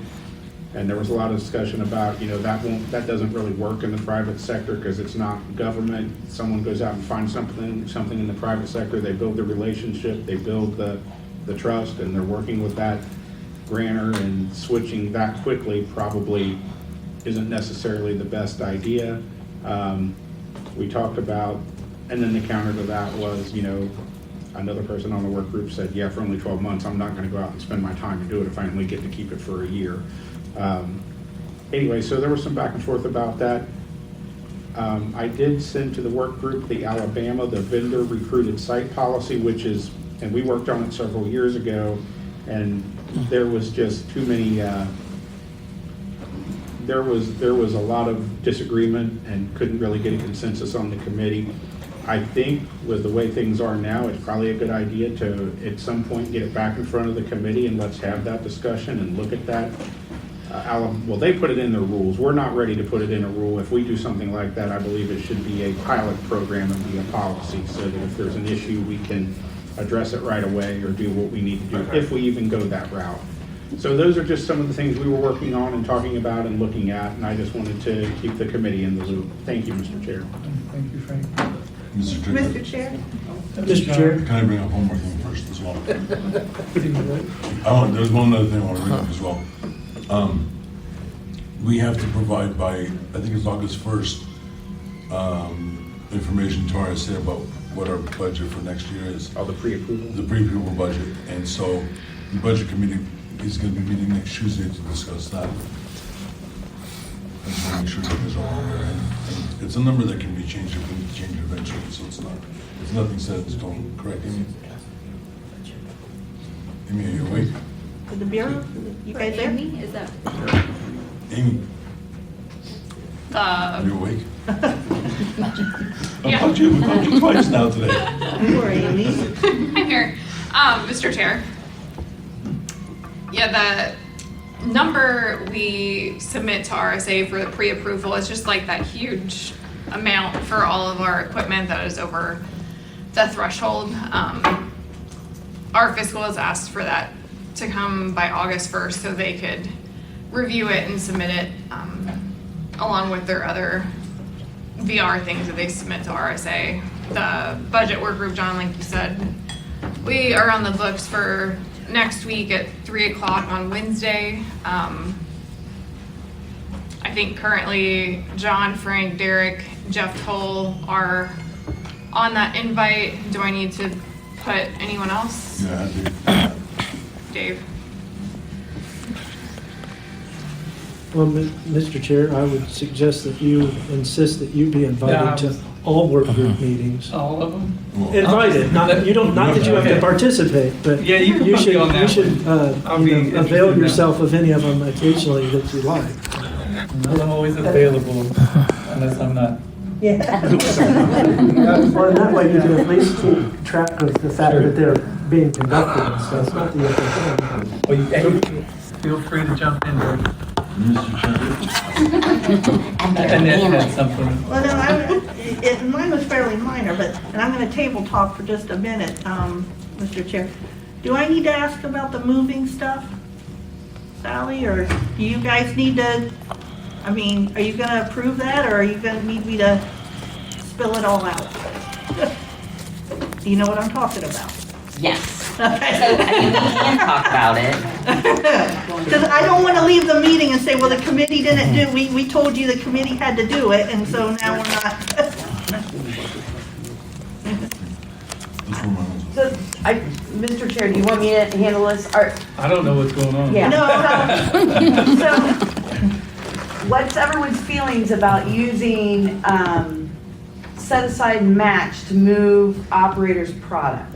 Mr. Chair, that's There's not a fair. lot. Yeah, That was Yeah, really there's fair. closures. But I don't want to necessarily call specific people out. I mean, Can I? but at the same time, it's not just a one-off. That's the other thing. I think that's why we were trying to. Can I say something real quick? Yeah. Okay, without putting any names into it. Yeah. Without putting any names into it, Schaefer's is already gonna be at that location doing something else anyway, so it's only gonna add 5 minutes to the trip. But once you start it, it's gonna be a thing. Yeah, they'll all be there. I need to explain the whole situation, Mr. Chair, if you'll allow. And I know there's other things about it and this and that. And I always hate it when people do this, but it's, bringing up personal things, but because it's been asked to come before the committee, I don't see any choice in it. I have a storage facility. I've been at 17 years. I don't move facilities willy-nilly. Been there 17 years. My storage facility is on the second floor of a self-storage place. For now over a month, both elevators have been broke. I've not been able to get product from the upstairs to the downstairs. Imagine multitudes of cases of beverages on the second floor with only stairs and only, older people and this and that is your thing. I've made other arrangements to try and get other product in downstairs, but I still have a significant amount of product on the second floor of this facility that I can't get down. And I might get there tomorrow and find the elevators fixed. They're telling me they don't know when it's gonna be fixed, or either of them, to be honest. I've since moved to another facility. This has been intolerable. There's been other issues at this place. I said this location obviously has gone downhill. They're not gonna work for me anymore. So I found new storage, moved into the new storage. Now getting deliveries to the new storage. Still have this product at the old storage. I would have had no problem dealing with it if the elevators weren't there. But Schaefer is already coming to take the Bureau's stuff that the Bureau owns, the shelves and racks and all of that, away. So I have asked, while Schaefer's there and they have the dollies and the equipment stuff that I don't have, while they're already there, can they take this product? It'd be wonderful if they take it to my new facility with the other stuff, but minimally, could they take it to the other room I was forced to get on the downstairs level? That's all I asked.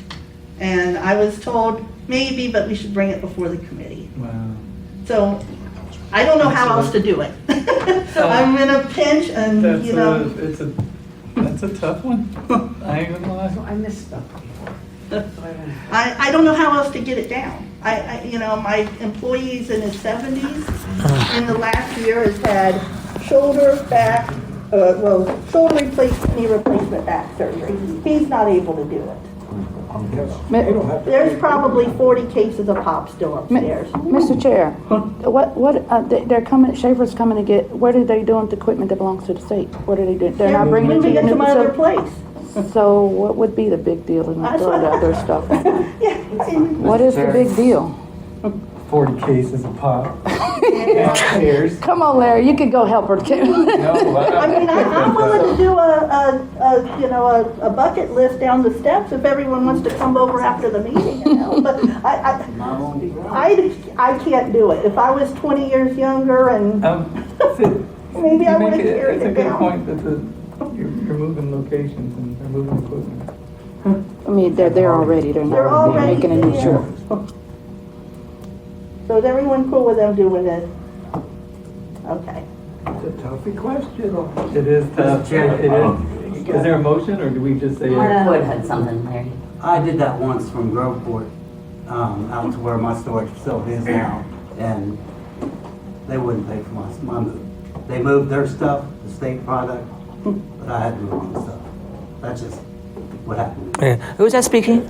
Mark Wood. Oh, Mike. Oh, Mike. How much more would it be for Schaefer to move it? I don't I know. mean, if somebody can physically do it, good God, I'll pay it. Well- I just want to have someone do it. I don't have anyone to do it. So, Mr. Chair, we totally understand, we get it, it was just, it's not in our contract with Schaefer, it's outside of what we normally do, and it's a different way to spend, we just want to make sure, and because somebody else could ask, if, moving forward, if we're okay with doing this. We didn't want to make that decision unilaterally without talking to everybody in case this becomes something more of the norm that we do.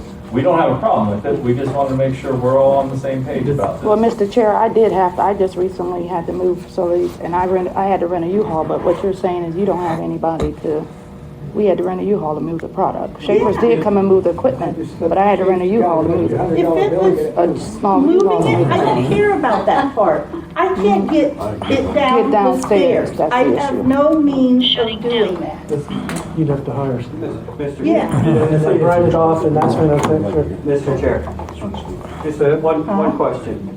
Who would be liable for any injury to a Schaefer employee for doing something outside of what their contract should do with it? I guess that would be the only question, because that comes back on the committee for approving it. No, I don't think that would. Yeah, they're already, They're already in the workers' comp. Amy? I think two things that, from my point of view, we would probably need to make sure it was okay with Schaefer, since we are asking them to do something outside of the contract. And then two, I would probably ask them to bill us differently, because it's not an appropriate way to spend, that's not part of our service contract. It would just need to be billed differently, so we would probably use that COVID money to do that. Can you live with that, Annette? I can live with that. I just need to get my product out. Hey, I don't have no way of doing it. Hey, Annette. Huh? I would probably just go out there and slip those guys a couple $100. I was going to Exactly. give money to give them if they just did it. I was going to do that. That's what I do. That is the way to get it So I got done. my treadmill from the garage to the basement. I mean, I took it downstairs. they move it. Yeah, and they may move it In the old days, you used to downstairs. just be able to buy pizza for folks and they'd help you move. Hey, Annette, Huh? do you know if the stairways, like, do they have a bunch of turns? Do you know if, There's one. It goes down, down and then back. like, do you think And it's Schaefer's real gonna wide. have to It's take a- apart the shelving, do you think? If That you don't know, that's know. okay. I don't know that, but Okay. they're I was nice just wide curious. steps. Need one of those stair walkers. They're really wide and they're nice steps, but it's, Mr. Chair? Yes, there. I'm curious to know how that's not part of their service. moving stuff. Moving stuff. Moving Does it specify in the contract? It talks about, it doesn't say product, Huh? it's equipment, It only says they will only move it equipment. says equipment, yeah. I mean, I know According to RSA, that doesn't include the stuff they're going to be moving. Touche. They didn't move mine. Well, I appreciate everyone, Hey, Mr. Chair. talking through it. And our budget work, and John as well, and the Bureau. I know last year we got into August and I guess the Bureau was asking for a pre-approval from the full committee. Are we still gonna need something like that this year, or is it? Is the committee comfortable with the budget work group chair working on this? I'm just throwing it out there so that we, yeah, Larry. I remember this discussion for some reason last year, and wasn't that like a rough draft for the outline, for the budget, and it could be changed? Mr. Chair. Yes, the budget is always fluid, it's always changing once a year before the federal fiscal year begins. Our agency as a whole has to submit to RSA for pre-approval any purchases over that threshold. So it's just one big number. So we're looking at the equipment modernization and anything for the whole federal fiscal year. We usually overshoot it, so it kind of encompasses anything that we're going to cover because no one wants to go back to RSA. But if we need to, we certainly can. Well, with that being said, it wouldn't matter to me, but I don't know about how the rest of the committee feels. It's just an arbitrary number that really is never Yes, relevant. absolutely, it's an arbitrary. So it doesn't really matter. And I don't have no problem with it. I just wanted to put it out there so that we didn't run into that again in like August of the, I know we ran into it last year. I was just bringing it up because I remember that, it was an issue. Mr. Chair, I did have something I wanted to talk about regarding what Frank had stated earlier about the go-getter policy. I'm curious, one of the things that's interesting about that is that's something that VR can help with, isn't it? Mm-hmm. Is it possible? I mean, I don't know, and it may not be likely, but is it possible that an entrepreneur in our program who wanted to expand their business could get assistance from VR to purchase equipment to start a business outside of what they're already doing, or is that not the purpose of VR? The purpose of VR is to get them started, not to help them expand, or is it? There is avenues for that. Okay. In the total, what you're talking about, yes, I think it would just have to be. Yeah, you'd have to work through some. Yeah, jump through some Advancement. but yeah, I mean, the part of the idea is that, yes, it's advancement Really? in people's careers. There you So go, man. that's All your where- go-getters. Yeah. Well, Well, Mr. Chair, what about like how am I going to get no state That contract? helps the operators, but doesn't help the program grow. Okay, anything else, you guys? Well, I wanted to follow up with that. Another thing, somebody else brought up with me about equipment. We're about to have a whole bunch of excess equipment, and some of it's going to be salvaged. And I know there's state processes for getting rid of that and stuff, and some of it's actually functional. Is there any way to direct equipment like that to operators who might want it for that same purpose that we're talking about, to expand their businesses in the private instead sector of it on going their through the own? normal state salvage, sorry, Mr. Chair, sorry. No, It's late. So they'd have to go bid on it the same as everybody else in the public. Yeah, it does, but, we know when it'll be going up for bid on the gov deals. I would love for us to repurpose it, put it out as equipment, and start new locations.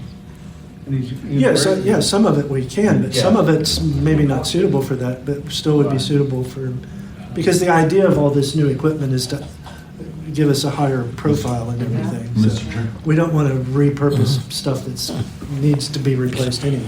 Hey, could probably be replaced or repurposed. I choose to be repurposed.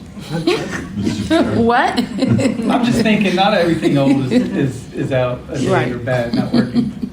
I still miss those AP snacks. I know. This day. John? So according to Schaefer, DS is rejecting some of that equipment because they don't have anywhere to do with it, nothing to do with it. So what are they doing with it then? What? So according to Schaefer, DAS doesn't have enough room for all that stuff. And Schaefer doesn't have enough room for all that stuff that we're trying to give them, so what's gonna happen to it? And it's gonna be really expensive to store. Mr. Chair, there's some rumor going around. DAS has never said that to us. We still have to follow DAS policy, so anything that is state equipment has to go to gov deals unless it's complete garbage.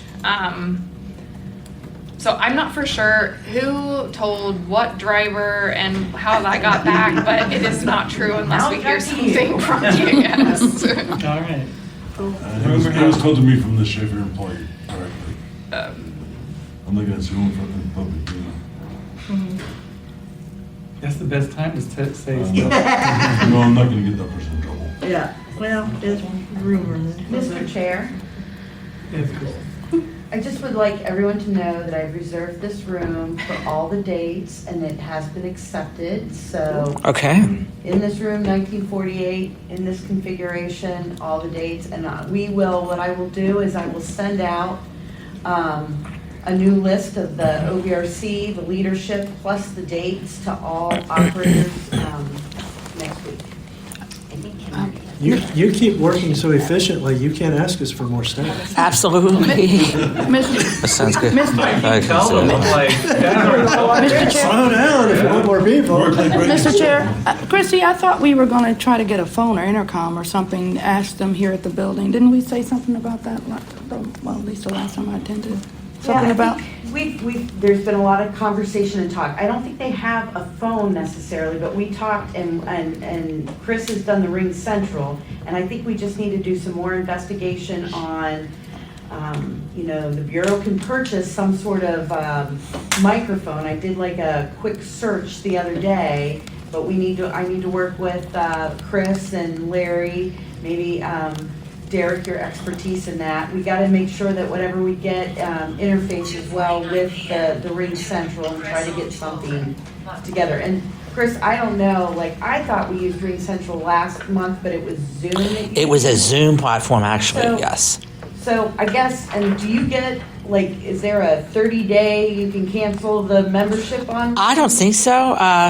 I was able to figure out a resolution to the issues that we had with Zoom, but we need to test it first. Central? Well, excuse me, Ring Central, I do apologize. But we need to test it, and I would strongly encourage anybody to be a part of the testing process, because essentially there was some, not really accessibility issues, but some network architecture issues that occurred this morning. And again, I feel very badly for what happened occurred. But And is Ring Central what Tom Neal used? Yeah. it is, yes. And it worked great. Okay. So, it was a glitch today.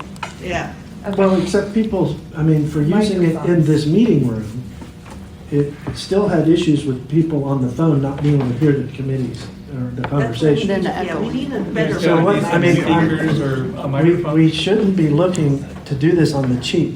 You need to use a laptop and a real I agree. speakerphone. We need a You can't- laptop or... You can't do it with an iPad or a cell phone and just a microphone. As secretary, I agree completely. We need a laptop or some type of a speakerphone that would connect to an iPad. You need a laptop I agree. and a speakerphone to plug directly. Or a high-level speaker system that they use in...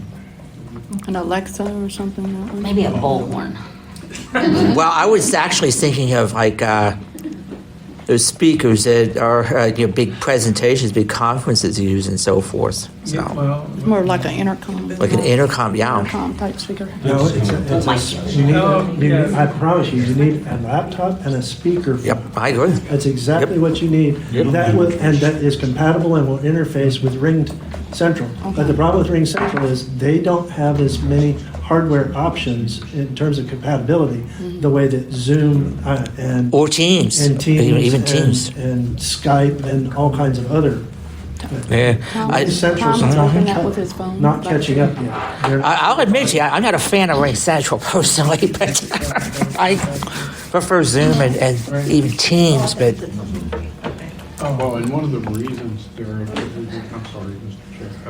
Okay, One of the reasons we went with okay, Ring Central is I had got a lot of pushback about Zoom and, it puts out so many phone numbers and everything. There is a one-tap number, but I think it confused a lot of people and really messed with them. They didn't know what number to use. Mr. Chair, I think once it gets done, it'll be Yeah, but the other side of that is what we ran into this morning, is that you only have one number and it's separate from the telephone conferencing platform. So, we were logging into the telephone conferencing platform, and that was going into her iPad, and it was saying that she was the only person in the room because it was a separate conference line, a separate room.